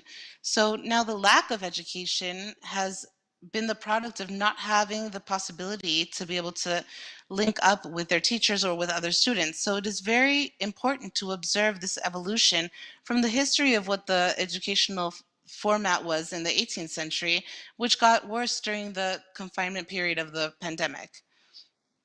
As we all know, Fundación Caserta was given a great opportunity and a challenge for our education here in the 21st century. And this challenge falls upon not just on the teacher, but also the students, the directors, and schools in general. This form of education, specifically with teachers, we believe that the teacher is the person who links directly with the students, and they're able to make the student accept the capability to see what the actual scenario is without redefining the priorities and also the competencies that are presented in this challenge. So why the teachers? We believe that the new teachers of the 21st century adorn this teaching in a different manner, where there's a required formation that is needed. So This generates context and collaborative context in order to be able to share their experiences from different territories, where we can also speak about the teacher well-being as something that is constant and a part of the culture of the organization of the school communities, and where teachers are able to turn into a facilitator of learning and very diverse through cultural dialogue. So here we can see evidently that as agents of change, they can contribute in a much faster manner into this system of education. Unfortunately, what did we fall upon? What are we facing? This is an adverse time where there's a deficit that Francisca and Joaquin mentioned regarding the deficit of teachers for the year 2025. 26,000 teachers are missing, and this is 4.1% of teachers. So now we can add this to the lack of schools. In private education, it is 25%, and the lack of valuation of the school systems also is exposed by our Ministry of Education. So what do we do facing this huge dilemma or this problem? Well, as an institution, we wanted to contribute with our grain of sand for emblematic teachers online. And as Nicolas mentioned before, this is a program that is born with the pandemic in 2020, and it was a response to the institution to be able to collaborate and accompany the teachers of different areas of Chile, but also in a Latin American level, where we can contribute to their teaching skills. And this also connects with the arbitrators that have been mentioned in earlier panels, where there's international social and economic development. So this program lasts 8 modules in 8 different weeks, and now with the intercultural panel, we're going to go into interculturality. So this is used to strengthen the intercultural links for teachers. And here we have several questions. For example, what types of skills on diversity are fundamental in order to promote the intercultural teaching from a teacher's perspective? So one of the concepts that we talk about in this mode and in a transversal way through these past 2 months has been diversity of multicultural aspects in order to acknowledge different worlds, biodiversity as an analogy, the role of teachers and intercultural relations, and also something that is very key, the sense of belonging or feeling that you are a part of a teacher's network throughout Latin America. The 5th version, which was on a Latin American level, had many participants, which left us very surprised. Of 832 teachers who tried to apply with several points of where they are very knowledgeable, in 152 teachers throughout different countries. This is developed throughout 8 weeks, where they are synchronized and asynchronized, where there are group and individual help, and this entire online module. Here are the first results of this program that somehow speak about the evaluation that the Student Center did for the education system. And here I would like to thank also the participation in this program, where people were openly asked about what aspects these teachers who had applied had they identified during the program about intercultural relations from their different territories, from group mentors as well as individual mentors. And here 4 topics arised. Perceptions were made very relevant, which I would like to share with you in this reflection of this panel so that we can reflect together. For example, the first topic is the intercultural dialogue, which Francisca Solari mentioned before, as well as Lucy, and it's something that we have to make transversal. Any teacher of this time period should be able to take advantage for these learning opportunities. What do the teachers say? The intercultural dialogue was given through the measure of listening to other people and their beliefs and their points of view. The second topic is cultural exchange. So this helps with education for the well-being of the classroom in the world and the people who are around us, empathy and social responsibility. The third topic is space for the program to meet on different representation, on different territories that are represented. So this cocktail of diversity at any point in time. And the last topic, the fourth topic, is Latin American identity, communication with colleagues in different countries in Latin America. So these four topics were very relevant in order to reflect in a collaborative manner that teachers, with the teachers who participated in this program. Furthermore, another very important aspect is the quantitative aspect.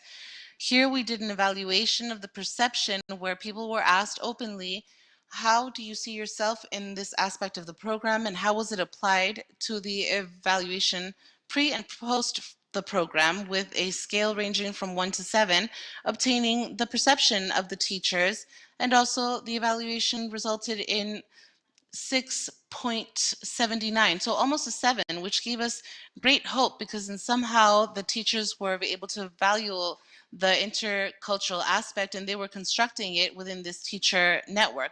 On top of that, we have a quantitative result where professors had self-perception in the competencies, the intercultural competencies through with teachers. So here it was from 0 to 100, where 1 through 10 had a variation of 8.23 to 9.11. So here is also positive, with self-perception regarding this topic, which is also important and also a competency that's evaluated within our program.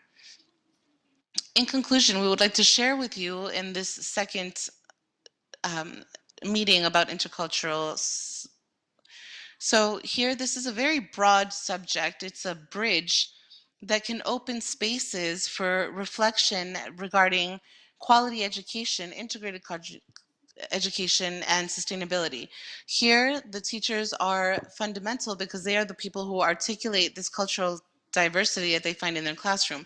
As long as we're able to strengthen this as agents of change, then it is key to mention that the intercultural dialogue can open different spaces that aren't necessarily open in our country or in Latin America. So this cultural difference could be a huge contribution for the change that we're living right now as humanity.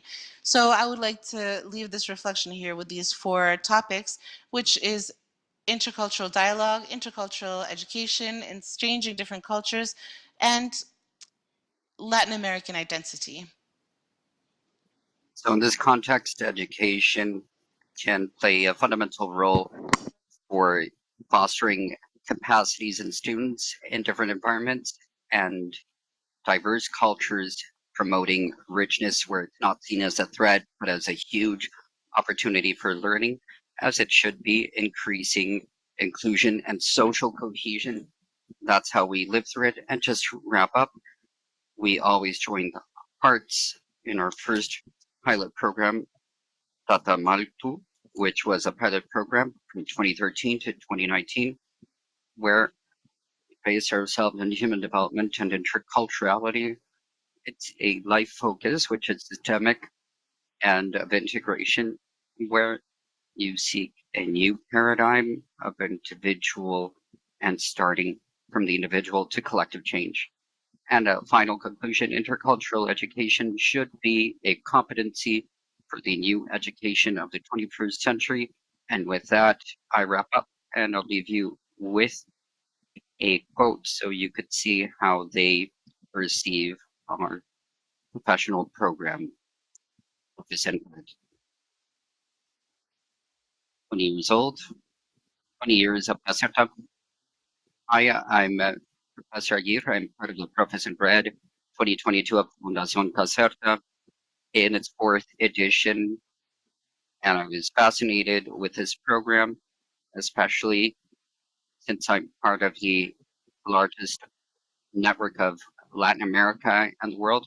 One of the things that really helped me in this program is the content that they offer, material developed with the purpose of creating awareness and well-being and happiness in humans and mankind.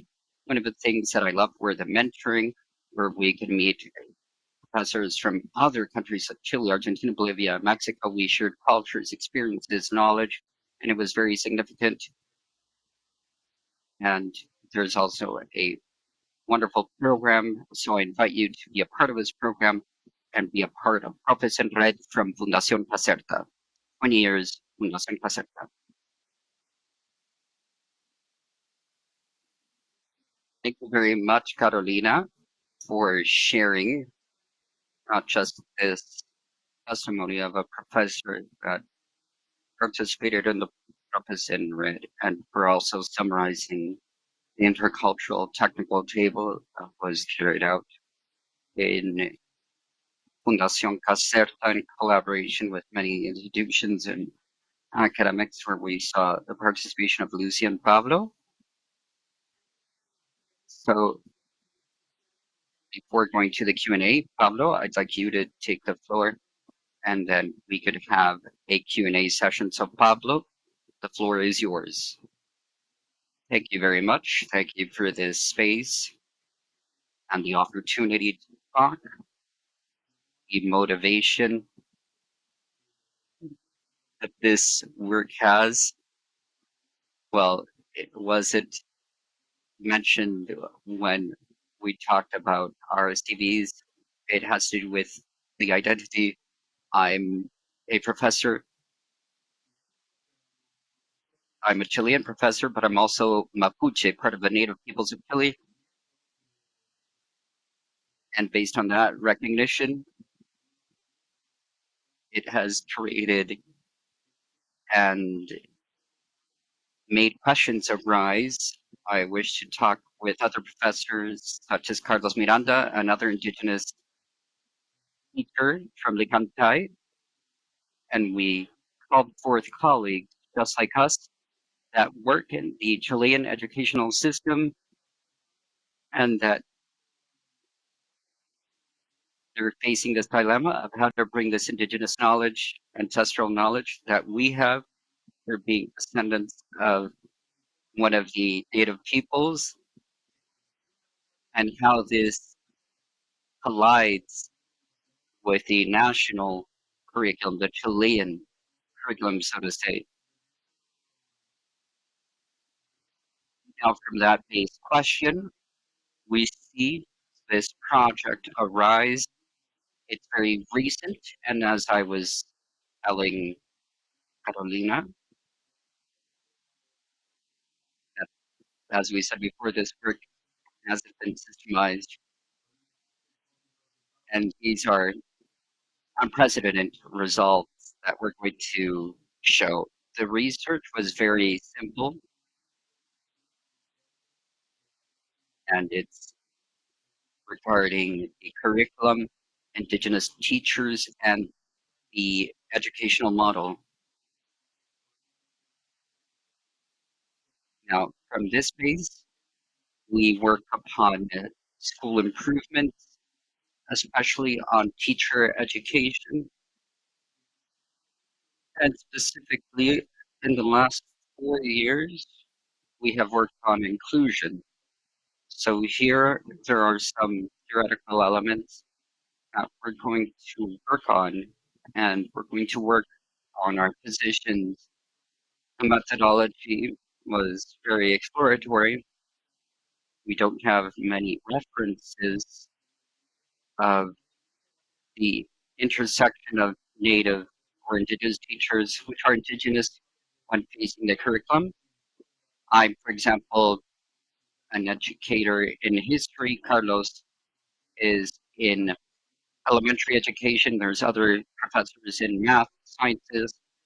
So there's an issue that when we are educated as teachers in Chile, many times there is a triple dilemma. We need to see what's more important when we teach discipline or pedagogy, and whether the official curriculum that we have to teach and impose, or if our own identity is more important.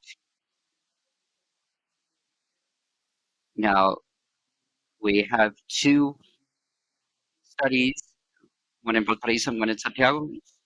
When taking these discourses, we carried out a world-class analysis, and this result,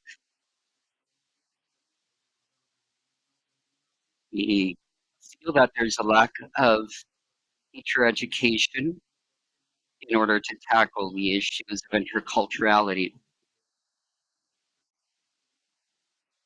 I brought the teacher testimonies so we could start off a discussion on this. One of the professors states the issues and problems regarding teaching about the Mapuche culture, because in academia, we're not recognizing Native peoples or migratory peoples. There's no education. That knowledge is left in academia and it isn't rolled out to these schools where we're teaching. There's no formal academic education on interculturality. Here, with some colleagues, we developed research where we studied initial teacher formation, and then we have migration, diversity, and there's very little information on that. It's focused too much on discipline and pedagogy, but pedagogy as traditional education, curriculum evaluation, and specific activities. The other thing is to recognize the cultural richness of Native peoples. So there's a richness in this information, and we, however, do not take it as part of our curriculum, part of the study program. So the professors said that they don't teach us to recognize each one of us in the origin in our Native peoples and our identity and enrich thus culture and the cultural capital of our students. So in my case, I have to recognize myself as Mapuche. As such, we have to take this knowledge to the classroom. This was done by a Mapuche teacher, but I feel identified with these sayings. Even though I studied history, they didn't teach me anything that had to do with my people. And it's very curious because the education by the state starts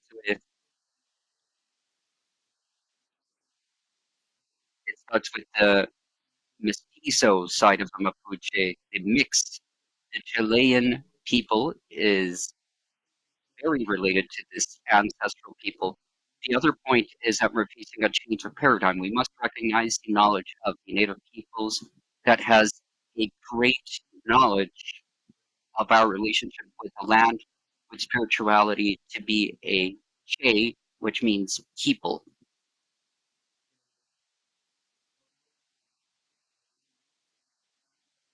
And there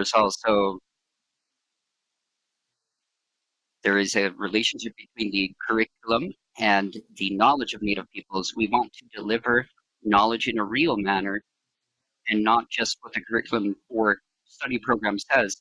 Because if I teach what an IPU is, it doesn't mean the same as a story because they're different things. One has a different meaning.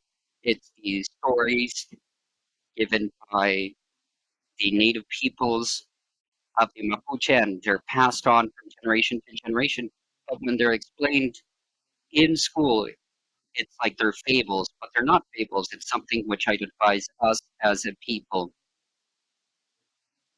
So Professor Tracer says the study program is too rigid to install interculturality at the school.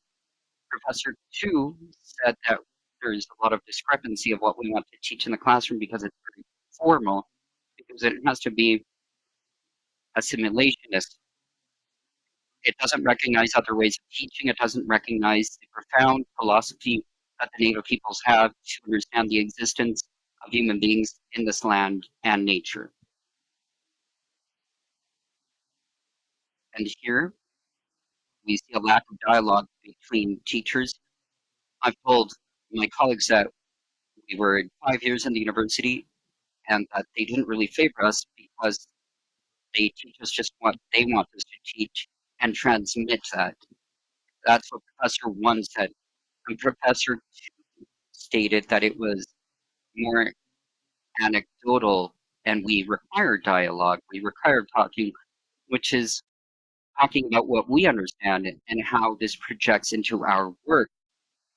Number 5 is a topic that has been mentioned in other presentations, which is territory and education. For the Native peoples, it's very important to talk about the territory and the school restrictions.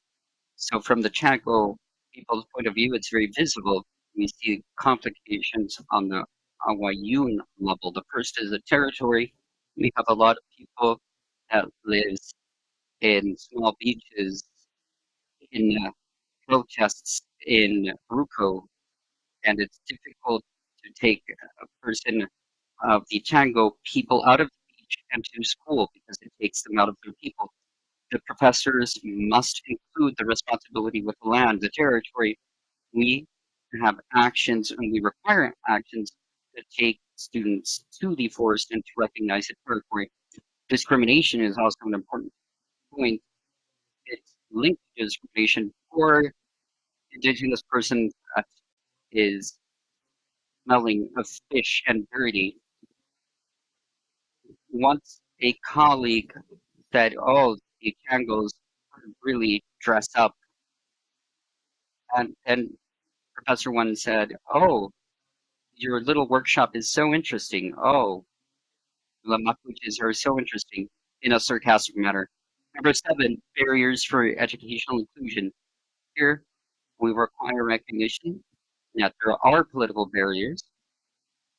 This in the macro study program holds no recognition of ancestral knowledge. In Chile, we saw that the constitutional proposal that we had was rejected, where it talks about a plurinational state. And in the new proposal, I'm sure that's going to be left out. That's why there has to be a macro political negotiation, meso in the school, and micro in the classroom. There's social barriers, without a doubt. In Chile, there's a lack of knowledge and negation of the indigenous identity. I felt indigenous for the first time when I was leaving the university, when I was at school, when I was young. It wasn't a good thing to be indigenous, nor to talk about your face and that you look like an indigenous person. There's a uniformity in being Chilean. There's still discrimination and stereotypes used against the indigenous world and educational barriers. Schools are homogeneous in their management and the contents and curricular study programs, and they're difficult to negotiate. I believe that there's a problem with the objective of education. And just as a reflection with this, I wrap up. If we consider the statements of Native professors as representative, we have a serious problem in advancing an intercultural and inclusive education in the Chilean official education system. That's the first problem. The Chilean study program seeks homogeneousness and creation of a national identity. It's something from the 19th and 20th century, but it's permeating the 21st century. How do we manage indigenous and ancestral knowledge without having it crash into Chilean knowledge and cause conflict? If we don't accept the previous postulates, how do we preserve the ancestral indigenous knowledge of the 10 recognized Native peoples? And here's an important question proposed by one of the professors. Is the school institution in charge of this? Should we not find other cultural paths to transmit and cultivate the culture of these Native peoples?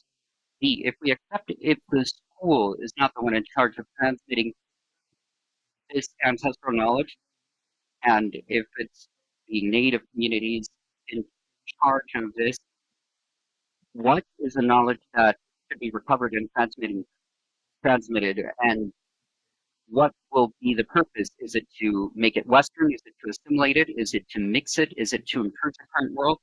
And finally, when rejecting the plurinational constitution in Chile, this means a step back in the postulates, and that means that a national educational system will force the deterioration of ancestral knowledge, and that there's no assurance of this preservation of knowledge. And here I'd like to show you some of the flags of the native peoples. We have the Southern Star, Venus. The Morning Star is the Mapuche Star. And here we have the canoe of the Rapanui people, the Mapuche flag of all the peoples. This is the political Mapuche flag born in the 90s. And this is the Chango flag. And here we have the flag of all the peoples of the northern part of Chile, Nicabantay, Acamaño. And finally, I don't know if you know this, but this was the first seal we had in Chile, where we became independent when we became an independent state and rebelled against Spain. What I was curious about was the male and female native figures on the seal. This was taken out when Chile became independent, and then there's a condor and a huamul. These animals are replacing the indigenous figures later. But when Chile was born as a nation, there was a recognition of the native peoples, and unfortunately today it's not present, and the homogeneous vision is being imposed of just having one country, just one territory, even though Chile is one of the longest and most heterogeneous countries in the world, but from the political vision, everybody is seen as one. So that's what I wanted to continue debating on, and wanted to thank you for letting me talk. Thank you very much. Thank you very much, Paulo, for your talk and for bringing to light the discussion on interculturality, which has to do with migration.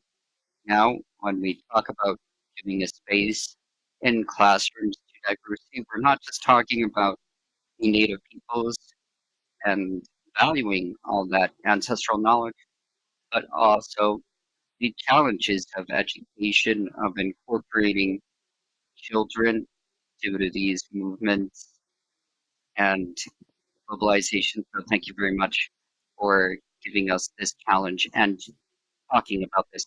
Now I'd like to continue with the Undersecretary's words from the Ministry of Chile, of Education of Chile, Gabriel Toro, who gave some opening words at the beginning of the conference. He said, we need to offer tools to teachers to generate a space that covers and values diversity.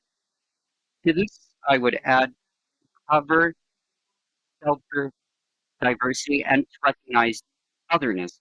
As Pablo said, professors and teachers in the educational system tend to move towards a homogeneous, legitimizing culture. Now, what can we give teachers so that they can have other tools to effectively value diversity, to value others, not from a space of creating enemies and conflict, but creating value. In this case, the Observatory of Education and the work with Caserta and interculturality gathered the best practices in this sense. So I would like to hear from any of you that want to take the floor what these recommendations are for teachers in this sense, in this line. Lucy, please take the floor. It's yours. Yes, I'm actually very impressed with what Pablo said. It's a process that is very hard and difficult. He's left me absolutely stunned, but I would like to comment on one thing. In Peru, it's not easier. In Peru, the Ministry of Education, there's a lot of controversy on how much space we should give indigenous knowledge. It's not a lot, but the message is repeated. This monocultural, homogeneous schooling method is still very strong. I think that what's important is how you start to interact with these schools. From these spaces, you can understand this, what you have to do. I've seen how this movement has been growing with the formation of teachers in intercultural and bilingual. which first were very superficial and which still are. But in other cases, especially where there are indigenous peoples that are involved in this process, they've been able to push more and open indigenous knowledge. And I've been lucky to work with two organizations of indigenous peoples that are very strong, and they're very knowledgeable about education in order to validate the word of the people who are knowledgeable. But also, Agustina, I would love to respond to what Pablo said. What do we do? Should they leave school? No. I think that schools should be interpreted until we knock down the door. We have to continue to challenge this in order to change it. What we must also acknowledge is that there are other educational cultures more than just the school education system. And we have to work with these educational cultures, family and community. And here we have a community educational system in the Ministry of Education, but more importantly is the collectiveness of intercultural education. It is very, very big, and they are pushing more than what the schools just say. But for example, with the upbringing of biodiversity, this is very strong in the community schooling within their communities. They work a lot and very closely with this subject matter. So I do believe that there should be weight in both of these, but they should not leave school. The director of a school who I worked with said that he was getting desperate because it was very difficult to change schools. I think that we messed up on our path, so we have to start doing this in a community fashion. Because if not, and we don't give them the space that is very ample to a school which is very strong, it generates a lot of pressure. So that's all I had to say. Thank you. Thank you very much, Lucy. Carolina, would you like to comment on something relating to this? Yes, I'm going to tag along with Lucy's words. And I think that from my experience that we started with a pilot in the north, which we were challenging the ancestral memory of these indigenous peoples and compiling the importance of traditional educators. And this was starting to get revolutionized because we realized that there was a great diversity, which didn't just include the fundamental part of our country, but also a factor that hadn't been visualized at that point. For example, migration, cultural diversity of the students and participants in Chile, because as we mentioned, Chile is a very long Andean country, and so there is a very rich diversity, and we believe that the opportunity is in the reformation of the propositions for teaching and reconceptualize the risk, where the teacher is articulate in the intercultural dialogue and he is able to take this diversity and use it to his favor to make it significant and slowly start being current in the 21st century.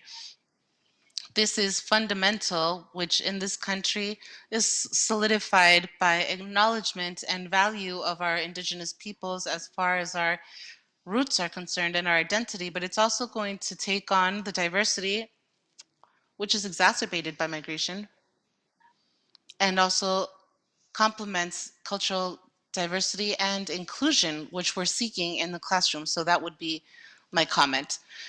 Thank you very much, Carolina. Pablo? Yes, I'd like to speak briefly. I think that it has to do with, I'm a firm believer of teachers, not politics at this point in time right now. But after the loss of the pluri-nation constitution, it is very clear to me that within the structure of Chile, it's going to change. There will be a status quo, unfortunately, but I believe that the work is to actually work on the basis with teachers in an initial and permanent form. And I remember a story that when I was studying history, I remember there was a girl who came in and we became friends, and she was coming in from Arica. And I asked her, what indigenous people she belonged to, and she got very angry because I asked her that question. But because of her facial characteristics, you could tell that she was a part of an indigenous people, but she hadn't recognized or identified with that. So first, we have to make a change as teachers to be able to acknowledge our diversity and recognize.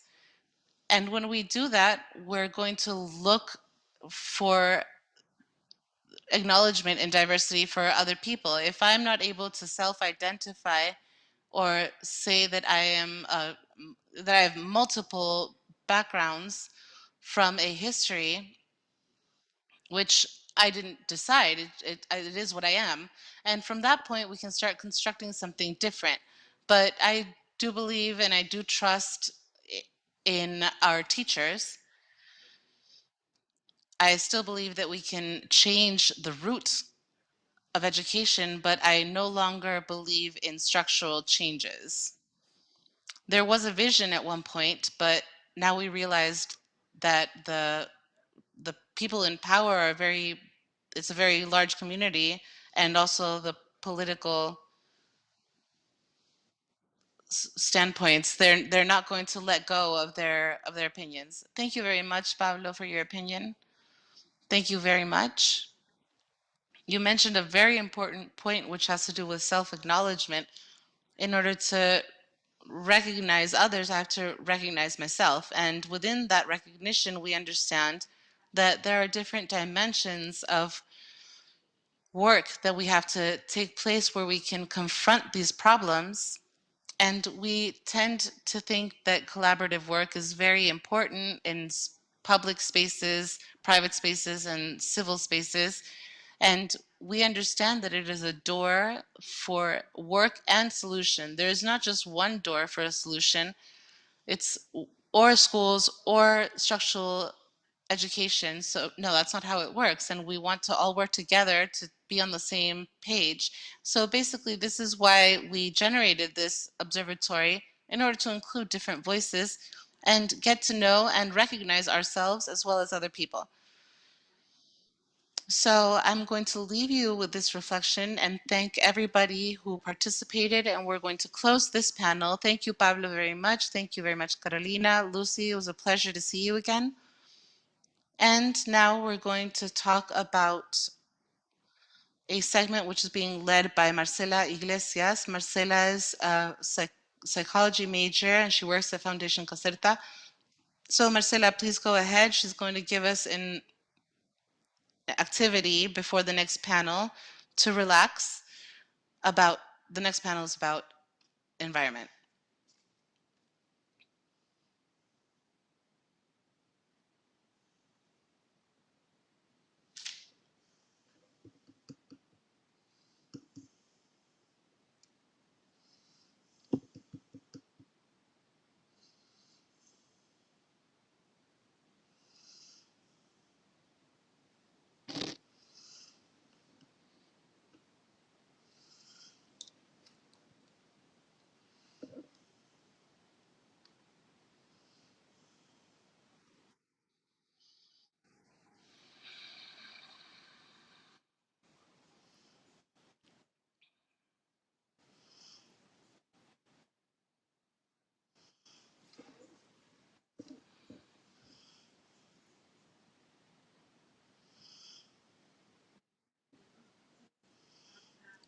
So now we're going to finish with this last panel about environmental education, nature as a learning space. This panel will be moderated by Victor Salinas. Welcome, Victor. Thank you for moderating this panel. He is the coordinator of the formation of environmental action and also from the Catholic University of Valparaiso. Victor, welcome, and welcome to all the panelists that are here today. Victor, I'm going to give you the floor so that you can introduce them properly. Thank you very much, Agustina. It is a pleasure to be here. Welcome to everybody to this panel, which will be focused on environmental education and how we can think of nature as a learning space. For that, we have amazing panelists today, such as Sonia Español from the Foundation MEDI. She is the executive director of this foundation, and we also have Yolanda Santos, who also works with the same foundation along with UNICEF. Jean Sataro from Environmental Education Changes. It's nice to see you again.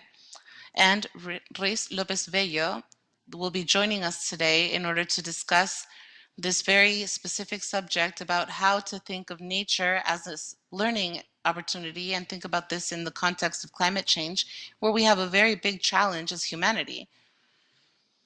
In this sense, I would like to talk a little bit about the biography of our panelists today, which are joining us. I'm going to start with Sonia, who is in-house from the sister foundation of Caserta. Sonia is a marine biologist in Cádiz, Spain, and she specializes in marine mammals in the identification and distribution of whales through their sounds. She is the director of this emblematic program of the Blue Boat Initiative, which helps with the cetaceous trafficking issues. She is highly committed to the conservation of the effective conservation of the environment and also in sustainable development. And within the foundation, she leads scientific research and education for the environment through Chile. So the flamingos, the condors in the Central Valley, and also the whales in North Patagonia. Now we're going to continue introducing Yolanda Santos. She has a degree also from the University of Cádiz in Spain and experimental sciences. Excuse me, Yolanda. Yolanda is going to join us further down the line. Next, we're going to speak about Jean. He is international master's in political sciences. He is motivated by environmental changes, education, energy, and social inclusion. As a result, he works on the strategic management of programs as well as the impact with strong potentials in the environment. He is also responsible to structure the organization, so he does follow up on their impact and also develops in France and internationally. Thank you, Jean, for joining us. And finally, Reis Lopez Bello got her master's in public administration in sciences and in Latin America and the Caribbean. She worked in the regional office of UNICEF towards the south, where she directed the climate change team, where she worked in different areas in order to define different strategies in international relations, which cause an impact in early childhood and adolescence. Before working for UNICEF, she worked about environmental topics in a foundation in Panama. In 2011, she was head of sustainability and environmental issues in PricewaterhouseCoopers to define the definition of sustainability. Thank you for being with us here today. We're going to have 10 minutes for each panelist, and in order to do this, without further ado, we're going to continue with Sonia. I'm going to give you the floor so that you can comment on your appreciations about this topic. Thank you very much, Victor. It is a pleasure to be here today together with you and the other panelists. If you allow me, I want to do a little presentation in order to be able to face all of these topics and questions that you were asking me.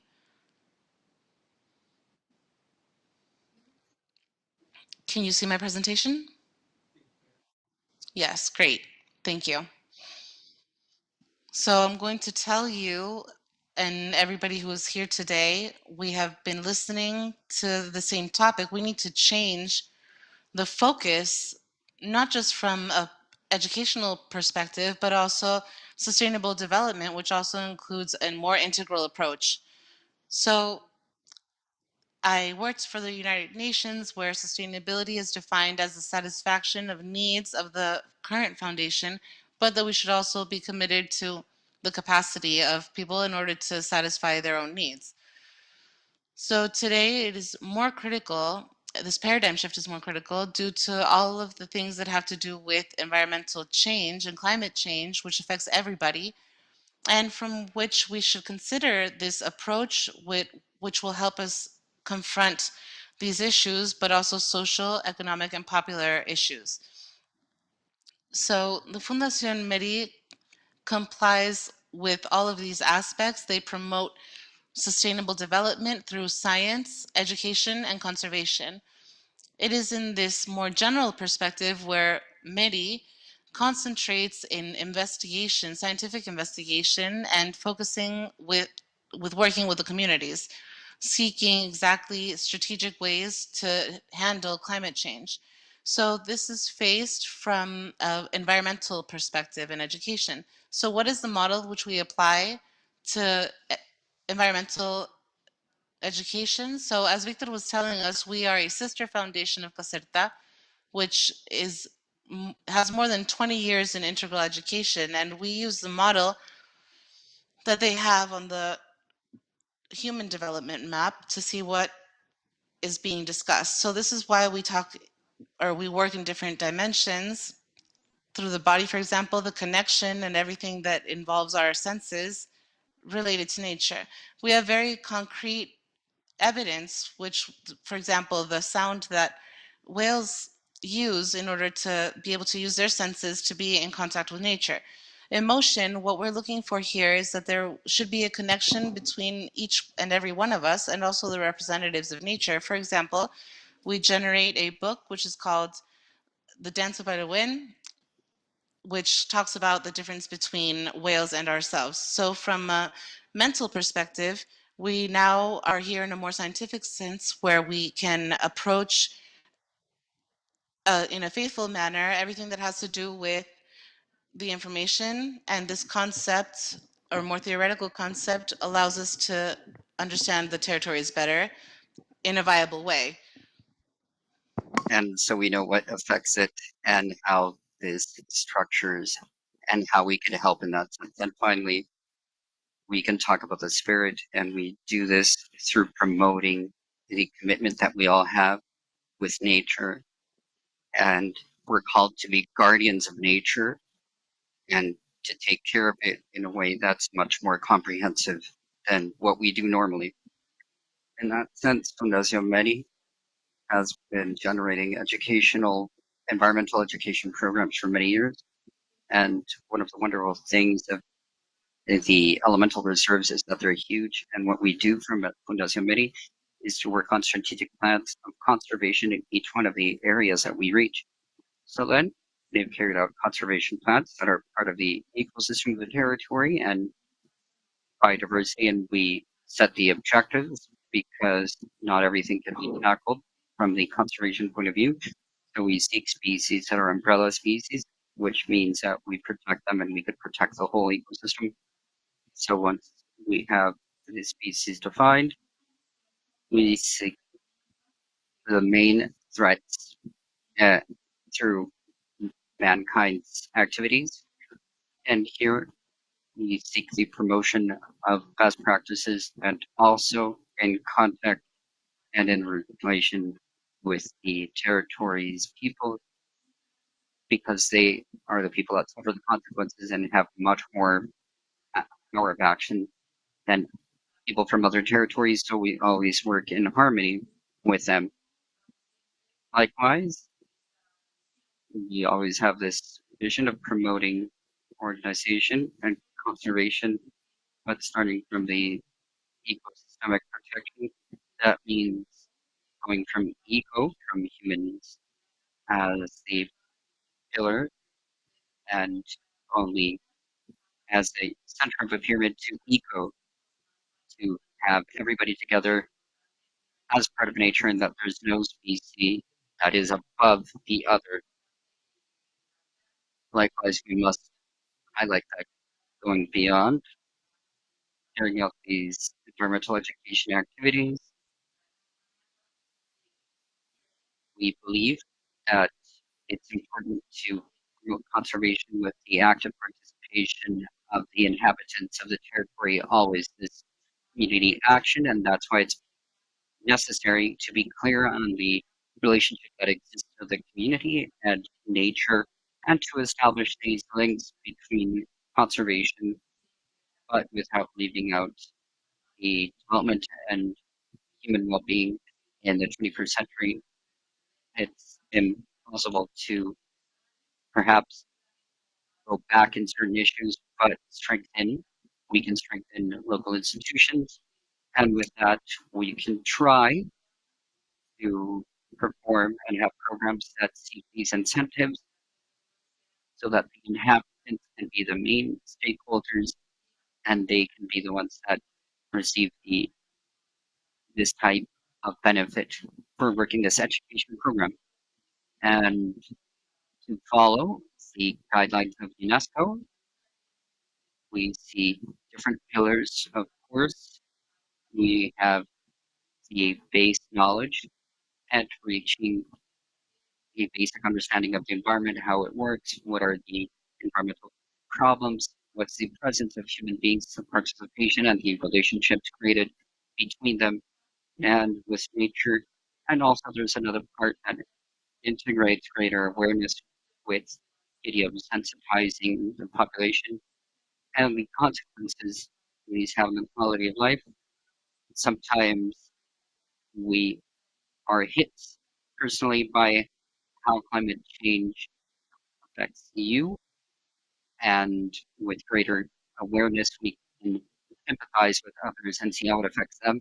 And also, we have a group of social values and interest in the environment, wanting to promote activities that seek the validation of the inhabitants of the territory and nature, and to identify and create possible solutions to the environmental problems they have, while always working on site and with the collective.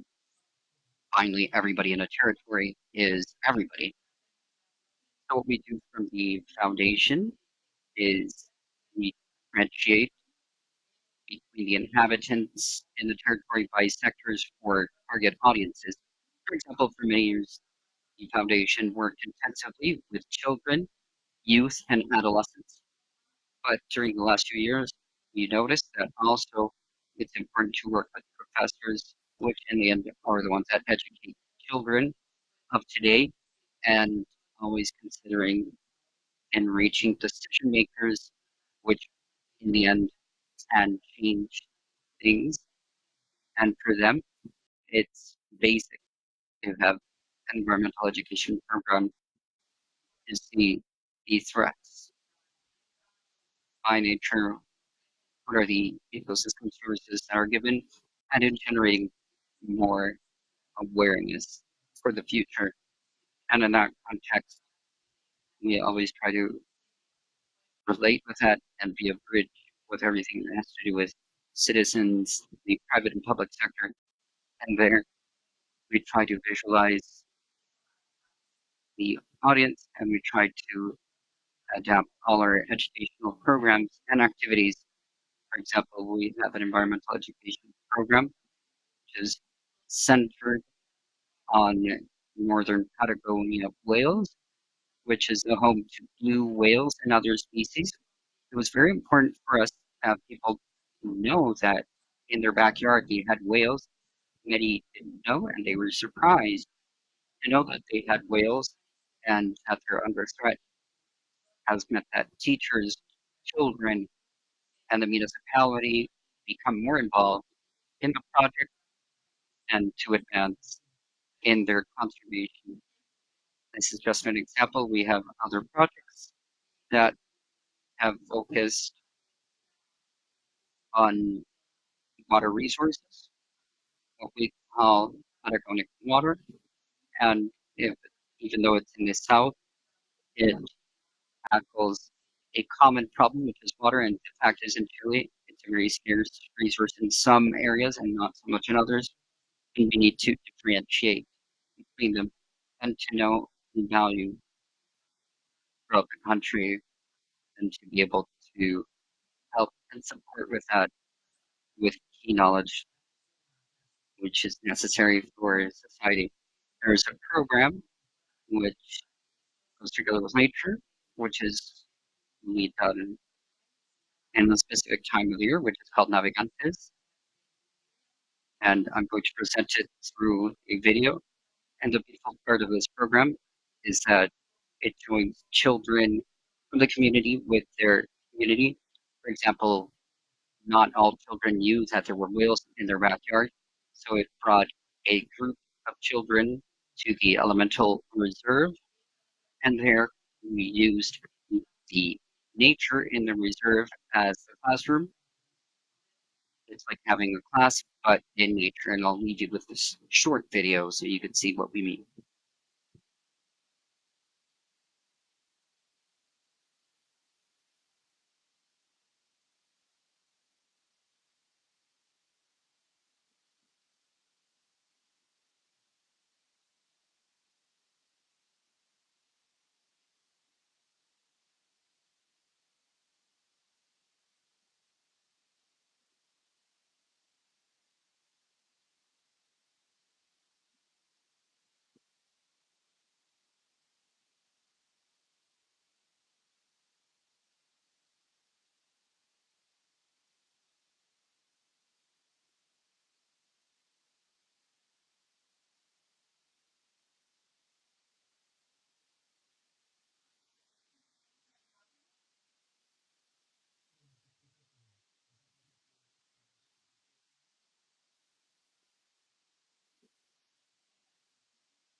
The environmental topic, we see that it's not something just fashionable.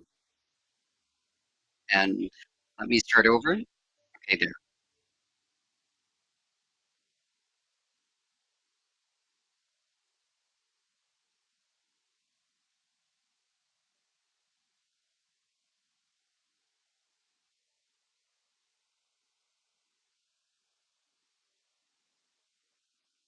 So I'm happy to highlight the voice of nature, that kids get to know everything that's here, that they get to know what's here, and that they get to know this place even though they're from here, if you can believe it.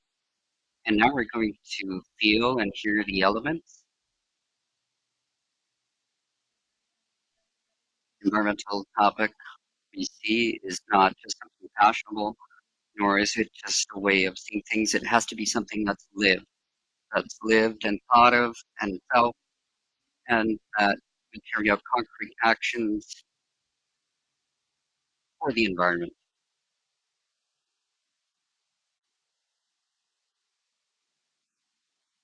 And there's some people that haven't used a microscope. They don't know the various parts of the cell. I didn't know any of that and how it works. So I learned a lot.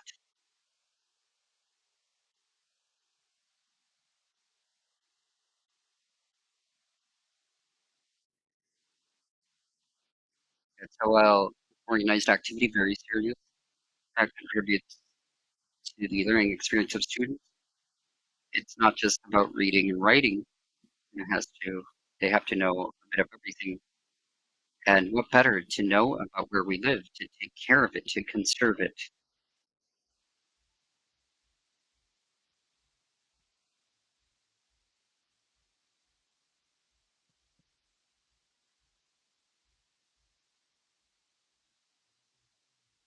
The new generations have to learn about their environment, and it's the only home we have.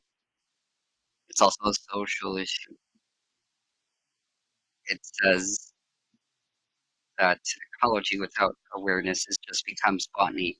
So, or gardening. So we need to be aware that each thing is part of a chain, part of a link, and we're all necessary for this chain. Makes environmental education very important, and that should be more present in the study program.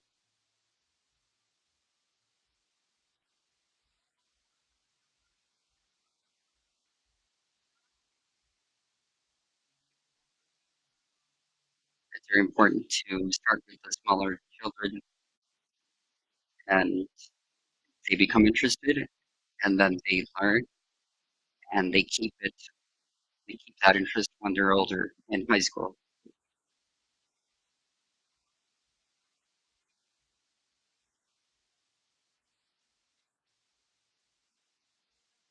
Pollution is affecting the sea. It's affecting many animals. For example, plastic bags are eaten by fish, for example, and this affects us because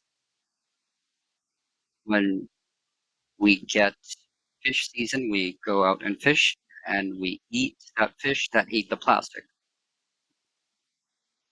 As you can see, it's a very concrete example of how to take children to nature and connect with them, to go from theory to practice.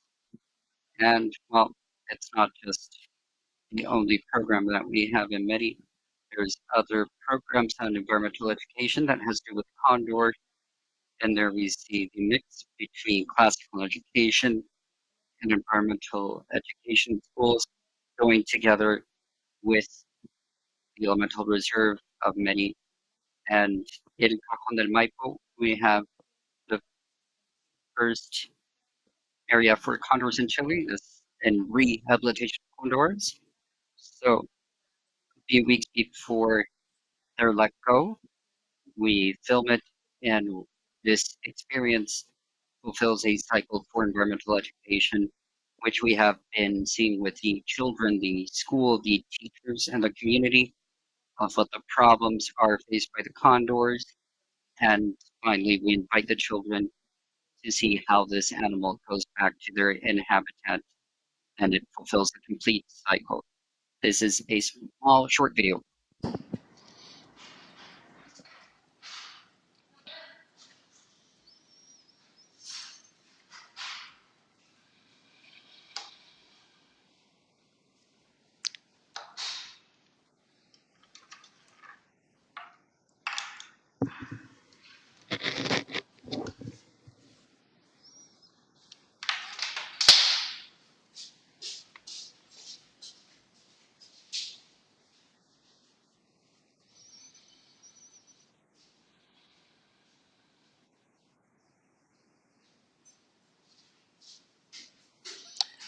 This program reflects a little bit the environmental as far as the cultural perspective is concerned. The condor is something that has been related along with the whales, which have a connection with local communities, peoples, consultancies, their background, and this entire plan is very important to add it to these education programs and not just see them from a different perspective, but this variable, which is also very different to what we're accustomed to, especially for classic scientists, but it's also very important to remember.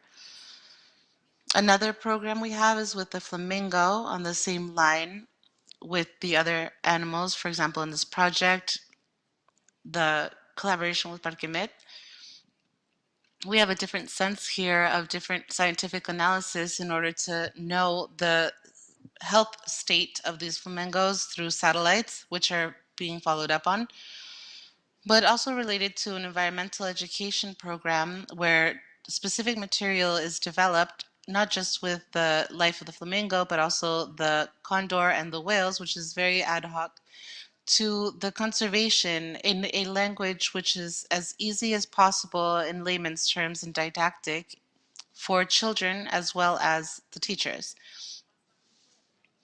So going to a different audience, we also have, as I mentioned before, a project which is more focused on young people. This work is, Yolanda is more involved with this, who is our other panelist, but because she couldn't join us because of health issues, but just to be able to convey her ideas. And Yolanda was saying that she specializes in environmental education related to young people. Along with the collaboration of UNICEF, we gathered together all of the young people of Latin America, where our objective is to see how we can take them to places where generally young people aren't listened to because they have this stigma of the protest and less action. So we decided to relate to this subject again and see how you can take young people to different conferences where they can participate. For example, um, the unity also with the formation that is physical based on their needs. In different areas, which I will talk about later, we collaborated on a document where it is 13 different reasons or initiatives that different young people have collaborated with who have this focus on climate change and how they are dealing with it. So here we're giving them a little bit more of a voice than they have currently. And we're going to hear about this ahead. It is key for us to see what the needs of these young people are. So Yolanda worked very closely with them, and they discovered different processes so that they could have 5 different workshops, which she also designed for all the panelists here, I'd like to thank as well. And these young people said that they wanted to have a little bit more knowledge through workshops that are based on leadership, communication, negotiation, and finances. So this was key for them in order to feel that they were much more empowered and be able to reach places where their message would be heard more clearly. So here, what I'm saying is that we worked a long time on these workshops in order to repeat them throughout the next couple of years. And it had many applicants, more than 200, and all of them participated in most of the workshops, and it works very well. This is given because their base is that they had these needs or requirements, which is very important to highlight. So going to the next target audience, which is related to teachers, here in alliance with UNICEF, and also with another foundation. Here we talked about climate foundations, where we seek to look throughout all of Latin America for different teachers in different aspects, for example, professional development, and their roles in schools where they had different roles where they focused on climate change. So we wanted to bring this to light. And from there, we took 4 winners who had the luck to participate in this program. And Yolanda will speak a little bit more about this. And for us, finally, it was an honor because several of the winners of this contest belong to Latin America and also the guardian keepers of the environment. So this is a high level of teachers that we have, which are leaving their comfort zone in climate change because they don't usually have all of the resources. And sometimes we leave them more exposed to matters that should be governmental. And with their own interest, they are pushing this forward. So they're going to speak about this and also in the future try to support our teachers in different locations.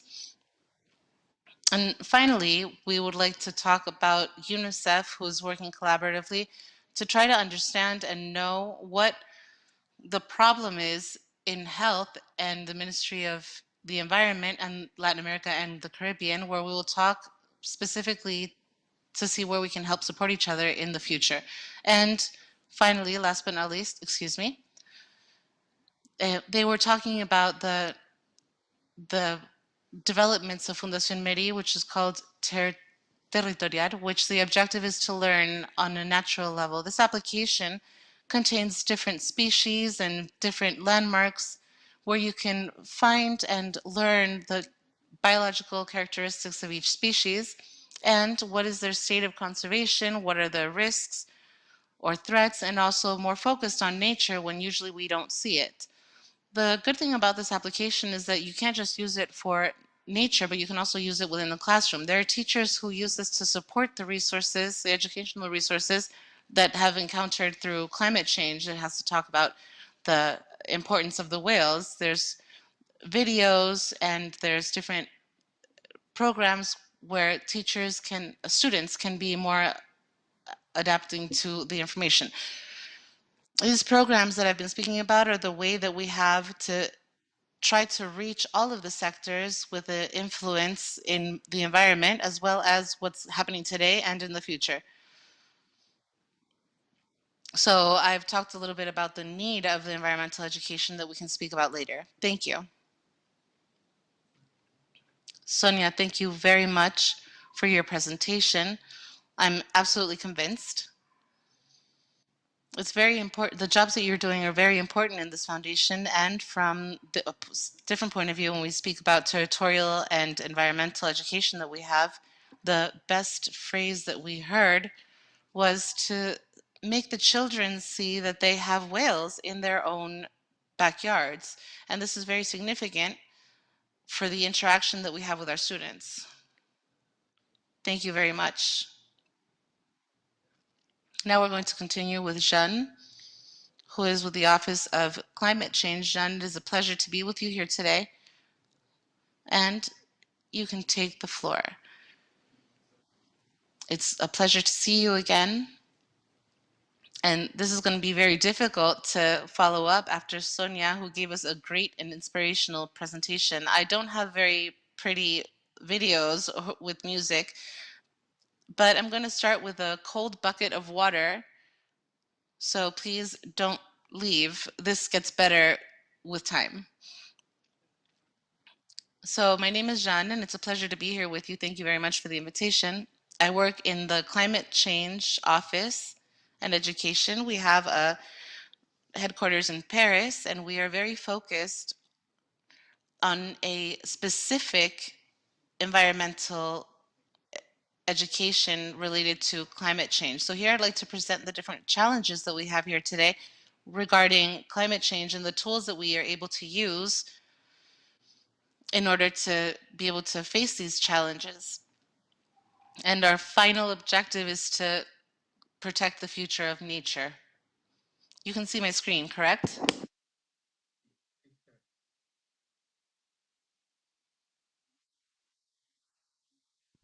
This is the cold bucket of water I was speaking about. When we talk about education on climate change, what we see in the last charts that we have, very little things are being put into practice.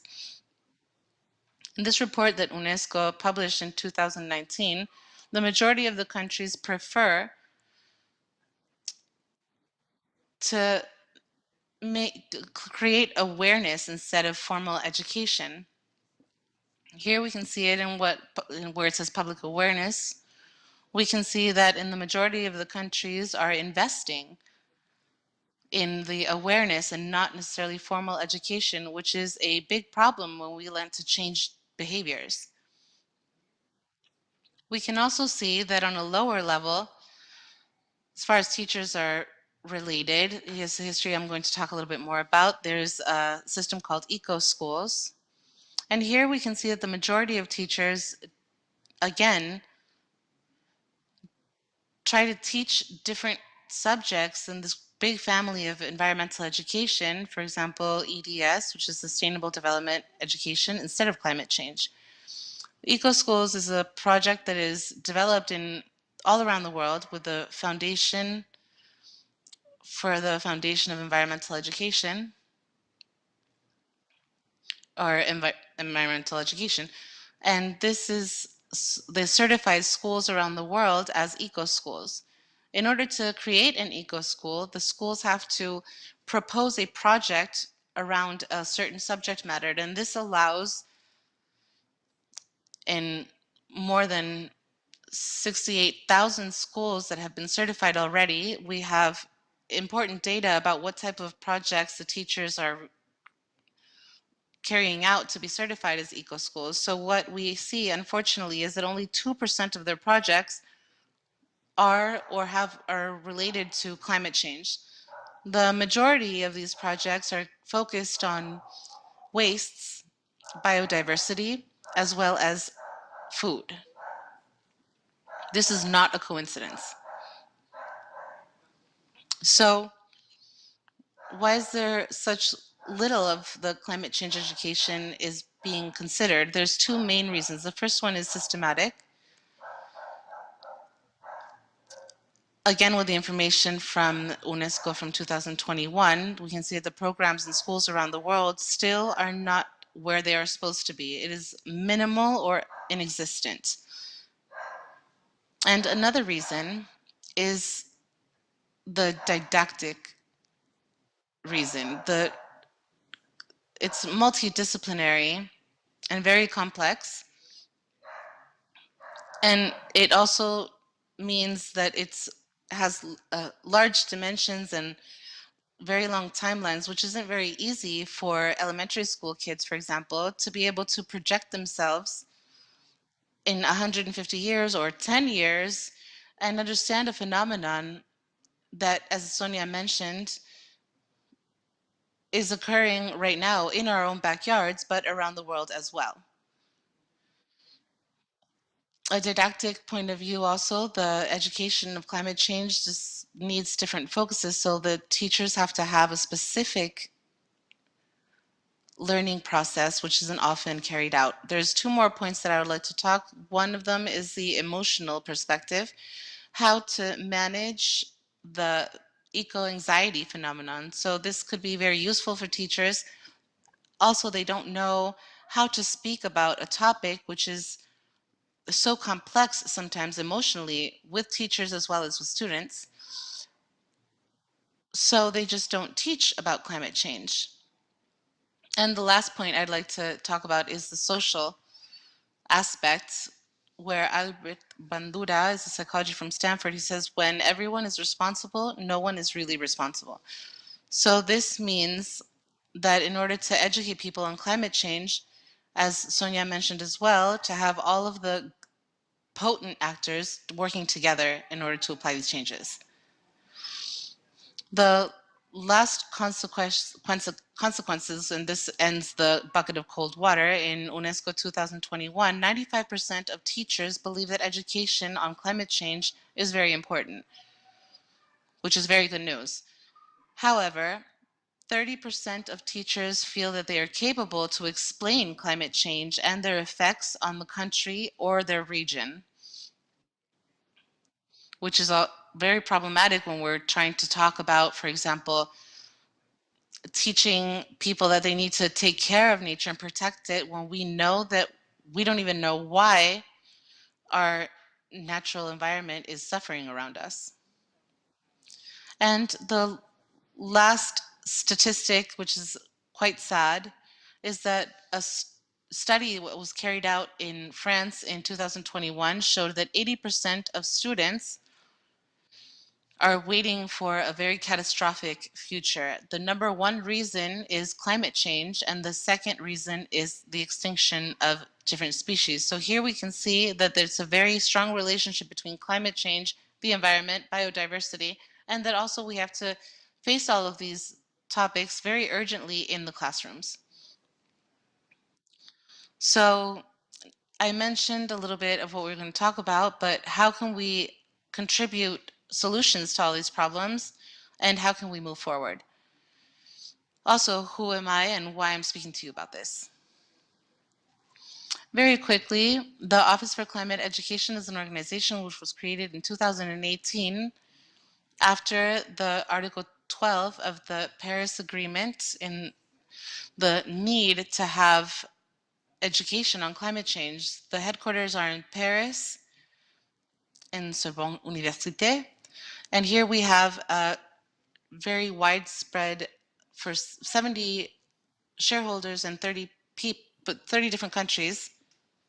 We're an organization that is an UNESCO center for over 2 years, and we're an organization that is an observer of the IPCC and an official reader for the French government of the IPCC. Our work pillars won't be a surprise for anybody, but we focus on teachers and primary and secondary education teachers in developing countries and developed countries, and also pedagogical resources, professional development of teachers, and support given to public policies with expertise. I won't get into that just so we can leave time for the Q&A. Just very briefly, in the professional teacher development, we are going to perform teacher education where we will use, and Victor knows this very well because he was present in our international seminar this year in Paris. We're going to focus on active pedagogy and how to use thoughts on climate change. We're going to insist that it's necessary to use a pluridisciplinary approach and not just hard sciences. It's important to give teachers methodology so that they could develop educational projects that have local relevance. Here, climate change is a global problem, but it requires local solutions. So we want teachers to help develop projects that can be understood by their students because it has local relevance. It's important to mention in the professional development of teachers, we're talking about long-term education, 30 hours is what the Science Academy feels, 30 hours to train a teacher. And also it's when with the teacher and when the teacher gets to know the materials that they're going to get to know. So it's not something that can be done in 3 hours. It requires time to once again educate our teachers. And it's important, as Sonia mentioned, that when we're educating teachers, we need to train the trainers. And this also requires training the whole ecosystem in education, the inspectors, the directors, the dean, to be aware of the consequences of climate change.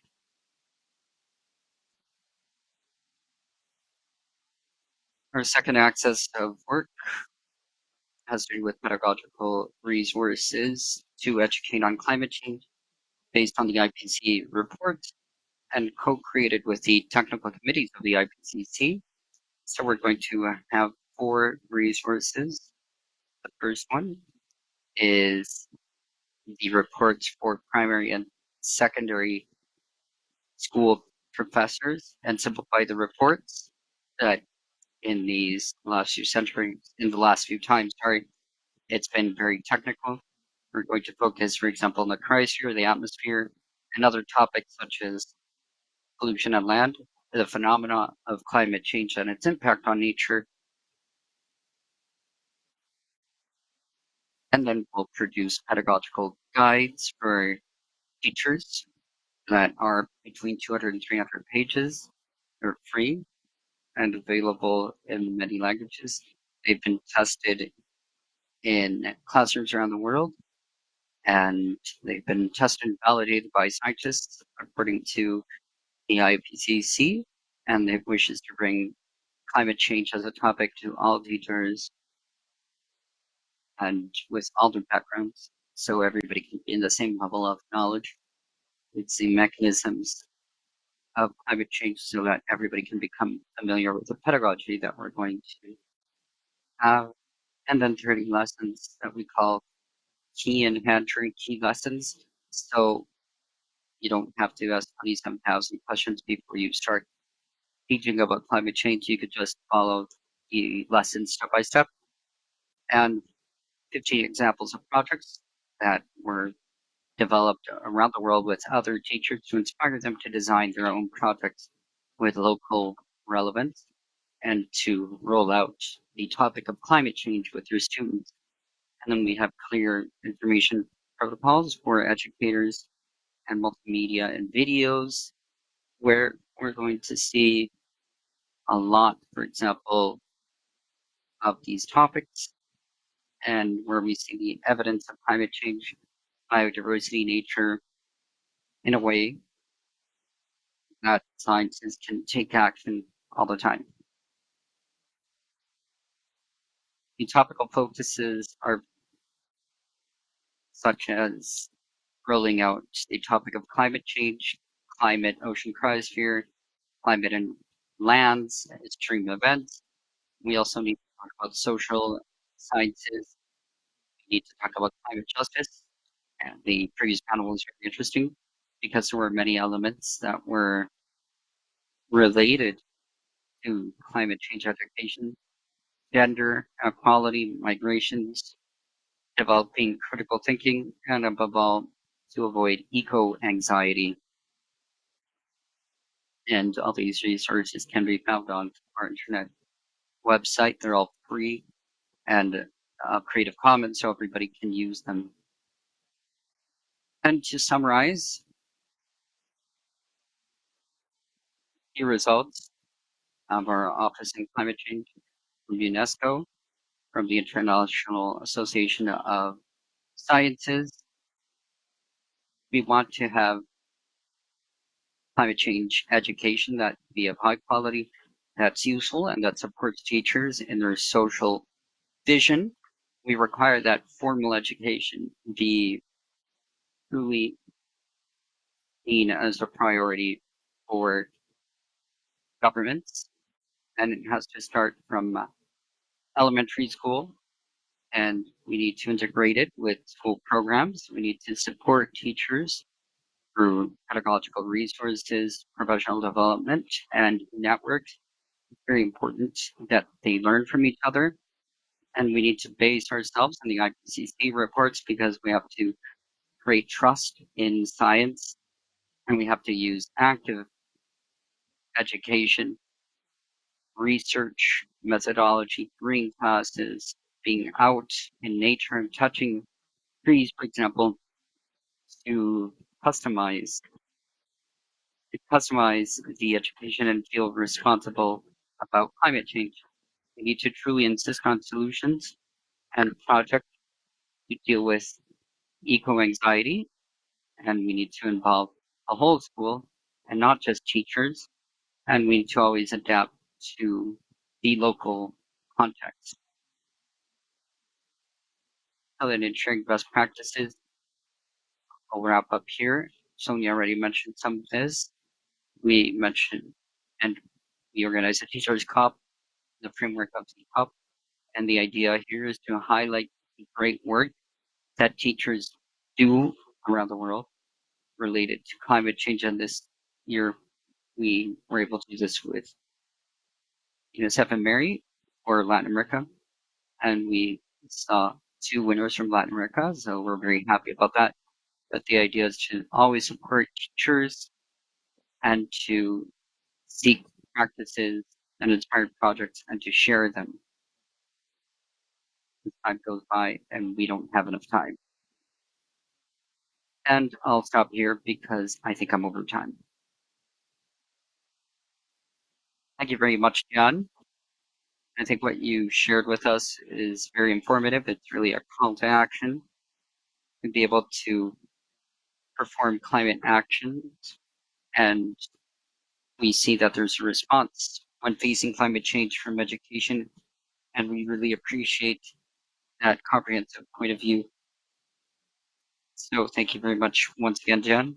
Now we're going to continue and end with the last person who will wrap up the panel, and then we'll have time to wrap up with some final points. Thank you, Victor. And really, after Sonia and Jen's presentation, they covered a great deal of topics, and we saw some comments that were made during Sonia and Jan's presentation. First of all, I'd like to thank Fundación Meri and Fundación Caserta. We have been working with them for 2 years, and I'm going to talk about 3 initiatives that we have in Latin America and the region and the Caribbean that truly appeals to many topics that were mentioned today. The first one is this report on the youth networks in the region. It is from words to action, where it's a process to identify and to get to know all the initiatives that youth are performing linked to education and environmental education. And we truly have cases that are admirable of well structured youth networks that are highly committed and that they have high levels of interest. And what Sonia mentioned is very interesting. They go from ego to eco, from being a human to being a center, but we're part of the ecosystem. So here we have two initiatives that are integrated in that report, and that, as I said before, it's related to this topic. One is on the Haiti and Reef Creek Foundation. The objective is to create awareness and conserve the protection of the oceans. So they've done a lot of work with organizations, with local governments, and the link that they have is clear in recognizing the benefits that the ocean offers, the emotional side, the spirit, the body, and sometimes we don't talk about that. So in Panama, where I'm based, with the Guardianes del Manglar, the wetland guardians, we have a success story of youth networks. When fighting against climate change, they really made an effort in visibilizing the importance of mangroves, especially reducing the effects of the rise of the sea level. So I invite everybody to read this report. It has interesting stories from the region, and it was written by youth. That's what's interesting. Another one of the initiatives that we have is on a mapping of primary and secondary information in Latin America and the Caribbean on a baseline how the governments, especially the ministries of education, are including topics of climate change and environment in their sectors and in policies. It really is important, as John mentioned, we have to go from awareness creation and to formal education. We have to have the ministries of education to understand they have an important role in climate governance. I believe that's a clear point, where in many of the cases, they really don't see their role. And I believe that there's clear lines where they can act. One of them is the study program reform. These are long, expensive processes, but reviewing the program and what's taught and linking it in a multidisciplinary manner to the pillars of environmental and climate education is important. From UNICEF, we see that many of the management systems on education do not integrate environmental indicators. And as we all know, since they don't have that information, we can't really manage what the impact has been with the heat waves, on the reduced participation of students in classrooms. Another thing that was seen by OSE is teacher training. We've seen that it's clear and it's important, but we also live in an area that's very limited by financing, methodology, times. So really educational systems on the global level after the pandemic have been affected in reopening schools, in trying to have kids not abandon the educational system. And sometimes they consider environmental subjects as a premium, as something that was extraordinary or like customization, something extra to have. So there's something we can work on directly with the Ministry of Educations that we need to have. Another initiative that we just wrapped up with Fundación Meri is the contest Climate Guardians, Guardianes del Clima, which was focused on teachers in 4 specific areas: the school curriculum, resources, professional development of teachers, and the role of the school in the context of climate change. And these were truly interesting experiences and very emotional. I would say that most of the processes had teachers with their own initiative in pushing things in and out of the classroom to have awareness for students, and we truly see that it's important. So teachers are the backbone. The educational systems is the social network that we need to improve. When we talk about social justice, school is fundamental. And I would wrap up with 3 points, I believe. And here we'll just mention them, not focus them so much on schools, but on educational systems. When we talk about planning budgets, management systems, the curriculum reform, teacher training, it's different areas that involve the educational system, and UNICEF is really pushing educational reform be part of these processes. And in the realistic part, after the pandemic, many children were left out of formal education, so it requires them to come back to school, and many of the educational systems and have a low level of performance. So we need to join together environment with the part that's essential and the core part of teaching that exists in the classroom.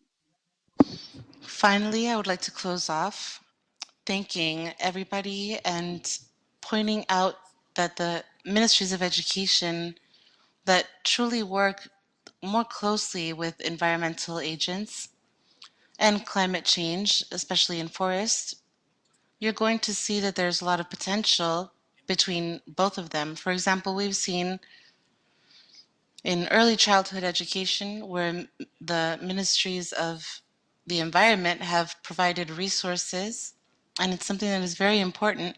And another point that we would like to support as a part of UNICEF is that the climate change needs to reach the education ministries. It's very important for them to assume the leadership and that role that could be a global resource, which are being discussed in different instances around the world.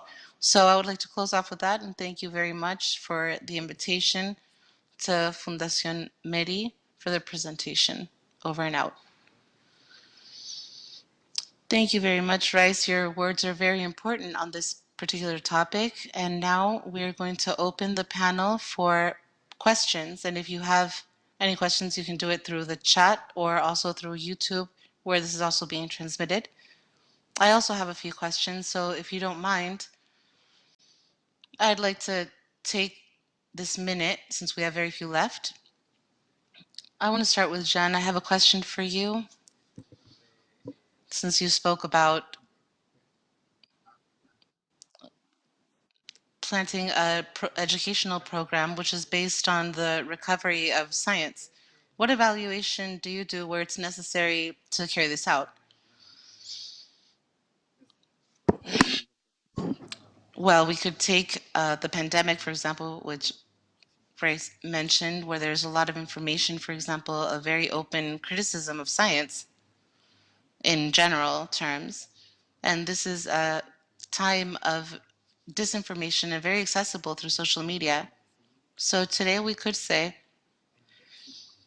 that there is lack of trust in the scientific world.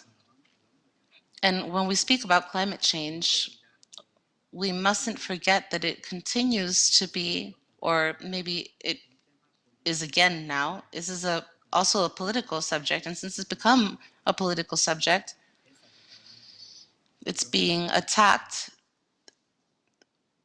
from multiple angles. So in order to face all of this, there's something that's very important, which are the IPC reports, because it's not just science, it's the consensus of international science. So we can't do more than that. And it's also important to use them in order to try to reconstruct this link with science, because if we can't make people understand that climate change is real through scientific facts,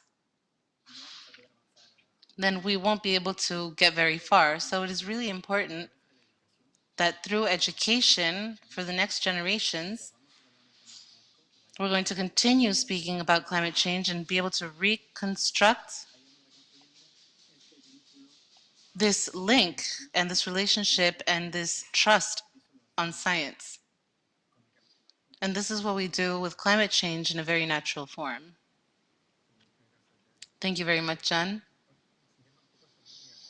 Following this line, Place, the last point that you mentioned is very connected to something that Jen was saying.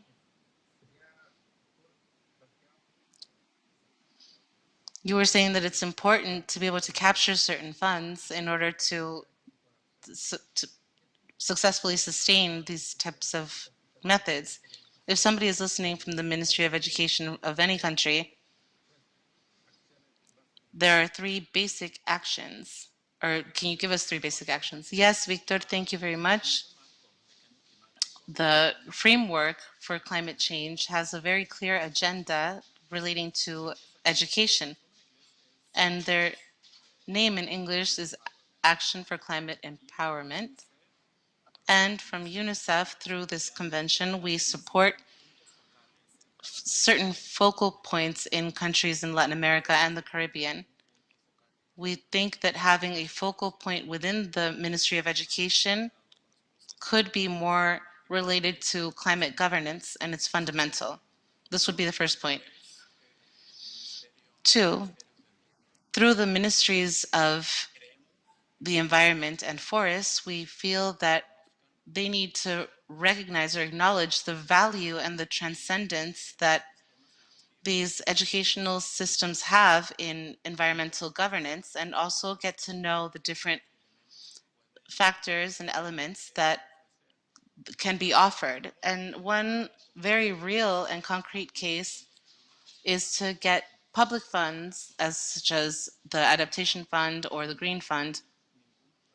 There's no project that is related or approved for education. From all the billions that were donated, they aren't getting or reaching the ministries of education. So we think that this has to change, not just in the infrastructure and not just using solar panels or gathering rainwater or infrastructure that could be strong against hurricanes, but also the content and what was mentioned today. For example, training teachers and management systems for education and the curricular reform and the communication with nature itself. So these have very important factors, and they need to search in certain communities. They need to link both ministries, but it needs to be strengthened. On one hand, the ministries of environment need to recognize the importance of education in climate governance as well. Thank you very much, please. My other question is for Sonia. I have a very important question for you, and it has to do with the experience that you have as a foundation. In Chile, particularly, but also in the rest of Latin America, Tompkins always said that there's a concept that there is no philanthropy as such. And in the foundation, you've done excellent work related to the context in Chile and be able to promote this as a natural lab. And in this sense, be able to transmit through education this same concept. So my question is, how or what could we learn from your experience in order to continue to build and advance in collaboration with public and private entities to be able to construct a better future for climate and the environment? Thank you, Victor. I appreciate your question. And also from the point of view where you see this foundation and MIDI. I think that the base of the good results that you mentioned has a foundation in the South, where there's more educational topics related to the environment. And this has to do with the fact that at the beginning of the activities and the projects is always related to local communities. And there's a consensus about what the needs are for these communities and the expectations that they have. What would they like to get from this experience? And starting on this base or this pillar, it allows educational programs to be strengthened with the same relationship. And starting from this point, I think that it is very imperative to take the jump or the leap to different sectors from the public and private entities so that they are aware of everything that has to do with the environmental problems. And these need to be adapted to the different audiences so that you don't just focus on the work at school, but the entire educational system. And with that, you can get much more importance. And finally, in our case at least, our goal is that the last point has to be the decision maker or the politician which generates this new law, where this change can be implemented. For example, joining the Ministry of Education with the Ministry of the Environment. And the way to get here to this goal from Fundación Meri starts off at the base, from schools, for example, in Chiloé, in order to make political instances where they can be involved with senators and with politicians and try to knock on the doors of the ministries and supply them with this entire change and this cycle and this foundation, which isn't just for nature, but making ourselves a part of the responsibility. And I believe that this has been part of the success that we have had to finally be able to reach this goal. We have to knock on these doors and be able to try to take as many actions as possible through these projects, which are positively impacted, where you can protect whales or different projects that are related to natural, for example, in Chile, where there's a commitment for the environment. And this is going to take a lot of work in different schools with the politicians and senators. This is the key to continue the struggle on a work that isn't necessarily attention centered, but also these instances need to have a lot of collaboration. We're a very small foundation, and collaboration for us is key.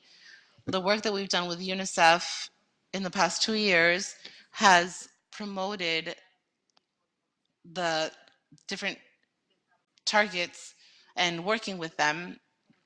So it is key to join together all of the actors that are speaking about the same subjects as you are. And from each one of these actors, you can define things in order for environmental education has more weight in society and seen as a tool for conservation and help us mitigate the biggest problem that we are all faced with.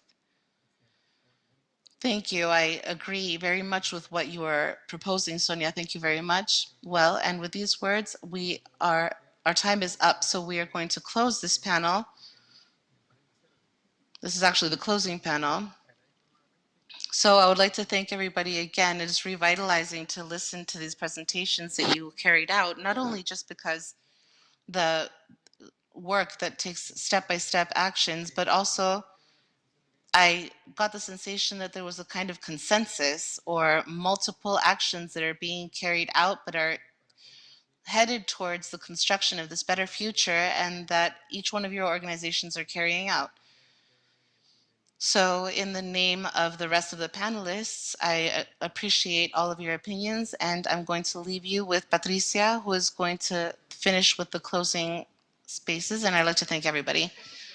Thank you very much, Victor, and to all of our friends in environmental education, which I had the pleasure of seeing here again. We know and appreciate that it is a great success in conservation and how in this conference we can talk about integral education and intercultural education in the environment in order to see that the process needs to be coherent, holistic, and work together. We are witnesses every day at Fundación Meri that how an action can exist towards sustainable development that isn't related to education, and not just education which is focused on children, but as our executive president says, to educate everyone, because the conscious awareness change is very individual and we can actually be able to change the collective thought through this. So I would like to thank this amazing panel, and I would like to leave everybody with a video, and remind you that all of the things that were exposed today or presented today will be available at coedu.org. And to remind you that in the next few days, we're going to be promoting the interventions and monitoring the results. So that within the next few days, we are also launching a document which summarizes all of the work that has been carried out. So you should be aware of the social media publications that we're going to do. I would like to thank everybody who was a part of this observatory, all of our associates, Harvard, Aprendo en Casa, UNESCO, UNICEF, and Fundación Meri. And I would like to thank everybody on the team from Fundación Caseta for this great work, and the executive director, as well as other people, and who have all been a very strong force, and for the trust that everybody has given us. Thank you very much. Have a great day, and we'll see you next time. ¿Y el video?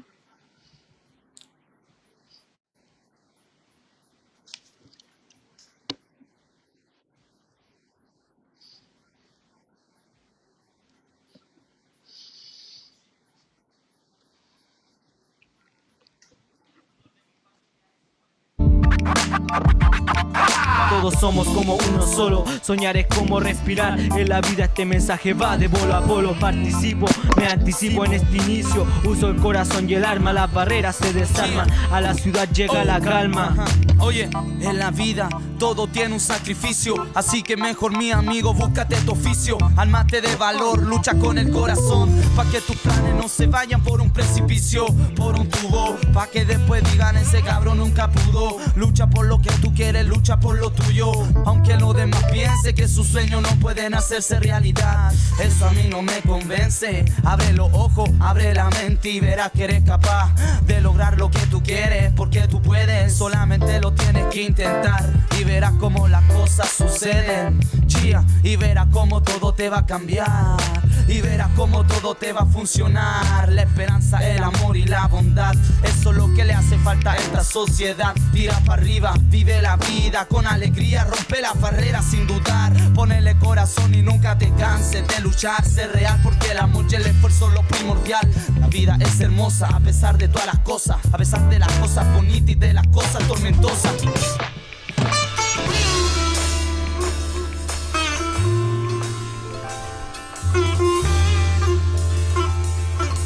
Yo prefiero una educación que sea por la experiencia, la amistad, vivir las cosas juntos, como hermanos.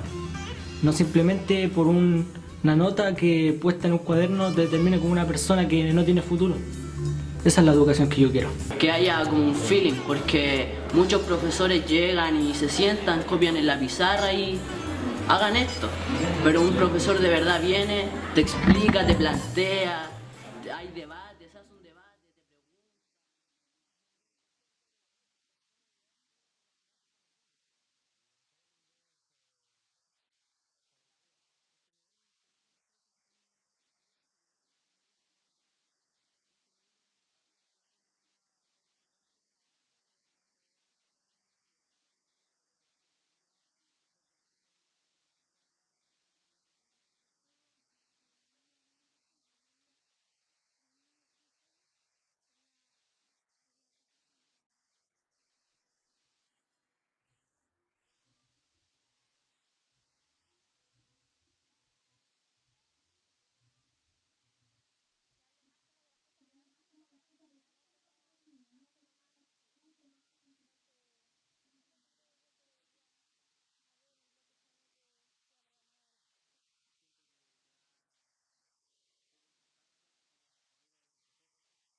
I believe that it's important to see teachers and see that there are different views, and I don't want to say it like this, but they're not very good, and other ones that are very, very good.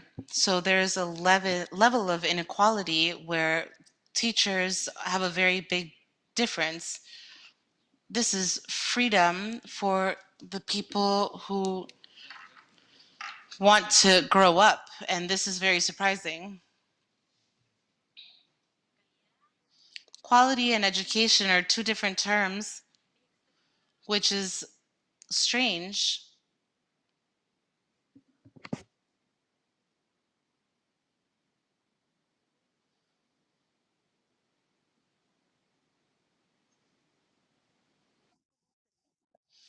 To see education as a service, and this is where we can set a majority of wrong conception of what education is, because when we consider our education as a service, we need to focus on who are the people who are receiving this service. So are they the students? Are they the children? Changing is a point that's related to standards. It's the idea that we need to measure something under one specific pattern that would be equal for everyone. So the result needs to be homogeneous in an attempt for us to all be considered as equals. So there's a concept of quality that goes against the idea of the education here in Chile as development or virtual development, ethic, moral, and this is what we speak about. So there's this other construction under the name of quality, which has everybody very confused. Before these tests and learning tests like Sims and others, what we had was just assistance. So we would know if they went or didn't go to class, if they were promoted or not, and it's a black box in order to see what is happening and how much everybody knew. So here we can see a very important social difference in how these results are being produced. So there's unjust as how the CIMSE has been misused or abused these results, which are quite perturbing, but be it what it may, this process will always be incomplete because there's another dimension of teaching. It's not cognitive or related directly to the curriculum, which are not necessarily the most important. So habitually, this is what the learning tests don't measure, and this needs to be complemented. So that now it can go down to an extreme and it can be systemized.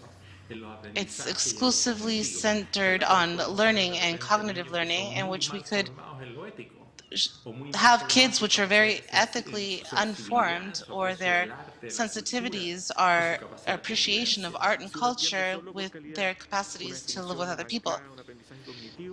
A definition of cognitive experience, if I understand that I have young people who respect each other and are socially responsible, that they understand that our society requires a certain level of respect for other people, which is very important. They need to be able to have in their context something that they can be able to live with, and this is something that isn't generated in Chile, because they need to be able to work together culturally with diverse people. That we can have that type of work in the quality. There's a basic concept which I believe is empathy, which is the capacity of putting yourself in the other's shoes. So people are able to interpret their reality in relation to where they grow, where they develop. When you have segmentation, in that sense, you have various points of views that observe the same reality, and sometimes these are visions of worlds and paradigms that are very different. So you could say that Chile can go through a difficult time in education, but what we want to have is that crisis be an opportunity to find different discourses in education in Chile. The first step of this trip was to bring the question to many people, to all ages in the north, south, center, mountain range, and sea. And what we heard was an enormous amount of voices, different points of view, and in the measure that they dialogued, they had common accents, common topics. So what we want to share with you.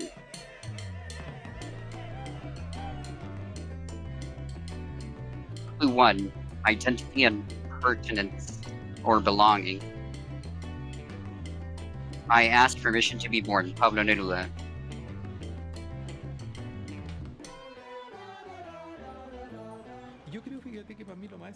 So I believe that the most essential part of life is to be happy, but not to be happy, but to be know who you are. Who is that being that's inside me? What people need to do is to help us have answers of who we are, what it means to be alive, what makes me happy, not what they tell me will make me happy. So that's why we have learning experiences, and it's how we incorporate the world in myself. And learning history is great. Learning math seems fantastic due to the needs we have in having that satisfaction when facing the world. If I meet you, I'm meeting with a part of me through you. So what do I need to meet with you? Trust, empathy, closeness, looking at each other in the eyes. And here we discover what's left. So when we have these conditions, we see that children feel solidarity and empathy to others. If we get sick, we take care of ourselves, and with empathy, we take care of others.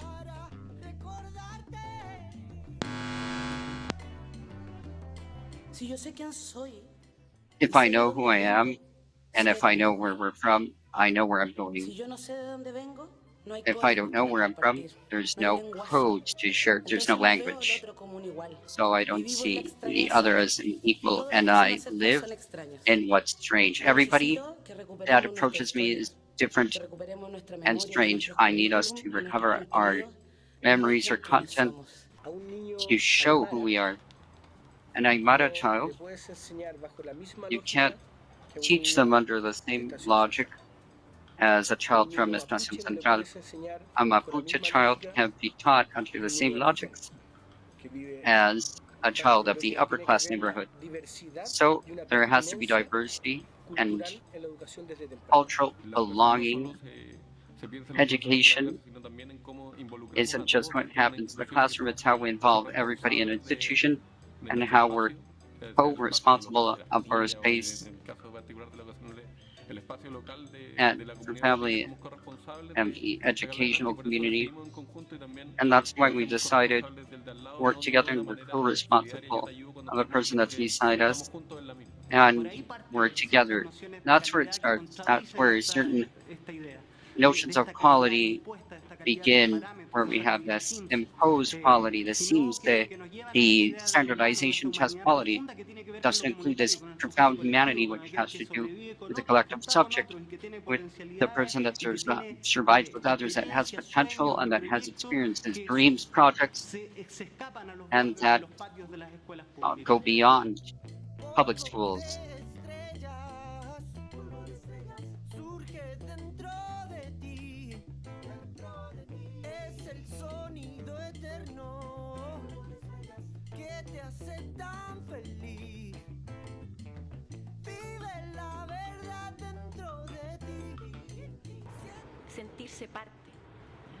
To feel a part of, to feel a part of something,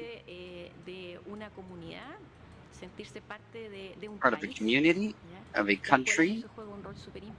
School plays an important role that are part of a country where they are in. And why is it so important? If we don't put what we are in this immense humanity, something in me will not happen.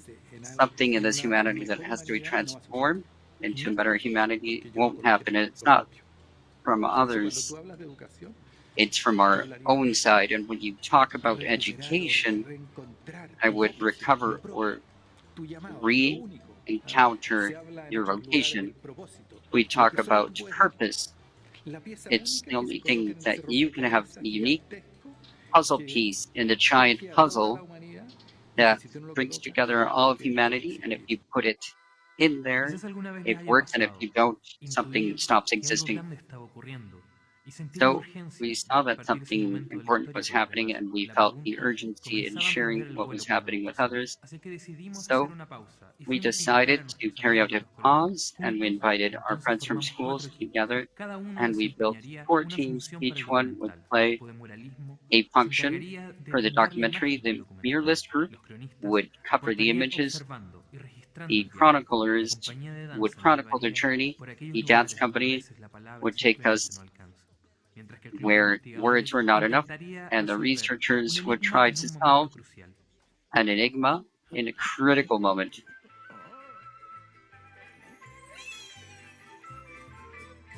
Clue number 2, creation.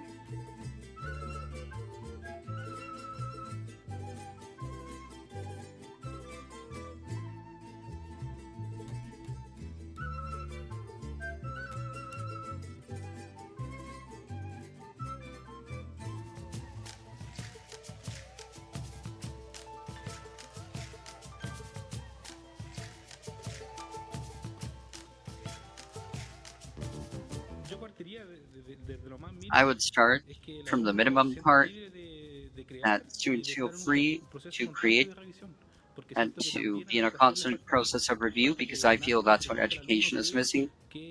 Nobody asks the students what they think of things. So kids know what happens. So they know and they're able to give new ideas. They're able to reason. All these students that have special needs or that very uneasy or hyperactive, they gave them Ritalin and they try to calm them down. But in fact, they could use that and help them develop as they are. How all expression of life has to be appreciated as a whole. We believe in diversity not because we're a person, because we're respectful. No, it's because we understand the world is built, the universe is built by different agents that give it life, where not one is necessarily more important than the other. So when I don't believe in diversity, I believe in hierarchies. I believe in the important groups, the very important groups. So then, if we talk about quality, let's talk about the capacity of observing, of qualifying from my own subjectivity, what I want to do with others and what others want me to do with them. I have nothing against scores or performance, but there's no production that is truly appreciated if it doesn't connect with who we are. So we need to ask how we can make kids flow with education and not all have the same interests. So there's going to be people that will flow and they will transform with patience, with science, with math, perhaps reading a book, and there's others that will change with sports or dancing, with art, with a series of things. So a capacity that schools have to do, have to make people free and to discover internally what motivates them. According to the results, we believe is good to have good results, but we sacrificed part of our own being. The teaching of arts is reflection, it's expression, it's a manifestation of culture, and also it's an encounter with oneself, how creativity, how art has reached and perpetuated that will to learn, to receive, and that will to give, to deliver. And on the streets, we find people that raise their hopes with dance, with music, and that it's possible to change pain into color, to rise from the darkest night, and to have our eyes shine, to create again the world with art, to create a new world.